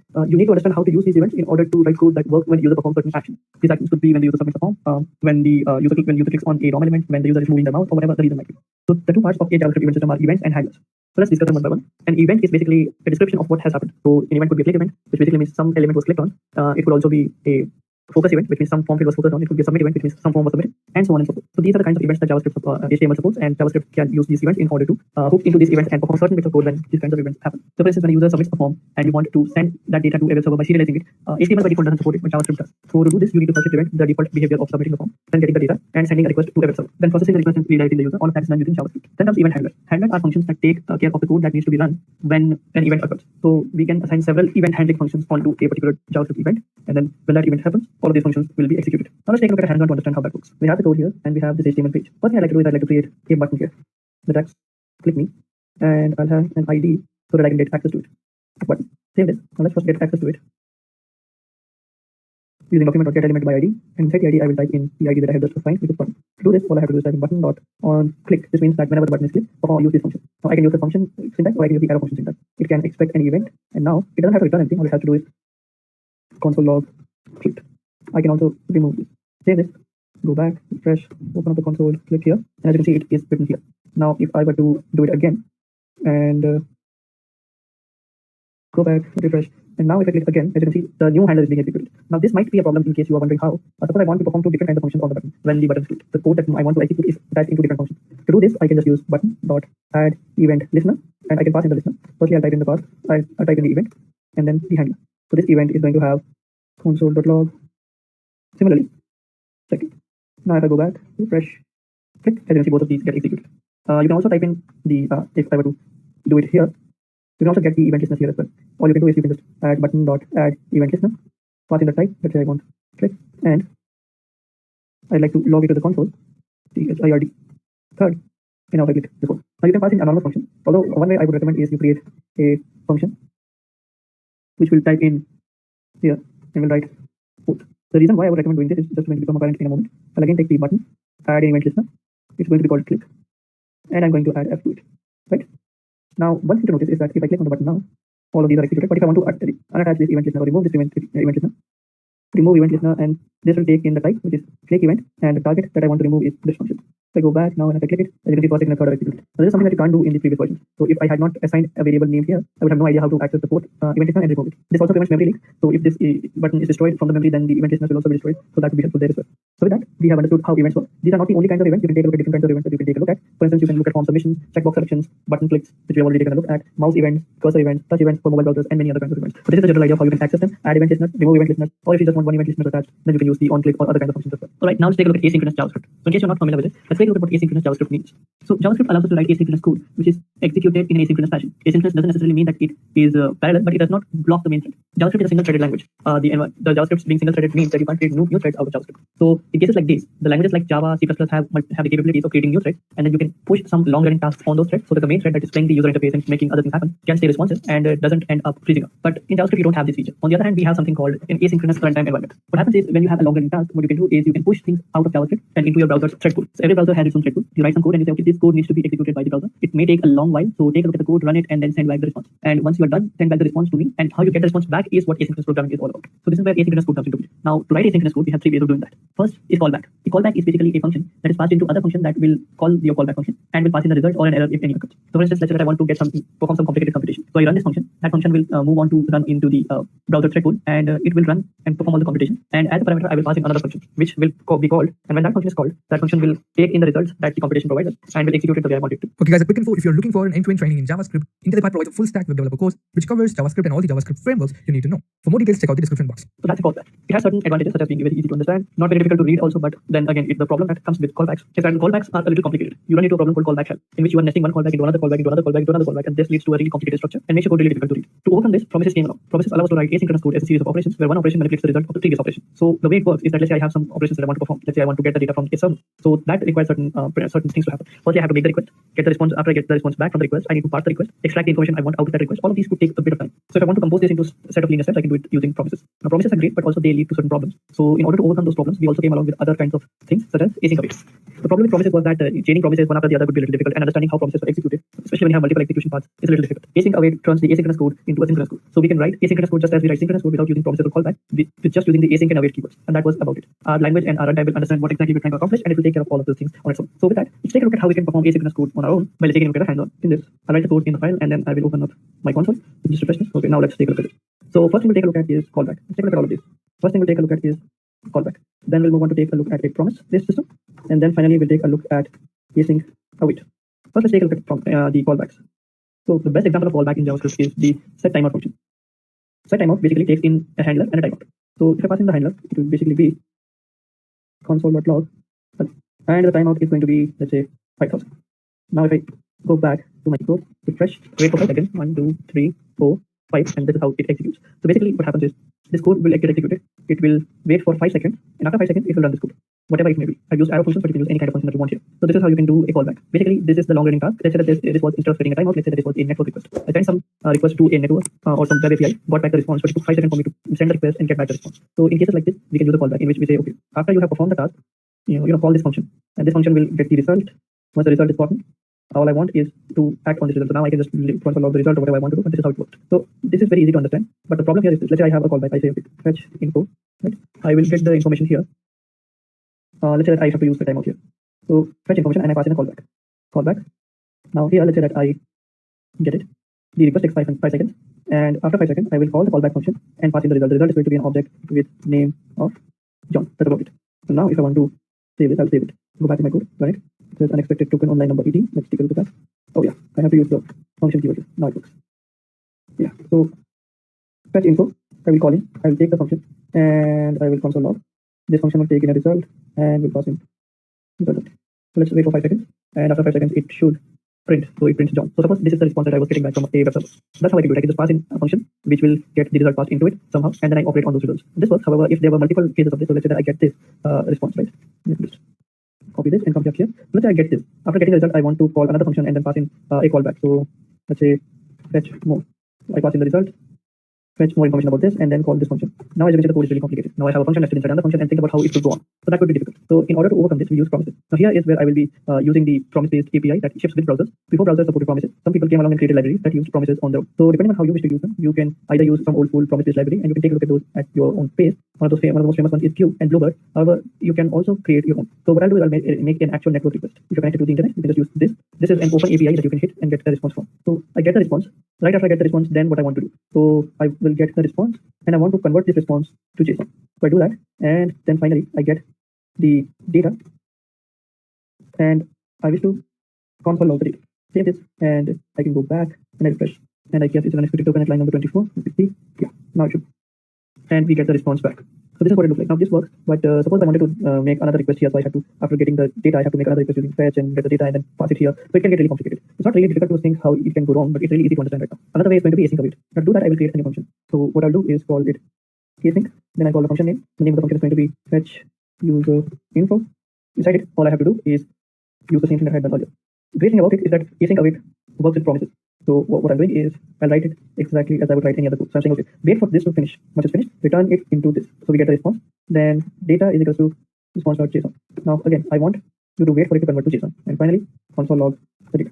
So as you can see, this is how you would write normally the code, just a bit of async and then await sprinkled around it. Refresh, fetch user info, call this, and you get the response back, and this is what it looks like. So this is the data that we got back, and we can use it whenever we wish to. Also, it says promise pending because if I were to do it, there is another way. I can just await it, and now it won't say promise pending. The reason why is because all async functions return a promise. If I don't return anything, it will automatically return a promise that is pending. It doesn't really matter, but you can take a look at it. If you want to really use it, you can do it this way. Now, console.log await, and you can await the function, but you don't really need to do it. So it works this way. Yeah, so this is how you can use async await, callbacks, and promises. Again, these things go really deep into it. You can use multiple promises, you can compose multiple promises, and have them all done at all at once. It's a really complicated web that we don't have time to navigate right now. You can take a look at the videos that are already available on our channel, or you can take a look at the Mozilla developers documentation. Either way, you can learn a lot about these things. Right, so now let's move on and see what else we have to learn. Now let's take a look at JavaScript and Node.js. So Node.js is a backend JavaScript environment that allows developers to run their JavaScript code outside the browser. If you want to build desktop applications, if you want to build web servers, if you want to build any kind of applications that works outside the sandbox of the browser, then you can use Node.js. Node.js basically is a JavaScript wrapper around a C++ API. So what happens is when you write some Node.js code, it gets converted into whenever you call a function in Node.js runtime environment will convert that function call into a C++ function call, and that C++ function call will then interact with the low-level operating system details such as memory allocation, deallocation, and other kinds of things. Node.js was created by Ryan Dahl. He was a Google engineer, and what he did was he took out the V8 compilation engine. V8 is a JavaScript interpreter or the JavaScript engine that is used in Google Chrome, and that was he took the code out of that and then created a Node.js platform in which you can write code and it will be executed outside the browser and it's allowed to run on the server. And you can also build servers, desktop applications, mobile applications, and many other kinds of things. Node.js is by far one of the most popular things in JavaScript right now, mainly because it allows us to expand this the subset of technologies that we can tackle using Java. So with that, now let's take a look at hands-on involving Node.js. So to do that, first you will have to download and install Node.js on the system. Go to nodejs.org/downloads, or just go to nodejs.org and click on the downloads link here. You have two options here. You have LTS and current. The difference between the two is that the current version will be the latest version available for you to use. It will be, at the time of the recording, it's version 15.4. However, in the LTS mode, you get a slightly older version. In this case, it's 14.15.2. However, the thing that is important here is even though you have the older version, it's a version that will be supported by the Node.js community for a long time. So if you run into some issues, some bugs appear, new patches will be deployed to it. However, in the current version, if you were using version 15, you come into some issues, some bugs that you have to upgrade to a newer version. The newer version might not have the same features as the previous version. Maybe some API has changed, and now you have to change the code. So only use the current version if you want to try out the latest features. For production, LTS is what is recommended. Now, to download it, you can choose the Windows installer, depending on the operating system that you have. I'm on Windows, so I can download this. You can download Mac OS installer, or you can download the source code of the entire Node.js project and build it yourself. If you're on Linux, you can download the Linux libraries. They are available here as well. After doing that, you can just install it like any other software, and then you can get started. Now, if you want to use Node.js, first thing you have to make sure that it is installed and it's available in your command prompt. So open up your command prompt in any folder you like. Type node version. Press enter. The version 14.15.1 is the version that I have installed, and you also have to check npm version. We'll see in a bit what npm is and how it works. Just a quick info, guys. Test your knowledge of JavaScript by answering this question. Which of the following is not considered as an error in JavaScript? A. Syntax error. B. Missing of semicolons. C. Division of 0. D. Missing of brackets. Comment your answer in the comment section below. Subscribe to IntelliPad to know the right answer. Now, let's continue with the session. npm stands for Node Package Manager. It's similar to pip, Maven, or any other package manager in other languages. The version that I have installed is 6.14.9. Also, you have to check npx-version. Although if you have installed Node.js and it's showing you the version to be about 12, you don't have to worry about checking npm and npx because they are all installed all at the same time, unless you run into some error. However, it's good to check whether or not you have everything installed correctly. Also, make sure that the version of npm and npx match because they both work in tandem. I'll clear the screen and I'll show you how it works here. Now, I have a file named index.js. If I were to go back, take a look at the directory, I only have the same file here. Now, if I want to run this file, I can type node space index.js. Since there's nothing here, I can't run this file, or I have run this file, but there are no instructions in it, so Node.js just clicks. Also, if you want to perform some small bit of code, you can just type node, press enter, and it will open up a terminal session for you in which you can write the Node.js code you want to run. Now, again, Windows is not something that is available. Global is. The reason for this is because it is not a browser environment. So things like clear timeout and all of set timeout, all the features that are available in Windows in browser environments will not be available here because Windows is not here. So global is what the object is for. After this, what you can do is write some code using Node.js. simply JavaScript code that uses console log, and here the console is this terminal, so it will print it here. In browsers, it was the browser console. So print hello. You can also type in any other browser code that we want to write. So x is equal to 45. Now x is equal to 4, and we get an error because constant variables cannot be reassigned. So that's it. Let me just exit out of it. So this is how you can run Node.js in terminal session. But what if you want to create a project where you write the code and all of those code files are combined together and they work with each other? In cases like this, first you have to create a Node.js file. We'll see how to write a single script. If you're creating a project, the setup is a little different, and we'll take a look at that as well. So here what I'm going to do is I'm going to write console.log, and I'll write hello. I save this, go back to my code, and I type node space index.js, and here the file gets executed. And then after executing the file, it exits out. Any JavaScript code is valid here as long as you're not referencing the browser-specific code, such as document.getElements by ID or window or history or things like that. Any other JavaScript code is valid here. Node.js ships with a few modules on its own so that you can use things like file manipulation, file handling, HTTP requests, and so on. You can read about them at your own pace.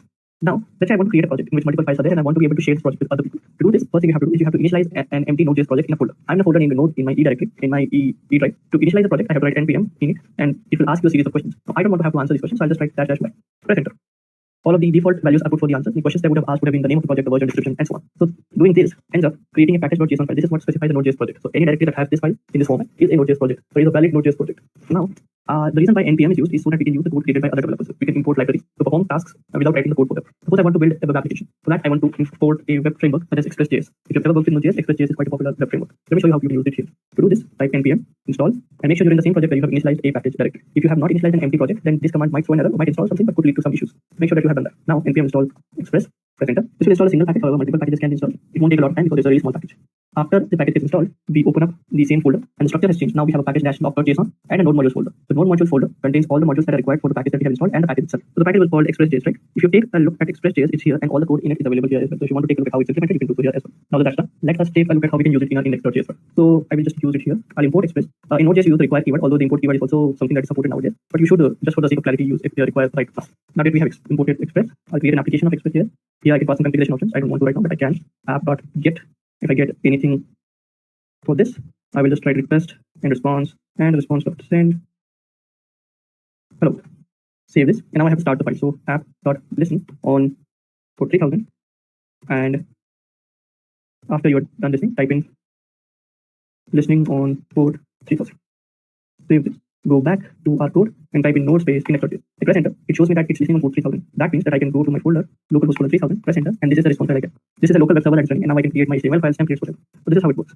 Again, now what happens is, the reason why we did all of this is because let's say that now I want to share my code. So what I can do is I can just share this package.json and index.js file. These two files will do it entirely for me. Now when a person opens up this, they will see that okay, this project depends on Express, and they don't have to install it manually themselves. Just open up the folder where they have these two code files and type npm install. The node package manager will take a look at all the packages your project depends on. In our case, it's just Express.js, and it will install everything that is listed in this automatically. So you don't have to dispatch the command on your own. And then this node modules and package.json file is created automatically, and then you can use it. So this is how Node.js works in a nutshell. We are barely scratching the surface here because Node.js is quite deep and it takes a lot of time to understand. So this is just the beginning, and you can take a look at more packages and more ways of doing things in Node.js if you're interested. Now let's take a look at how we can build an application in JavaScript using the technologies and topics that we have heard so far. And we'll try and use as many of these technologies and features that we have learned about JavaScript so far into one single small project. We try and build a to-do list application. Now to do that, you can follow along with me. All you need is just a browser, an HTML file, a text editor in which you have opened both the HTML file that is got this code, and it has a reference to a script file, and this is a script file here. Just to make sure everything's working correctly, I'll just type in console.log, and I'll just log hello. Save this, go back, refresh, and take a look at the console now. If it has the word hello, that means everything's wired up correctly, and it does, so everything's working fine. Now it's time for us to build our application. Now the application that we're trying to build is a to-do list application. Basically, what should happen is that there should be a form in which the user can enter some text and a button to add that text into the browser window. So what to do is, firstly we have to create a form. Here we'll create a form using HTML. The action I can just leave as hash because I don't want to submit this form anywhere. This is something that the browser needs to take care of on its own. The input of that text ID is going to be description because this is going to be the description of the to-do. And finally, what we have to do is create an input of type submit. Save this. Everything's working thus far. If we go back and if we refresh, we have these two things. Now, write something for the placeholder so that when the person is taking a look at it, they can understand. The placeholder text is going to be to-do description. Save this. Go back, refresh here, and it's showing that the to-do description here. Now, if I add something here, let's say to-do submit it. Firstly, you can see that it refreshes completely. We need to stop that, and nothing happens here as well. So, how to deal with this? Basic formula is firstly we have to open script.js. First thing we have to do is gain access to the DOM nodes that we want to manipulate. To do this, first thing I'll do is I'll also create an horizontal rule. Then I'll create an H3 that says to-dos. And then I'll create an unordered list with the ID of list. And this is what will house our entire to-do list application. Now again, if I go back and I refresh, this is what it looks like. So add the to-dos here and they will show up here. You can obviously style things up using CSS, but right now we won't be doing that. So save this, go back to your code, and now here we write the code. First thing I have to do is I have to gain access to the form. Now I can gain access to the form quite easily. So I'll create an ID here and call it submit. or I can call it FORM form. To gain access to that, all I have to do is type form, and since we're in the browser environment, I can type in document.getElement by ID. The ID that we assigned to the form was called form. So now if I save this, go back, refresh, log into my console, and since it's on the browser, I can just type in form, press enter, and this is the form that we get. It's exactly the form we want access to. Now, when the form is submitted, I want to do something. So form dot on submit. This is going to take in a function. I'm just going to use an arrow function here, but you can use the normal functions as well if you wish to. First thing I have to do is prevent the default behavior, which is it submits the form and it reloads the page. I don't want that to happen. Now, what I'll do is I'll console log the event just to show you what it actually looks like. So if I go back, refresh, add to do here, click on submit, this is what we get. It's a submit event. It has a load of properties that we can take a look at. Source element, target, timestamp, type, submitter. These are the kinds of events that we get access to. These are constructed by JavaScript itself. We don't have to worry about how that event happens, but we just want to access it and then make sure that everything works. So we get that it tells us, okay, what made it submit, and this is what made it submit, the input submit button. The source element was the form and many other kinds of things. We can take a look at how the HTML path is there. So we have window on which there's a document, on which there's an HTML tag, inside it there's a body tag, inside it there's a form tag with the ID of form. This is what we have right now. And these are all the other properties that you can take a look at if you wish to. Now what we want to do is when the form is submitted, after this, I also want access to input box. So document.getElements by ID. I'll use the ID of input. As far as I'm aware, I'm not assigned the ID yet. I'll go back to the code, and the input box has an ID of description. I can just call this input. That will work as well. Now, when we get this, what I want is first I want to extract the description to be e.target, or not the target, sorry, the input text dot text font. Save this, console log the description, save this, go back, refresh. Again, we'll add a to do, submit it, and we don't get anything. Now, if we take a look at the input here, go back, refresh, and submit it, you can take a look at how that shows up. So if I were to go back and say document get element by ID, and if I were to get the input, this is what it would look like, which is exactly the same. But if I then take a look at the properties that are available to me, you can also take a look at that here, or you can take a look at that as a code. So what we want, we have text, content, class, child, or you can also take a look at the node value property. There are many properties that you can take a look at. You can also take a look at the inner text or inner HTML, whichever one you wish to choose. There are many properties that are available for you. In order to gain access to it, you have to use the JavaScript files that you are using. So to gain access to the text inside an input in using JavaScript, the thing that you have to do is use the text property, input dot inner text. Let's see if that works. So we go back, refresh, to do, submit. It's still not working. So let's take a look at that. And we can also take a look at the value.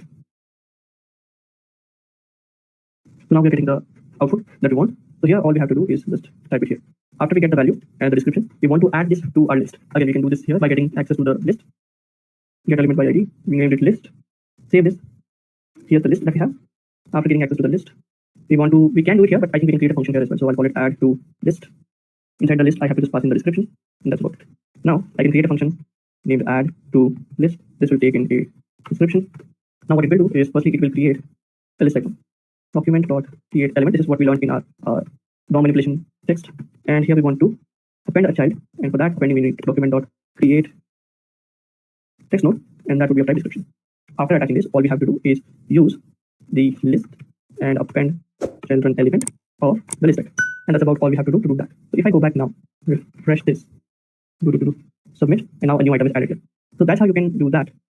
It's not very difficult to do. You can do it quite easily. That's the to-do list that you can build. You can add more items to it. There are many other features that you can implement, such as for it to interact with the web server and many other kinds of things that you wish to. One cool thing that you can do now is, since this is implementing it here, we can just take a look at this. One problem that you might face is that once you're done with this, firstly this box is not clearing. Secondly, you have to submit, it adds an empty one as well. So here's what we can do. After adding it to the list, we use input.value to be nothing. That's the first thing. The second thing that we want to do is we want to, after extracting the value, check if value dot length is 0. Then we just return. Save this, go back, refresh, click submit. We get an error, value is not defined. Okay, not value, it's description. Go back, refresh, submit, and now as you can see, we are getting no errors here. There is no input, and if I add it, as you can see, this input gets cleared and new thing is added here. Now again, you can pretty this up using CSS. You can add more data, you can clear up the code a bit, you can wrap it all inside a function and execute that function, whatever you wish to do. Depends on how you think things should go. This is just one way of solving the problem. The reason why we created a function to do this is because this is a chunk of code that is always going to be executed the same. We always are going to create an element, always are going to create a text node appended to the element and then append that to the list. So since it's always going to happen, we're doing it here. Now the reason why we executed these at the top and not in the functions is because we only want to do DOM accesses once, because this could get really performance induces. So we want to be able to do it once and then gain access to them and then not lose the access, because querying the entire DOM can take a lot of time. So that's why we do this. Now if you have some other features that you'd like to implement, take this as the starter code and you can implement it there as well. Features such as taking the to-do list application and adding a checkbox. So when the user is done with the to-do, he will click on the checkbox and that to-do will either get deleted or that to-do will have a strike through it. And there's a button right next to it that the user can click to delete the completed to-dos. Depends on how you wish to do this, completely up to you, but that's how you can do it. This is the basics of how you can do it. Also, if you want to save this in the local storage, you can do a lot of things with it. Okay, guys, a quick info. If you're looking for an end-to-end training in JavaScript, IntelliPath provides a full-stack web developer course which covers JavaScript and all the JavaScript frameworks you need to know. For more details, check out the description box. Okay, guys, that brings us to the end of the session. I hope the session was helpful and informative for you. If you have any queries, leave a comment down below. And also, if you want us to let us know to take a different topic or concept in the next video, please leave that down also, and we'll note it and do it in the near future. So thank you. Meet you in another session.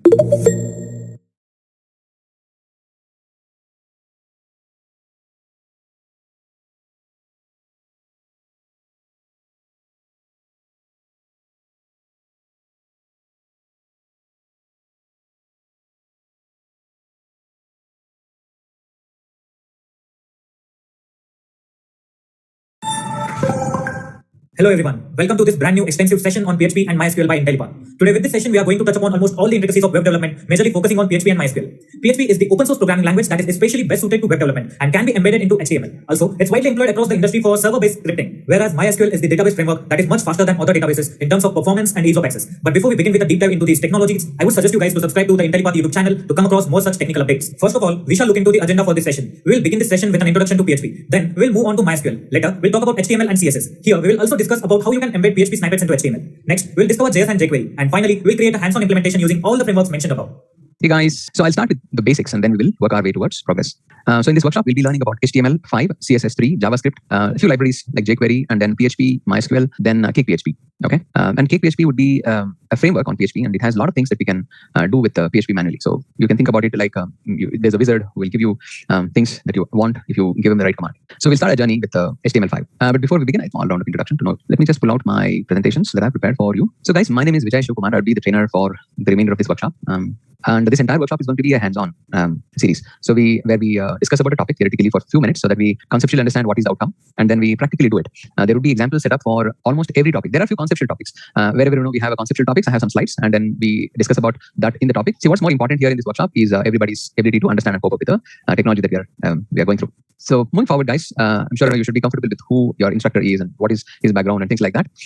My name is Vijay Shivkumar. I'm from Bangalore. I've been a trainer since about 16-17 years, working extensively on front-end and full-stack technologies. I started my career as a web developer in an IT company. I worked there for about 4.5 years, and then I moved to another company where I did some consultation for about 2 years plus, and then I decided to be a trainer on my own. So put together, I have about 20 years plus experience on the IT, and I worked on many of these technologies personally for various projects. So I'll be carrying those expertise as well to share with you as a teaching or the examples that I'm offering, so it can benefit you. Okay, guys. So this is a workshop wherein we will be working on the web technology. So we will learn a lot of things about web, how things would work, and towards the end, you should feel confident that you can now create a web application that is out there. So in the process, I have created a flow that can be easy for anyone to follow along and achieve their goal with using PHP as a framework and PHP as a platform and CakePHP as a framework to create web applications. We will not be covering every nook and corner of every technology. That is not going to be practical. So we will just focus on things that might be relevant for our learning process. Correct? So it's like this. If you go into a store, you may find so many things, but you'll only buy whatever is required. Correct? And as and when you need more things, you come to the store and then you buy more. Right? No, but here we're not a store. Just because CakePHP exists, there are over 100 different features. Let's say as an example. And in this workshop, we'll only cover like 6 or 7, sometimes about 8 or 9. But as and when there's a need for you, it becomes important that you also get yourself comfortable with the documentation and read and learn. Okay. Because most of the things that we would be learning here are also about to change. So if I teach you, let's say CakePHP version 4, it may happen that CakePHP 5 will be replacing shortly, and you guys are busy working on a project, or you took some break in between, or you had a different technology in hand, and then you have been working. When you come back onto CakePHP again, you will be astonished. Okay, there is version 5, and there are a lot of new things that have surfaced. So it may happen like that. So it's always a good idea that you go back to the documentation and refer and read and understand and then implement it. Okay. So there are some prerequisites, from the software perspective, from the knowledge perspective. So I would suggest you all download and install. Okay. So you guys can stay focused and learn. A few things that you would need from the configuration, from the hardware perspective. You would need Visual Studio Code. Okay, that's something that I would use as an IDE to edit all my files. Now we can get a little fancy. There is another tool called WebStorm that we can use. I would be using Visual Studio Code. I recommend you download this. If you all are using Windows machine, this is the option. If you're using Mac, then on the right side, you can click on this. See, by far, most of the technologies that we are learning in this workshop are quite platform agnostic. You don't need to use any specific command until and unless we get into installing PHP and start working with it. There I will bridge you, okay, whenever there's a need. And in order to continue with this workshop, we will be creating 2 different workspaces. One workspace where we don't have PHP, where we spend some time, the first few workshops will not be inclined towards PHP. These are topics like HTML and CSS and JavaScript. But sooner we will have to get into PHP, then we'll use a different workspace altogether. So as of now, I recommend you go create a folder on C drive. Cool. So what we'll do is create a folder called PHP dev. Okay, I'm creating a folder called PHP dev on my C drive. So I suggest you create a folder which is familiar to you. in my case, I've created this folder, PHP dev, on the C drive. Why on the C drive is because I want my configuration files to be on the C drive. Okay, you can keep it on D drive, no problem. And if you have a constraint, a challenge, put it on D drive, no problem. It's not going to affect our learning in any ways.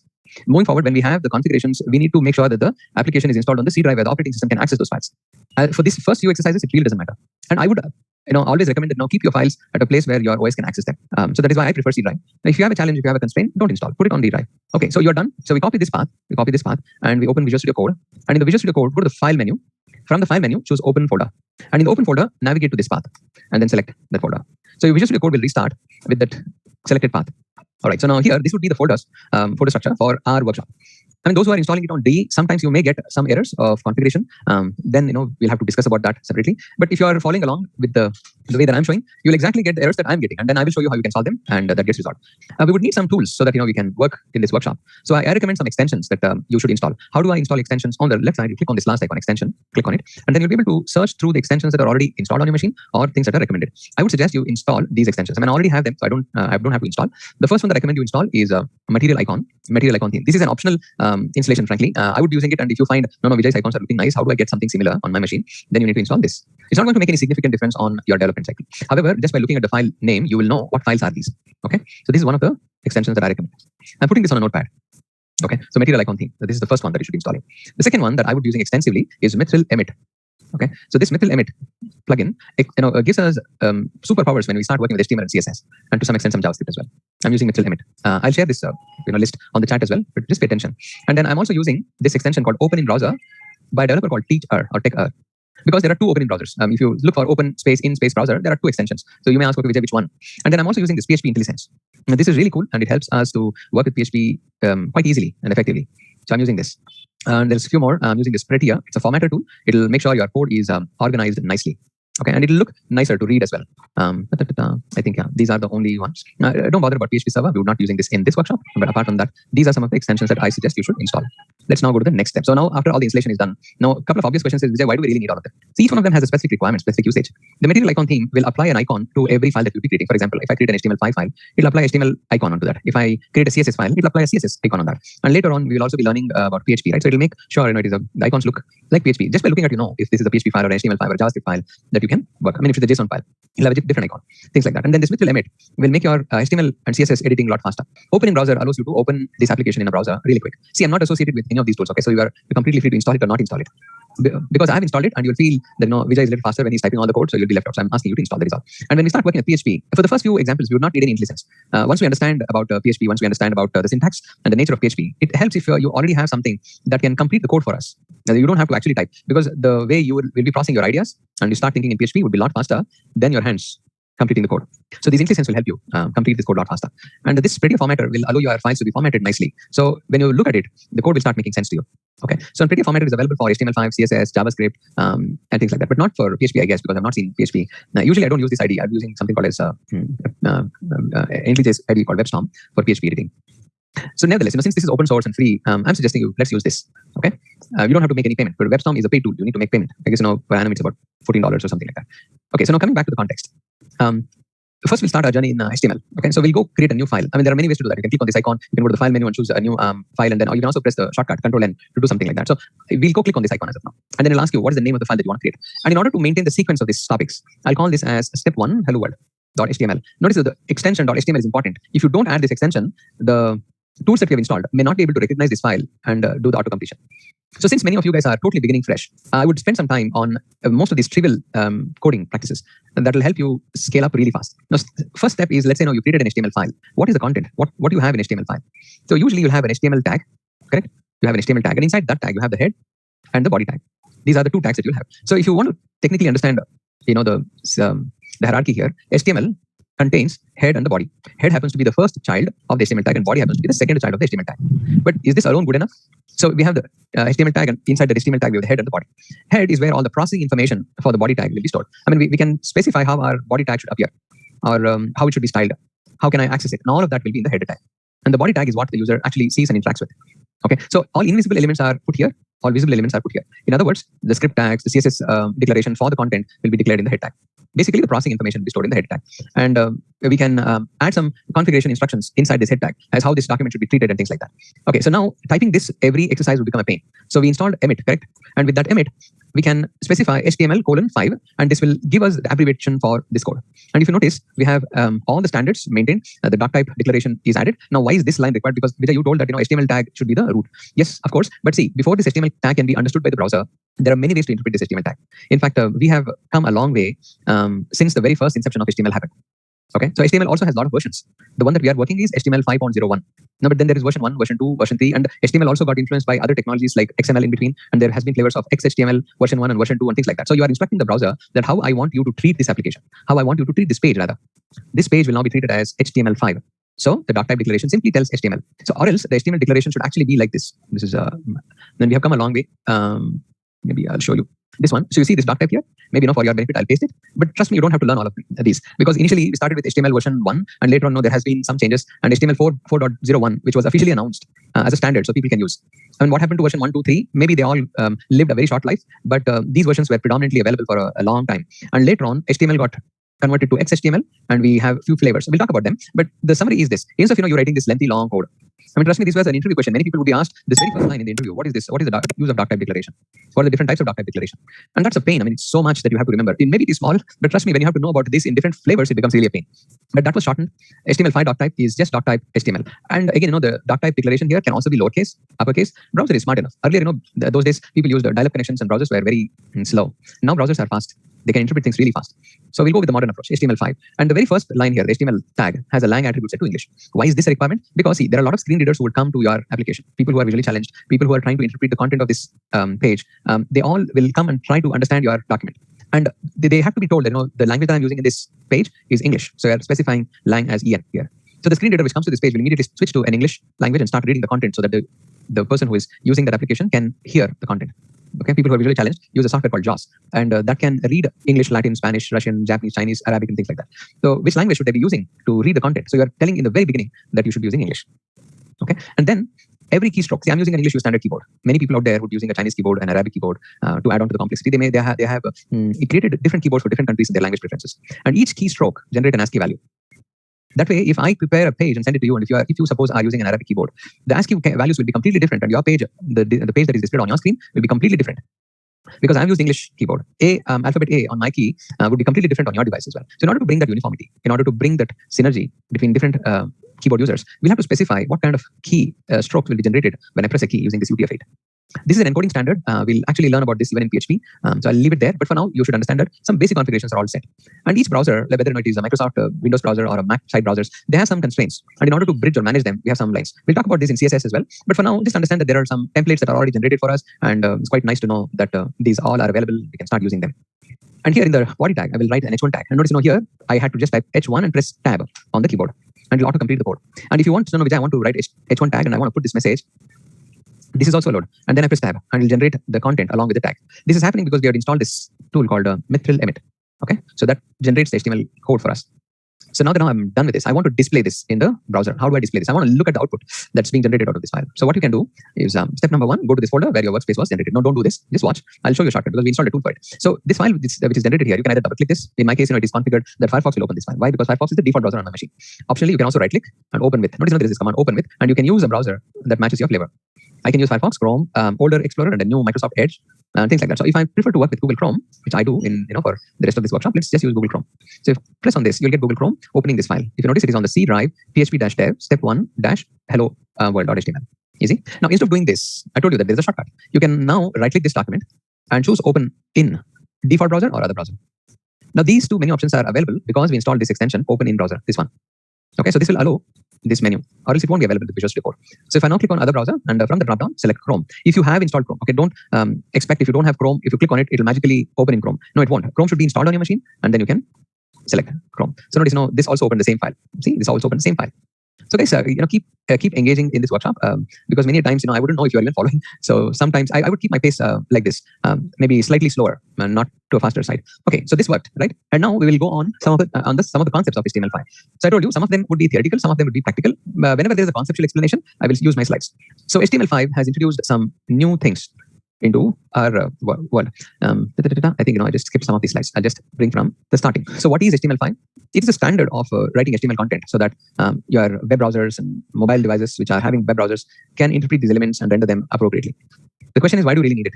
Because HTML has evolved over a period of time. I mean, fortunately, you guys have entered into this domain when most of the things have settled down and there is some concrete route forward. But I started working with HTML around 2000. And there's not much of clarity as to what technology will be using. I mean, many people were working on frame sets, and frame sets don't work in browsers. If you don't understand any of these terms, that's totally fine. I'm just trying to tell you that yes, there has been a lot of changes and a lot of improvements that has happened over a period of time, and we are working on this technology at a point where it is quite mature. So HTML was actually controlled by an organization called W3C. It's a worldwide consortium for a long time. And as of now, it is doing its job, but there is one more organization which has got into the standardization of this technology, which is called the WhatWig organization. The purpose of WhatWig organization is to collate inputs from users, like even you and me can suggest what are the features that we're expecting in the next version of HTML, and WhatWig will work on it, provide that to the W3C consortium, make sure that it is standardized and it is implemented in all the browsers so that you can look at your technology rendered in the browser. Okay, so WhatWig stands for Web Hypertext Application Technology Working Group. The company actually was started as a rebel company, which was an offshoot of a debate that people had some years back, 2009, I guess. Many people started wondering whether this HTML that we are working, is it going to be used, in future as well. So the debate went to an extent where they wanted to trash HTML and replace everything with XHTML 2.0. And browser manufacturers sitting in that workshop did not like the way it's been projected. So they came out and they started their own technology, and they said, okay, we will not follow what W3C is saying, we'll follow our own technology, and they launched HTML5. 9 months from there. The developers in that consortium were mainly from Apple, from Firefox, and from Opera. So if you think about major browsers, which are the major browsers that come to your head? Safari for Apple users, Mozilla, that is Firefox, Opera if you are using on a mobile device and tablets, predominantly it is Opera. And then we have Chrome. So all of these people joined in one side, and who's left out? IE, correct? Frankly, nobody cared about IE because the rest of the browsers manufacturers went one side and they started working on this technology called HTML5, which is what we're using now. And later on, IE had no option but to join the gang. And now, as of now, IE is also hand in hand with HTML5. So every browser is moving in one direction, fortunately. So I think, I gave you the date as 2009, it is around 2005, which is when, the XHTML 2.0 was actually announced. Okay, so HTML5 has some new advantages. As of now, they all are old now because between 2005 and 2021, there has been like 15, 16 years, right? So this technology has standardized over a period of time. But they had a lot of advantages, which I will reveal one by one. Not many developers even till date know about these. That's the point. Okay, so I've summarized that in a few points that could be easy for you to follow along. So you have the support for broken markups. Now, if you have done any HTML programming, if you start an li tag, you need to end the li tag, right? But there is no need like that. In HTML5, it will work. So what do I mean by that is if I go back to this page and I will use a UL tag, under the UL tag, I'll have an li tag. And I don't have to actually close this tag. I'll say list item 1 and list item 2, 3, and 4 and expect this to work. I was like, this looks crazy. Why will this work? Well, let's go give this a try in our browser. Select Chrome. See, it works. And just to prove that there is no, yes, li means list item. So if I right click, there are no problems as well. Li means list item. Ideally, you should be closing these tags, but just the opening tags are supported because you are comfortably inside a UL tag, which is a grouping element for the li tags. So you have UL tags and you also have something called as OL tags. What is OL? UL stands for unordered list. OL stands for ordered list. So if I come back and you should see that I have got the ordered list this time, and the order is 1, 2, 3, 4. So you can also specify what is the order type that you would want to have. The type can be, we have one which is the default, which means to say the order type will be 1, 2, 3, 4, which is the default. You saw that. You can also say, no, Vijay, I want to use ABCD. So the order would now be in ABCD. You can say, no, Vijay, I want to display Roman numbers. So you see there are so many options. Okay, so I can say I, that means to say it's a Roman number. So if I now run this example, it will be in Roman numbers. So you can meet your match here. And frankly, this is not the end of the list. You can actually do use even custom list items actually. When we speak about CSS, I'll show you how you can customize these also the way you want. So this is for ordered list. And again, for an unordered list, also you have some different types that you can use.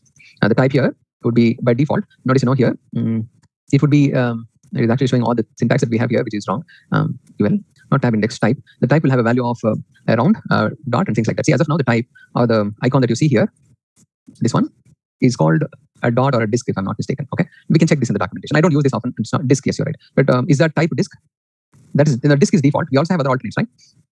So at any point, guys, when you're in doubt, I recommend that you go to this website called developer.mozilla.org. Okay, and I can look for unordered list. Okay, there's something called as list style and something that we can assign here. This one. This is official documentation. Okay, and you can actually see what are the different attributes that you can go set. So notice this type has circle, disk, and square. The disk was the default.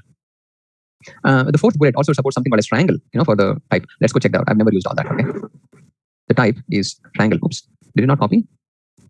Triangle. Copy just to make sure that the words match. Let's now go to the browser and see if this is what I get. Where is my browser? I think I've lost it. Let us now open another browser, Google Chrome. The triangle is not recognized by this browser, but I think this was another element that was added. Where is my? Not here, guys. Yeah, here. Okay. So we can use a circle if you want to, a square if you want to. I have seen all of these working, but triangle was something exciting, so I thought I'll try. But we can actually use CSS to modify these as well, the way we really want. So now you see it is actually become a square. It's very subtle. Have you tried that? Okay, could be. I've not tried. Let me go try if it works in. Yeah, some of them may have a browser compatibility issue. Yeah, no, triangle does not work in Firefox as well. Okay, I don't know. Okay, so maybe you guys can try and explore. Did I make any typo mistake? No. So let us go check in Firefox. And I'm using the latest version of Firefox and it doesn't seem to work. Nevertheless, okay, so it's not important. Just understand that there are different types of types that you can go use for list items and ordered list and unordered list and things like that. So you can use. Okay, and they have a working example right there in front of you. I don't think they have an example for triangle there because maybe they were also not sure about it. So it's not displayed in here. Okay, so what we have learned is that there is something called as a list that we can go create, and that can be of two types, ordered list and unordered list. Now, what is more important here is you have opened the tag, but you never bothered to close it. And that's supported in HTML5. It never used to be supported in HTML 4.01 or XHTML. XHTML, though, it was never supported because XHTML is what? XML version of HTML. Because it was XML, you had to close the tags. And now even badly nested tags would work. See, ideally, in the slide you can see B stands for bold. So anything that you put inside will become bold. And I stands for italics. Anything that you put inside that I tag will become italics. So if you think about it like that, I start a B tag, I put some content, I start an I tag, and I put some content. Now, ideally, I had to end the I tag and then the B tag, correct? Because you need to properly nest them. Even if you improperly nest them, this will also work in the browser. Okay, so this is also supported. So just to prove that, what I will do is I will use the exact example that I've displayed here on the slide. There's a B tag. I will say this is bold, and I'll use another tag called I. And inside this, I will say italics. And then now, I'll say outsider. And now what I'll do, see, this is correctly nesting. So in this case, bold will be bold, italics, text will be in italics, and outsider will still be in bold. Okay, if I go back to the browser, you can experience that. See, it's working, correct? Bold is in bold, outsider is also in bold, italics is inside italics. Now, if I come back here and wrongly nest this, I would close the bold tag before, and I would close the I tag later. So this is wrongly nesting, isn't it? You can easily find out. No, Vijay, this will not work. But in HTML5, this would work. Just a quick info, guys. IntelliPath has a PHP and MySQL certification training program where you can learn all the important concepts from industry experts and gain real-world exposure to these technologies. See here, this word is bold because bold. This word italics will be in both bold and italics, and this will be just in italics. So the way it would work is between this and this tag, things will be bold, and between this and this tag, it will be italics, and this will be both bold and italics. You got it? And that would work in HTML tag. So sometimes if you don't pay attention to all such trivial things, you may have an undesired outcome. So pay attention to all these subtle changes that has happened, in HTML. Okay, nice. Let's go to the next thing you may have. So there are some new tags. If you change the tag, these plugins change them accordingly. No, there is one tag that we can use, or there's one more plugin that we can use. If you change the starting tag, it'll change the corresponding ending tag. Okay, so maybe later on I'll show you how you can install it. Okay, but you can. There are plugins for that. So if you basically select the first one, it'll select the last one as well. But see, it is not in this case. But there are techniques that we can use to do that. If I were you, I would select this and press Control D. Control D would select the next occurrence, and then I can change UL, and that will change in both of them. Okay, but don't bother. I will show you a tool later on that you can use. How do I get suggestions for type or any attributes? Okay, see, these are built into the Visual Studio Code. You will be able to get them, say, automatically. So if I don't have it, if I press Control Space, I do get the dropdown. Correct? And see here, when I press Control Space, I did not get any option. And it's then referring or suggesting me everything that I have in the content. So sometimes it is not all that great. Sometimes it is. Okay. So the idea here is you should know which one to accept and which one not to accept. I mean, just because this browser, this ID suggested, can I start with B tag and bold tag and all of this? No, it would be such a waste of time, right? So you should know which one is accepted. I mean, if you know about it, then the score hints, they all will make sense. If not, life will become a mess. I mean, you're like, what? Can I type this? What will happen? And then you go back to the browser and check, what is happening? Nothing is happening here. So you come back on a car set, nothing is happening, and then you can say, let's say I do head there, and then say nothing, because the default type is a disk. Oopsie. The default type is what? A disk. The disk. That's the default. I mean, whether you use it or you don't use it, the default would be disk. You have other options like square and round and things like that, so that you can use. But you should know what are legitimately allowed, so you can identify them. Okay, so now moving forward. So there are some new tags that have been introduced, like canvas. We'll talk about canvas. We'll also do some practical exercises around them. There is this audio tag, this video tag. All of these are new tags. But since these are new tags, if the browser does not recognize, you can put some content in between the tag. Like for example, I have put the word fallback in the content, as a content in between the canvas tag. The content fallback will then be displayed instead of the canvas tag. Okay, so that's a fallback option that most of the browsers support. So if you expect a new tag that was introduced, and if the tag is not recognized, the content inside the tag will definitely be recognized. So that way you can tell the user that, oh yeah, this tag is not seen on your browser, you should probably update. You can give him some default message. We'll be using Canvas moving forward. And then there is this widespread practice. Developers have been using all of them since a long time. So if there is an orphan tag, now what is an orphan tag? A tag that cannot take any other elements inside in between them. Those are called orphan tags. And inside this orphan tags, if there's an orphan tag, you don't have to close it. Just declaring the tag is good enough. And when we learn PHP, we can generate these tags via PHP. And then it becomes very effective to understand your output if you know what these tags will do or how will it be performing outside. Okay. I'll share these slides. And there are many other utilities. HTML5 has actually added into the browser. In fact, there are different set of people or groups of developers who are contributing to this. This is an open source community. In fact, you can also join and start contributing in any which way that you can. Okay, because there's a lot of scope to work on all of these technologies, and a lot of people have started contributing to creating this platform, making this platform better. So you have something called as semantically declaring your application, which could be easy for the machine to interpret. And not only for machine, even for developers like us to find out, what is the structure of this application, which tag is more appropriate in this case. You can also make an application faster, even when it is not connected to the internet, by the usage of the offline API, local storage, IndexedDB. There would be something called as application cache internals, which is now removed for some security reasons, but we still can sniff and find out if the user is online or offline. But earlier we had the ability to give some alternate content. Let's say the user is disconnected. I can give him a different page altogether. So those features are down for some maintenance. When they come back, we can probably explore them. But as of now, we can just find out if the device is online or offline. And when the device is offline, we can ask the user to read the data locally, which is stored in something called as local storage. And local storage has few more flavors. You have session storage, local storage, web storage, and things like that. We'll get to the details in the next classes. You also have the ability to store a database on the user's machine. But now there is a challenge with this. Firefox, Safari is supporting IndexedDB. It is also supporting something called as WebSQL. But other browsers have a lot of conflicts with that. Opera is saying we'll only support IndexedDB. IE doesn't want to support any of them. The new version supports both IndexedDB and WebSQL. So the road is a little rough. There is browsers are still contemplating on which technology would be more appropriate. So as and when things become more mature, we will be able to use the database that will be available on the browser. See, even as of now, IndexedDB is available, but the support across different browsers are limited. Okay, so we can safely rely on local storage because that's available on most of the browsers, which is what we'll focus in this workshop. But if you say, no, Vijay, I want to learn IndexedDB as well, I'll give you the documentation. But I told you that it is not supported on all the browsers yet. So if you build an application which is relying on IndexedDB, don't expect it to work on all the browsers, because not all the browsers have implemented it. See, you should understand that these browsers are manufactured by different team of developers who are working on different core technologies. So not all the technologies support all the features, correct? So there would be some rough patches in between. And you also can access the device and its abilities, like geolocation, where the user at this point in time, the orientation API, the accelerometer. I mean, how the device is oriented. Is it tilted to the right? Is it tilted to the left? Or is it tilted to the top and bottom? You also have pedometers installed in some of these devices, where we can also track the user when he's moving and things like that. You also have something called as get user media, which allows you to access the camera and the microphone. Again, this get user media is available only in few browsers, like Chrome supports it. That is why I was recommending that let's all use Chrome to a larger extent, because that supports most of the features that we'll be discussing in this workshop. Then you also have better communication via WebSockets. I can't be okay. Okay, so you have some better server connectivity with these APIs. We'll be communicating with the WebSockets in this workshop. So let's see how it goes. I can show you how you create WebSockets and communicate, because many applications are nowadays relying on these technologies. You also have a plugin-free environment where people can listen to audio, video, play video without even having a plugin on their machine. Earlier, there was a demand to have a plugin, but nowadays you don't. And you can create some content which creates a good impact on the user by using these technologies like SVG, stands for Scalable Vector Graphics, Canvas, WebGL, and some CSS 3D and things like that. Unfortunately, we will not be able to spend much time on these because that is not something that we are here to learn, correct? But these are very interesting to know. I'll show you some resources that you can start using. But each one of them has its own domain. Say, for example, SVG can be used for creating dashboard applications. Like you would want to interpret huge data. Okay, you can't simply prepare tables to display. So that's where SVG and Canvas comes into play. And WebGL takes advantage of the graphics acceleration that the user may have, like graphic card. They will be able to take advantage of it. I mean, the program will be able to take advantage of it and deliver really rich content. I'll show you some application that has been built, and moving forward, you should also be capable of doing that. And we can improve the performance of an application by splitting your main JavaScript thread into multi-threads. You should all know that JavaScript runs in a single thread. Now, how do we create pseudo threads in them? That's how the web workers comes into play. And the new version of the HTTP that we have, that is, the way to communicate from a browser to a server, has also been enhanced. There is this HTTP version 2 and XML HTTP version 2. XML HTTP version 2 is a client-side resource that the browser is capable of making a request using Ajax. We'll be learning that in this workshop. Okay, so that gives you a big performance boost when you start using these technologies. Frankly, there are lots that has been added, and we would have so much time to just cover a few of them. I would usually cover HTML5 in a 24 hours workshop.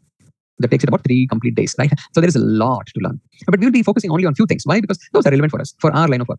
Not everything is important for our course now. So we will spend some time on headers and semantics, and maybe we'll also spend some time on input types. I'll show you an example of Canvas so that we understand it, and then we will move on to geolocations, form validations, and some local storage. Okay, the rest of the topics are frankly not relevant for our line of work. Okay, but if you say, no, Vijay, I looked at this let's say drag and drop looks very interesting to me, or this 3D canvas looks very interesting to me. Can you share an example? I will do it, but we will not be covering in this workshop. I told you why, because that's not the purpose of this workshop. So the ones that I've marked in red are things that would require some JavaScript knowledge. So that is why now I will sequence them so that when we graduate and learn JavaScript, we'll be able to come back to these topics, which is a part of this workshop as well. So we'll have JavaScript incorporated in this workshop. Okay. So to begin with, we'll understand headers, semantics, not media tags. Maybe I'll incorporate media tags as well, but we are not going to play audio and video in this workshop. Anyways, okay. So if you find I want to learn that, I'll show you. Then we'll spend a lot of time on these input types, which is also called as form API. Okay, so I guess today we should be able to complete most of these. If we have some leftovers, we'll continue them. So new header tags. I guess I will cover this in the slides itself. That we will spend time on some more relevant topics. So let's header code is pretty easy to follow along. So I told you earlier we had used we had to use HTML4 semantics, the tags. The doc type declaration would be a pretty lengthy long one, and we had 3 different types: strict, transitional, and frame set. Maybe someone may ask you in an interview, that is all. But practically, these are absolute. Nobody would even be using them. But for you to understand, when I say strict, it simply means that I am strictly following whatever W3C has told. Okay, so whatever W3C has laid out as standards, I'm following it in my application. If that is so, I would use a strict doc type. If I'm somewhat following it, and sometimes I'm not following what W3C says. Say, for example, B and I that we used in the previous exercise, B is for bold and I is for italics. Actually, these are styling components, right? They were actually supposed to be written in a different file called CSS, and that would be applied onto your application. So the recommendation from the W3C consortium is any styling tags will have to be written in CSS, not in HTML. So those rules, if you are breaking them, if you are using B tag and I tag in your document, that means to say you're violating some of these rules, correct? So then you have to specify in the doc type that use transitional. If not, the browser should start showing errors. Okay, and later on, we had the ability to have a web page inside another web page using something called as frame sets. So if you don't tell the browser that this application has many HTML pages in one, it would just render the outermost frame. The frames that are inside would be simply ignored because the browser made a request and the server sent one HTML file. So the browser rendered it. The server then sent another HTML file. The browser doesn't know what to do with it, so it would ignore it. Okay. So in order to tell the browser that, hey, this web page is made out of several HTML pages, so wait, I'm supposed to send you more so that you can start rendering. So you have to tell the browser that doc type would be frame set. In the bottom, you can see the doc type is HTML. And this is for HTML4, that is 4.01 also. And the doc type would be given to us by the W3C. W3C is that worldwide consortium thing. And the doc type declaration is HTML 4.01 and transitional English language. And if you want to read more about it, you go to this website, w3.org/tr, that is transitional, and HTML4/loose.ddt. Loose simply means to say it is transitional. It's loosely typed language. Loosely typed, loosely following whatever the implementation is. You also had strict and frame set DDTs. So you saw this. There's a lot of things that people used to do. Now that is replaced with something called as this. Don't you feel that this is so easy? At least now I can relax. I don't have to remember all of that. Okay. So moving forward, we will have to simply use this doc type. So that's the new header text. We discussed about this, but I thought I will take you to the nitty-gritties of it. And we also had this namespace declaration that is now removed. You just have to use HTML. But to give your application a better feel, it's a good idea that we specify language. We spoke about this as well because it can help the screen readers to start reading or interpreting this page in English. And we can also specify what kind of ASCII values or what is the character code that we have used to generate this application using meta character set. But that tag was also quite a lengthy long one. HTTP equivalent would be content type, content equals text/HTML. So basically you're telling what kind of content it is.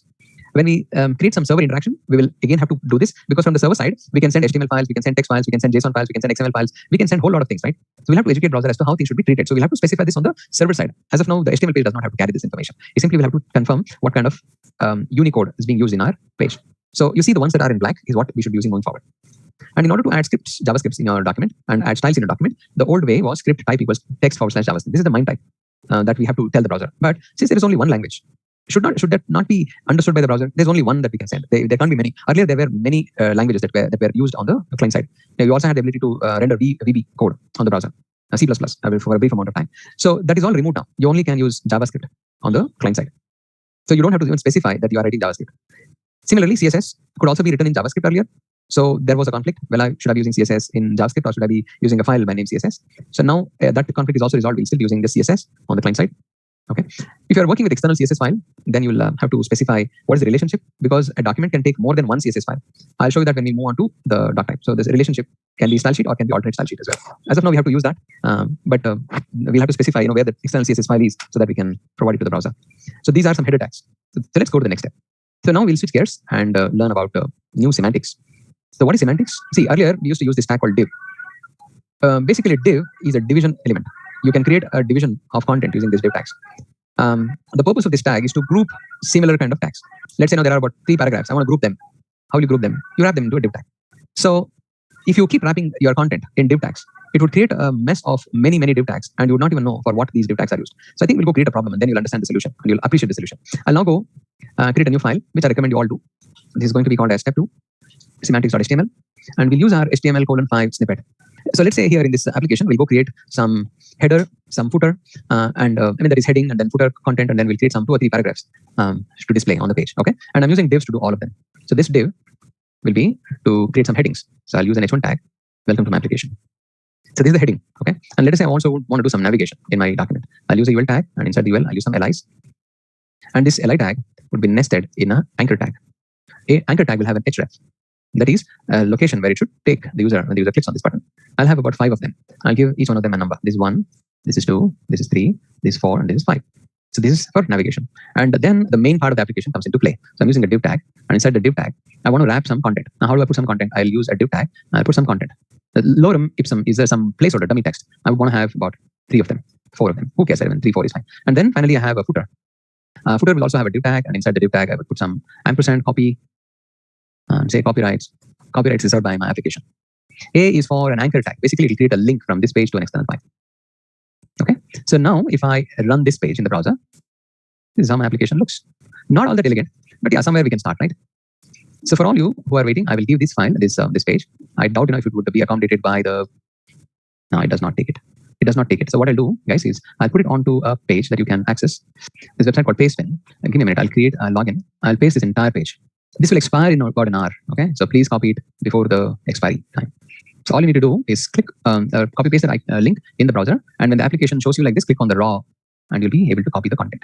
Now that you have copy pasted this code. Don't you agree that there are a lot of div tags? I mean, if this is a simple application, fine. If it's a large application, like you see, very simple application.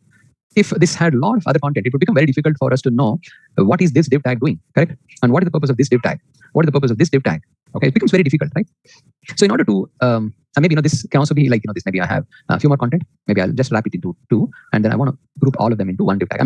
I'm not actually making this hard to create. Just that I'm trying to demonstrate a very simple application. And how would this really mean? So now looking at these divs, what div tag or which one is it closing? See, at least this is easy. You can easily interpret. Okay, this div is closing this one before, but what is this closing? What is this closing? So it becomes very difficult, right? Because this document that we have created is not semantic. It does not tell you what is the purpose of this. Yes. So we need to understand what each one of these tags denote and what is the purpose of this as a developer. That's where the new semantics come into play. So HTML5 has introduced some new semantics. These are new names for a div tag. What is it? It's a name for a div tag. That's it. So it doesn't do anything apart from that. Instead of using div tag, you can use these now. That is all. It will also group. But the question is, when do I use each one of them? There is a specific requirement for each one of them. See, nobody will hold you by these rules if you don't follow them. Okay, if you miss one of them, it's okay. But if you want to create an application which is semantically structured, it's a requirement that you follow all of these rules.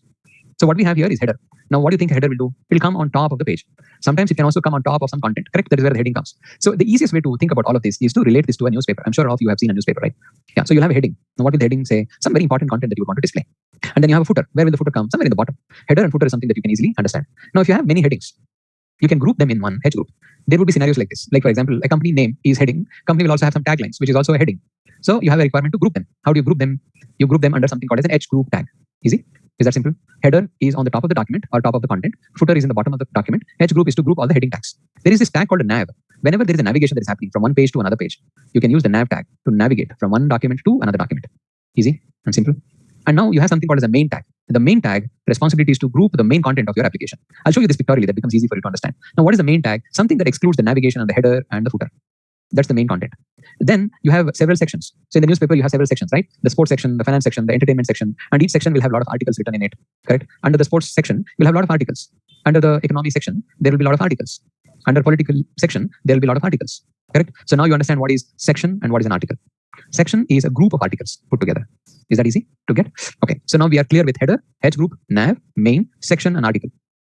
Now you also have something called as aside. Anything that is not directly related with your with the content that we are discussing can be put aside, so that you can give a reference. I mean, if you open the Wikipedia page, you'll see that there's a lot of references that are actually being given. If I go to Wikipedia, not only Wikipedia, I'm using Wikipedia as a reference, but you could also use, let us say, I'm looking for some.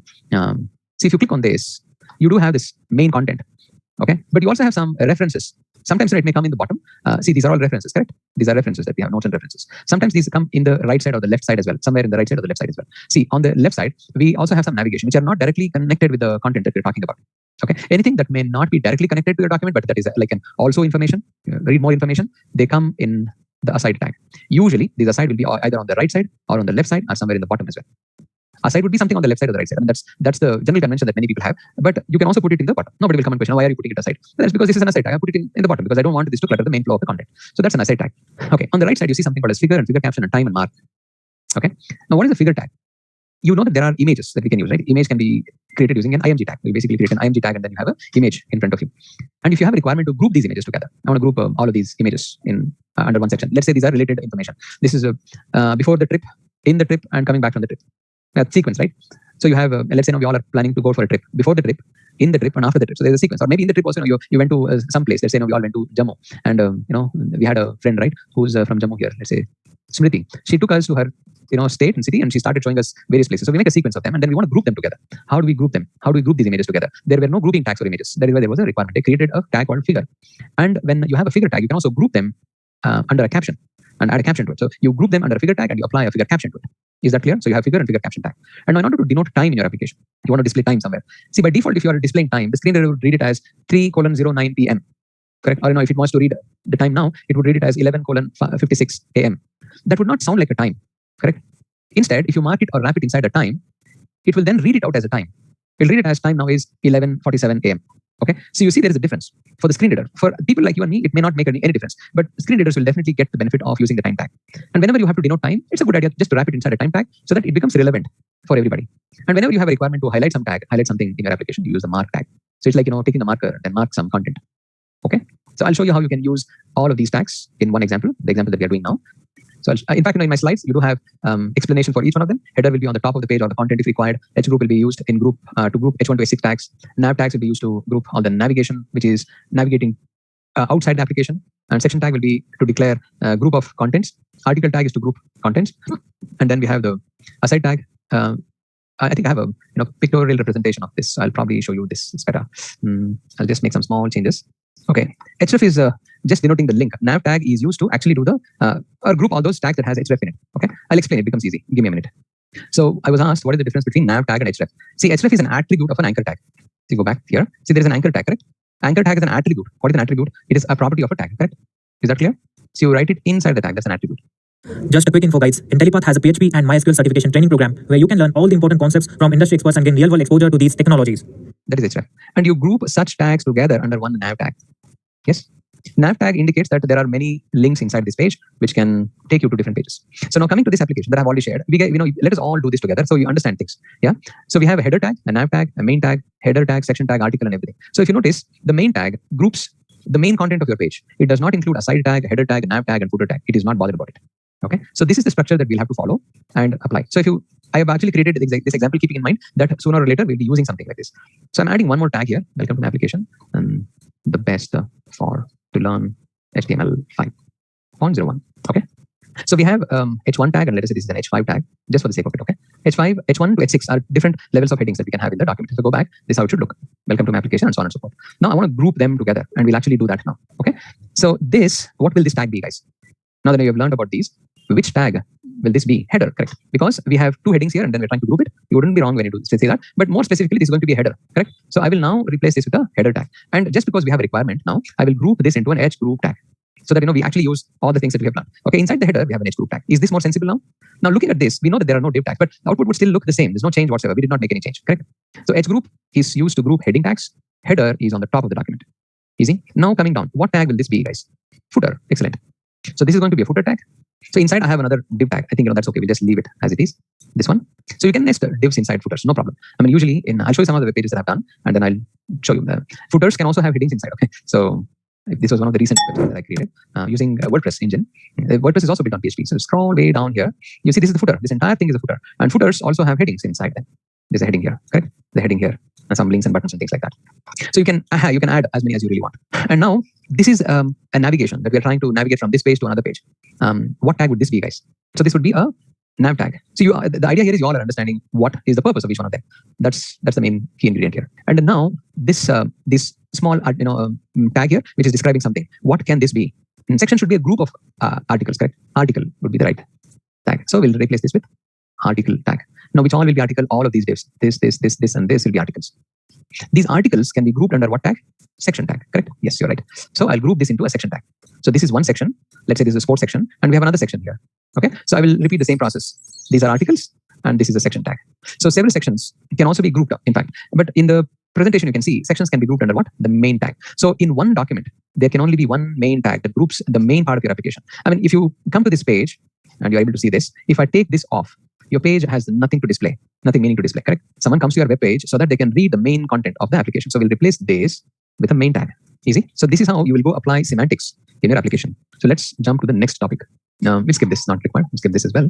Okay, then we'll move on to form inputs. Now earlier we used to, when we had a requirement to ask user to submit some information, the only field that we would use is a text input. I mean, I don't know how many of you have worked with web application development. If you had, we could gather information of the user using text input. So the user can enter some text, correct? But what if the user had to specify his favorite color to us? I mean, not a favorite color, like, he would want to share and tell us that this is the color that he would want to use on his application, correct? So, and if he is allowed to type some color, he may make a mistake as well, right? Instead of red, he may say read. That would be any relevant information for us.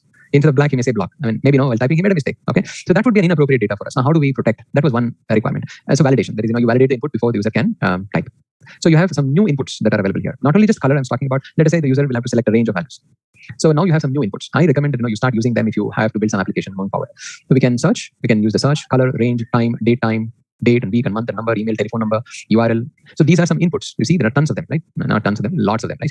Okay, so you have at least about 10, 12 of them easily there. And then you also have some outputs. These are inputs and these are some outputs. So if you just put some space around them. These are outputs. Inputs where the user provides an input. Outputs is where we as developer display some data onto the user's machine. So these are inputs. These are outputs. Okay. Let us now see how each one of them can be created. So what I'll do is I will create a template to add these different types of inputs. I will share it with you. And then I will add each one of them. And not only that, I will also show as a developer how you can extract the values of these. Okay. We'll do that now. Let's go create another example here. This is going to be called as step 3, input API.html. API stands for Application Programming Interface, HTML:5. And I will now go use a table. And inside the table, I'll use the head. The head stands for table header. And then we'll also have table body. We'll talk about that going forward. We have table head and table body. And I will also share some documents with you that I suggest you go through them in the weekdays whenever you have time and make yourself clear about HTML. Okay, because I see many of you are completely new and you may want to know what these tags really mean. Okay, so I'll explain it to you with, I'll give you some documents that I suggest you go through them and you come prepared. I'll use an HR tag. HR is for horizontal table row. And inside the table row, I'll use a TH tag. The first one will say the type or the name, input name. This is the first one. And inside this T body, we'll use a TR tag. TR is for, again, table row. And this time we'll have a TD tag. TD is for table data. And we'll put some empty placeholder as of now so that it is balanced. Okay, so ampersand NBSP, semicolon. This is non-breaking space. So now if I go back and run this in the browser, in Chrome, you should get to see this. I mean, I can probably put text here. That way you'll actually see text here. I will not only want to type the name, but I want to show you how it is rendered. How it is rendered by the browser. So here, I will show you how you can use a text input type, text. I'll go to this table and add a border because without this border, we won't be able to distinguish how it is working, correct? Say 0.1. All would be the same. I don't think it would make such a big difference though. No. I think the minimum is just 1. We can't use. There is a property called padding. I'll give about 10. I don't know if this would work. I think it's called table padding. Nevertheless, I think border would be good enough. Just you'll note this down. And we'll keep using this. There's one more that I want to add. The value that is entered. Value entered. And we'll need one TD tag for that as well. And this TD tag will have a span tag. What is a span tag now? Like the way div tags can be used to group elements. Like, you want to group paragraphs into one. You can create, group articles into one div, sections into one div. You can use span to group inline elements. Now, what is an inline element? See, this text that I have written here is an inline element. The value entered here is an inline element. Out of them, I want to just select this entered.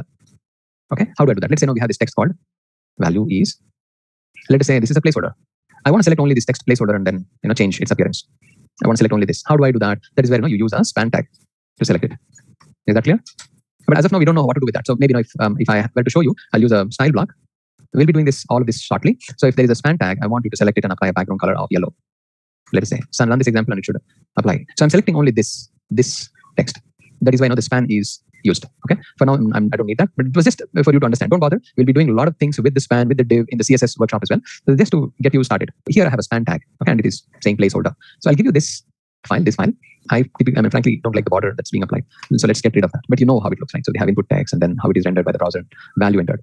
But since we are battling between anywhere between 700 to 7,000 types of resolutions, I think about 2,000. I'm not okay. These are different resolutions that we are battling with. So each Android phone or each iPhone has a different resolution altogether, and tablets are available, desktops are available with different resolutions. Now people are talking about Retina displays and plasma displays and 4K resolution.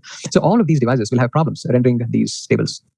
So it is a good idea to avoid tables. I will show you. Tables are meant. See, it's not that you should not use tables, but you should not use tables to do things that are not meant for the table to be used. Many people, including me, when I was working in companies, I was trained to be working with tables to create web applications. That's now a thing in the past. Okay, so moving forward, you should not. See, many people become very comfortable and there is a structure for the document. Okay, and I don't find nothing wrong in it. But as I told you, tables do have performance issues. Tables do have accessibility issues. Moving forward, when you develop an application, somewhere you'll have to the rubber should meet the road, right? So somewhere your application should be validated and standardized, and that's where it will be removed. And I don't know of any company which would simply approve of a non-standard application being deployed on their server, because clients are watching them, right? What are they trying to deliver? So I don't recommend you use tables for layouts. If somebody has told you that no, you should be using, maybe they have a reason for it. There are some CMS, the content management systems, that organize things in tables for us, and then it gives. But nowadays, many of them also have moved out of tables and they would be using divs instead. So why not use a div? Divs are a lot faster. In times of the rendering comparison, it would take almost less than 1/3 of the speed that is required by a table compared to div tag. So if you think about the rendering speed, if a table takes 10 seconds, the div will take about 3 seconds there, or less than that. So it's a lot faster, is what my opinion is. Okay, but I think as a developer, I recommend you guys to have one idea. Whenever someone says something, don't simply accept it just because someone is saying. Go validate it. Okay, do some research. Then you'll realize. Okay, so I'm getting another question. What is the use of TD tag? TD is for table data. So whenever inside the table you want to display data, you would use a TD tag. So that's like the smallest cell that we are using inside the table. So you see this text here is rendered inside a TD tag. This input is also rendered in a TD tag. And these things do get changed. Okay, so I told you, right, when I was in a company, people trained me to work with tables, and that's changed. That got evolved because there were some problems associated with it. So if there is a requirement for you to create email templates using tables, please go ahead and do it. Maybe they have a valid reason for that. Okay, but just have an open mind when you're learning all of them, and then try to implement it whichever is more appropriate for you. And I'm not an advocate for the good practices, because I've walked a lot of paths where good practices are not well paid, and sometimes they all have deviations, and they all improve, or they all change over a period of time. So first, get the approach of whatever makes the boat sail, and then look at the standards and then try and apply them. Okay, so let's now go to the next step. Now what we'll do is we'll apply some different. Okay, here in this example, we'll go create these many inputs. I'll show you how you can. I'll show you how you can create an input type search, and so we'll all do that together. Okay, you guys should copy this str tag, paste it again, change this to search. The input type will be changed to search, and maybe here I will say search, and maybe I'll type text. So that becomes more appropriate. If I go back and refresh, the text value is placeholder, search value is placeholder. Now both look the same, right? They both look the same. What is the difference between these? So you can write some text, no doubt. You can write some text, but hey, what? There is an X mark here, which tells you that you can click on this to get rid of the text. That doesn't come with text. It comes with search, because you can change the search term as you want. You see there's a difference now, right? They're not the same. Just because you said the input type is search, it'll then become search. Now let us clone this. I will now add color. So we have search, color, range, time, date, time, week, month, and number. See, some of these are not standardized yet. I think I've removed it. It was called date, time, local. I think I've removed it. But again, not all the browsers have the standard support for this. Something that you need to keep in mind. So let us go create all of these: color, range, time, date, time, week, month, and number. Yeah, here, this would be color. And this type here would be color. And the color value is here. Let's clone this. Color. We have range. The type input would be range. The range value is here. There's a range value. See, there's a new input type now. I can select color. I can select a range. These are new. And then we can use time, date, time, and date. Back here, we have time. So this allows the user to select a time. See, I can select the time now is 12:28 p.m. Select it. Over. Yeah. And you also have date and date time together. So you may want to select the date and date time. I think I'll complete all of them. This would be date and time, date time. So you see the date time doesn't work, but you have something called as date time local. That is recognized by some of the browsers. See, date time local is supported. Date time is not. It's something that you need to keep in mind. Date time local, because see, what do you mean by date time? It is a local date time, right? The user is selecting his date and time. So earlier we had the ability to read the date time on the server side. So that is now deprecated. So you have that's being now replaced with date time local. Then we have week, month, and number. So that should be easy for us to complete. Week, month, number. Week, month, number. Okay, so now we have email, tel, and URL as well. So let's go create that also. Email, tel is for telephone, number. Copy paste it, and URL. There you go. So you have all of them on the screen. And if you notice, number has a new stepper. Email does not have anything. It can take any content. URL can also take any content. They don't change much. You agree? They don't differ much, but there is a significant difference between all of them. Now, in the slide, in telephone, yes, not necessary as of now. It can take anything, and I'll show you why. Okay. So this is what we have. Okay. But now if you display it on a device, mobile device it is. So this is the standard the standard keyboard for a text input. If the input is text, but if the input is email, notice the space bar accommodates an @ and a dot there. Correct? Have you ever tried that? When you're typing email on your mobile phone, your space bar also has @ and dot. It happens even on an Android phone and an iPhone both. And if you are using URL, again the keyboard layout will change. The space bar will accommodate / and .com to help the user type the URL really quick. And when the user uses number, then the keyboard will only show him the number. And when the user sees telephone number there, the keyboard will only accept telephone numbers. But see, we as developers who are using a keyboard don't expect that keyboard to change. That will not, right? So only the soft keyboards, the software keyboards have the ability to change and accommodate the user inputs. So this is an advantage that you get. But users who are interacting with your application, again, are free to type whatever they want. But if you're forced to enter a number, then the number keypad is automatically enabled. But the user can click on this ABC button and then switch back to entering some text. He can do that. And when the user is interacting with the input type telephone, he can enter a telephone number along with some special characters like pound and hash and plus and plus whatever. So they can use all of these special characters in the phone number. So now, as a developer, we have created this application. The user has got this. Now the user will, let us say, change some value. Let us say we'll type some value. Hello there. As a developer, I want to read this value. How do I read this? Is the question. How do I read it and probably put that here? So if I have to put it here, I know I have to read it as well, isn't it? So let us go ahead and write some logic now. Okay, this is where now we get into some basic JavaScript. Easy. I will write a JavaScript here. So you use a script block and write JavaScript there. Okay. We'll go write a function that can be called. I'll call this as get value. This get value, we'll talk about this in greater detail when we get into JavaScript. As of now, just copy the snippet. At least get a hands on how JavaScript can be written. So I'll be taking two parameters here. This is a function, the code block, which has a name, get value. I'm expecting two parameters to be passed inside. The first parameter would be, let us say I will call this as input. And the second one will be called as an output. So we have an input and then we have an output. So what I want to do with these two is I will use this input to look for an element that is giving me the value, and I'll use this output to assign the value from the input. You get it? So here I will go and say document.get element by ID output dot inner HTML equals input document maybe I'll say input dot value. Okay, so it's okay if you don't understand this as of now, because moving forward we will be spending some time and then it becomes crystal clear. For now, we'll have to somehow make the boat sail, right? So what am I trying to do here is I will take the value from the output and I'll assign it to the input. So in this workshop, guys, I'm creating all of these examples from my memory, and there is no script that I'm following. So there would be some hiccups at times, something which is not foreseen. So try and bear with me. So now coming back to this example, let's just check in if this is working. So on this input, I will listen to an event called onChange, and when onChange happens, I'll call this get value function. Now this get value when I'm calling is supposed to get two parameters. The first parameter I would say is this. The second parameter would be the ID of the span tag. So the span tag will have an ID attribute. ID is like a unique identification for this tag. It should be unique across the document. So if you use one ID here, you can't use the same ID again. I mean, if you use it, doesn't mean that your browser will get angry on. No. As a developer, it is not a good practice to use the same ID in multiple places, because ID is meant to be unique. I mean, if you have many IDs in your document, then your document will simply start ignoring the remaining IDs as long as it has got the first matched element. So that will work against you. So watch. So this, I'll call this as text IP. IP is for input. So this value is something that I will pass here, like this. This name I passed here. So this becomes the output. This is where I'm trying to display, correct? And the input is this. We'll understand the keyword this in a greater detail moving forward. Okay, so if I now refresh, and if I type something, hello there, and I come out of this, see the text is not transferred here, from here to here. So what am I trying to do here is I will read the value from this input, and I'll assign it as an inner HTML for the output. So now, what is inner HTML? Don't worry, we will have topics that will be covered at a later point in time where we get it. So as of now, it's just important that we get to see our output. So I'm sharing that snippet. But later on, I'll show you how exactly all of these would work. Cool, let's go to the next step, guys. So we can, the way I've written this function, it can accommodate any value. In fact, I can now take the same program. I suggest you can do that. We'll have to just assign an ID to the span tag, which will be, starting with this search and end with IP. Okay, so this would be color IP, so on and so forth. So let us go ahead and do that. Here, the span will get an ID, search IP.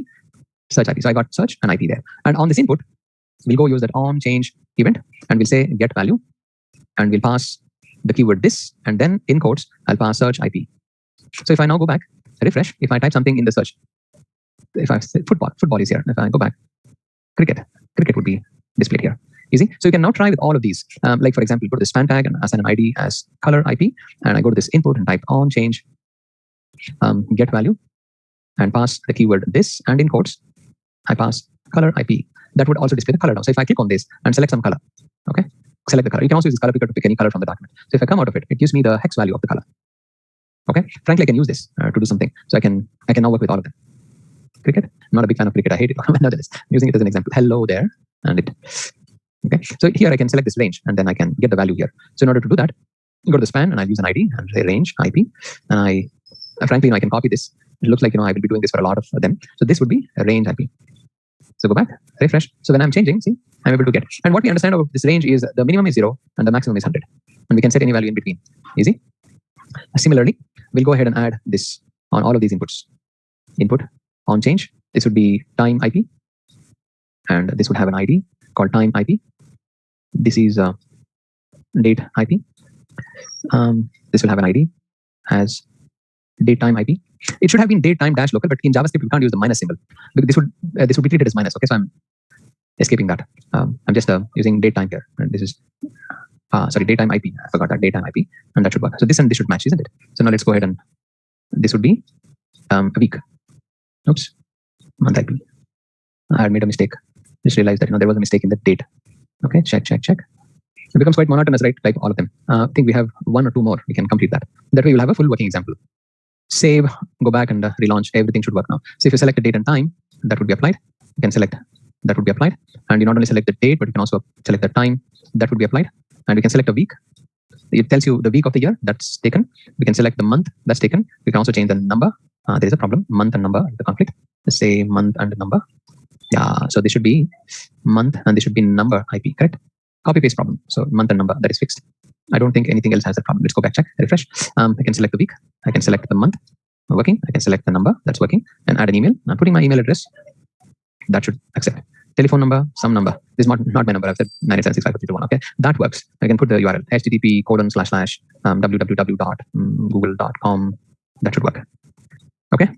So you saw how you can use these inputs, and you saw how you can extract the values. Moving forward, we'll have a lot of business doing this because most of the PHP would be related with forms. We'll be using users' inputs and validate them inside. Okay, moving forward, I would want to make this look like a decent web page. Now, how do I make it? So as of now, this looks like this. It doesn't look like a page. It doesn't look like a web page, right? How do I make it look like a web page? So there is a library called Bootstrap that we can use. Getbootstrap.com is the website. I'll walk you through this. We're not going to do this. Just make a note. I'm just trying to tell you that there are flavors available. So you don't even have to write your own CSS. Just a quick info, guys. IntelliPath has a PHP and MySQL certification training program where you can learn all the important concepts from industry experts and gain real-world exposure to these technologies. You can use this CSS sheet that is already provided to you by best of the best companies. Twitter is created by Instagram people or Facebook rather, and in fact it was created by Twitter group, and people started realizing that people in Twitter started realizing that Bootstrap is going to help many other developers, and they open sourced it. So we can use this. It's available. You can simply attach it to your application. Notice there is a CSS library here. You can attach this to your document, and your document immediately starts becoming better. See, I'll just copy this and I paste it here. You don't have to do this because we're not going to do this either. I'm just showing you. See, if I now refresh, see, your document immediately changes, right? And you can then start attaching, all the different features that Bootstrap does offer. You don't need an in-depth workshop on this. It is like this. You learn a small part of it, and then you get comfortable with it, and then you extend your learning, and so on and so forth. So if you want to create a navigation, that is, if you want to create a navigation out of this, it's as easy as working with Bootstrap here. So there is a nav tabs that you can click, and if you notice, they are generating from the UL-li anchor tags, that we have here. We do have UL-li and anchor tags, so that is all that is required. So if you add this class nav, I'm just doing this. If you want, you can also do this, but we will have an exclusive class on this as well. So I can attach this class here. So you're basically adding a class attribute with a value nav attached to it. You see? And for this li tags, we need to add this tag nav item. Copy this, and where all we have this li tag here, and here. So you paste this. You can also paste. Okay, I already have it on my clipboard. I can paste it wherever I want.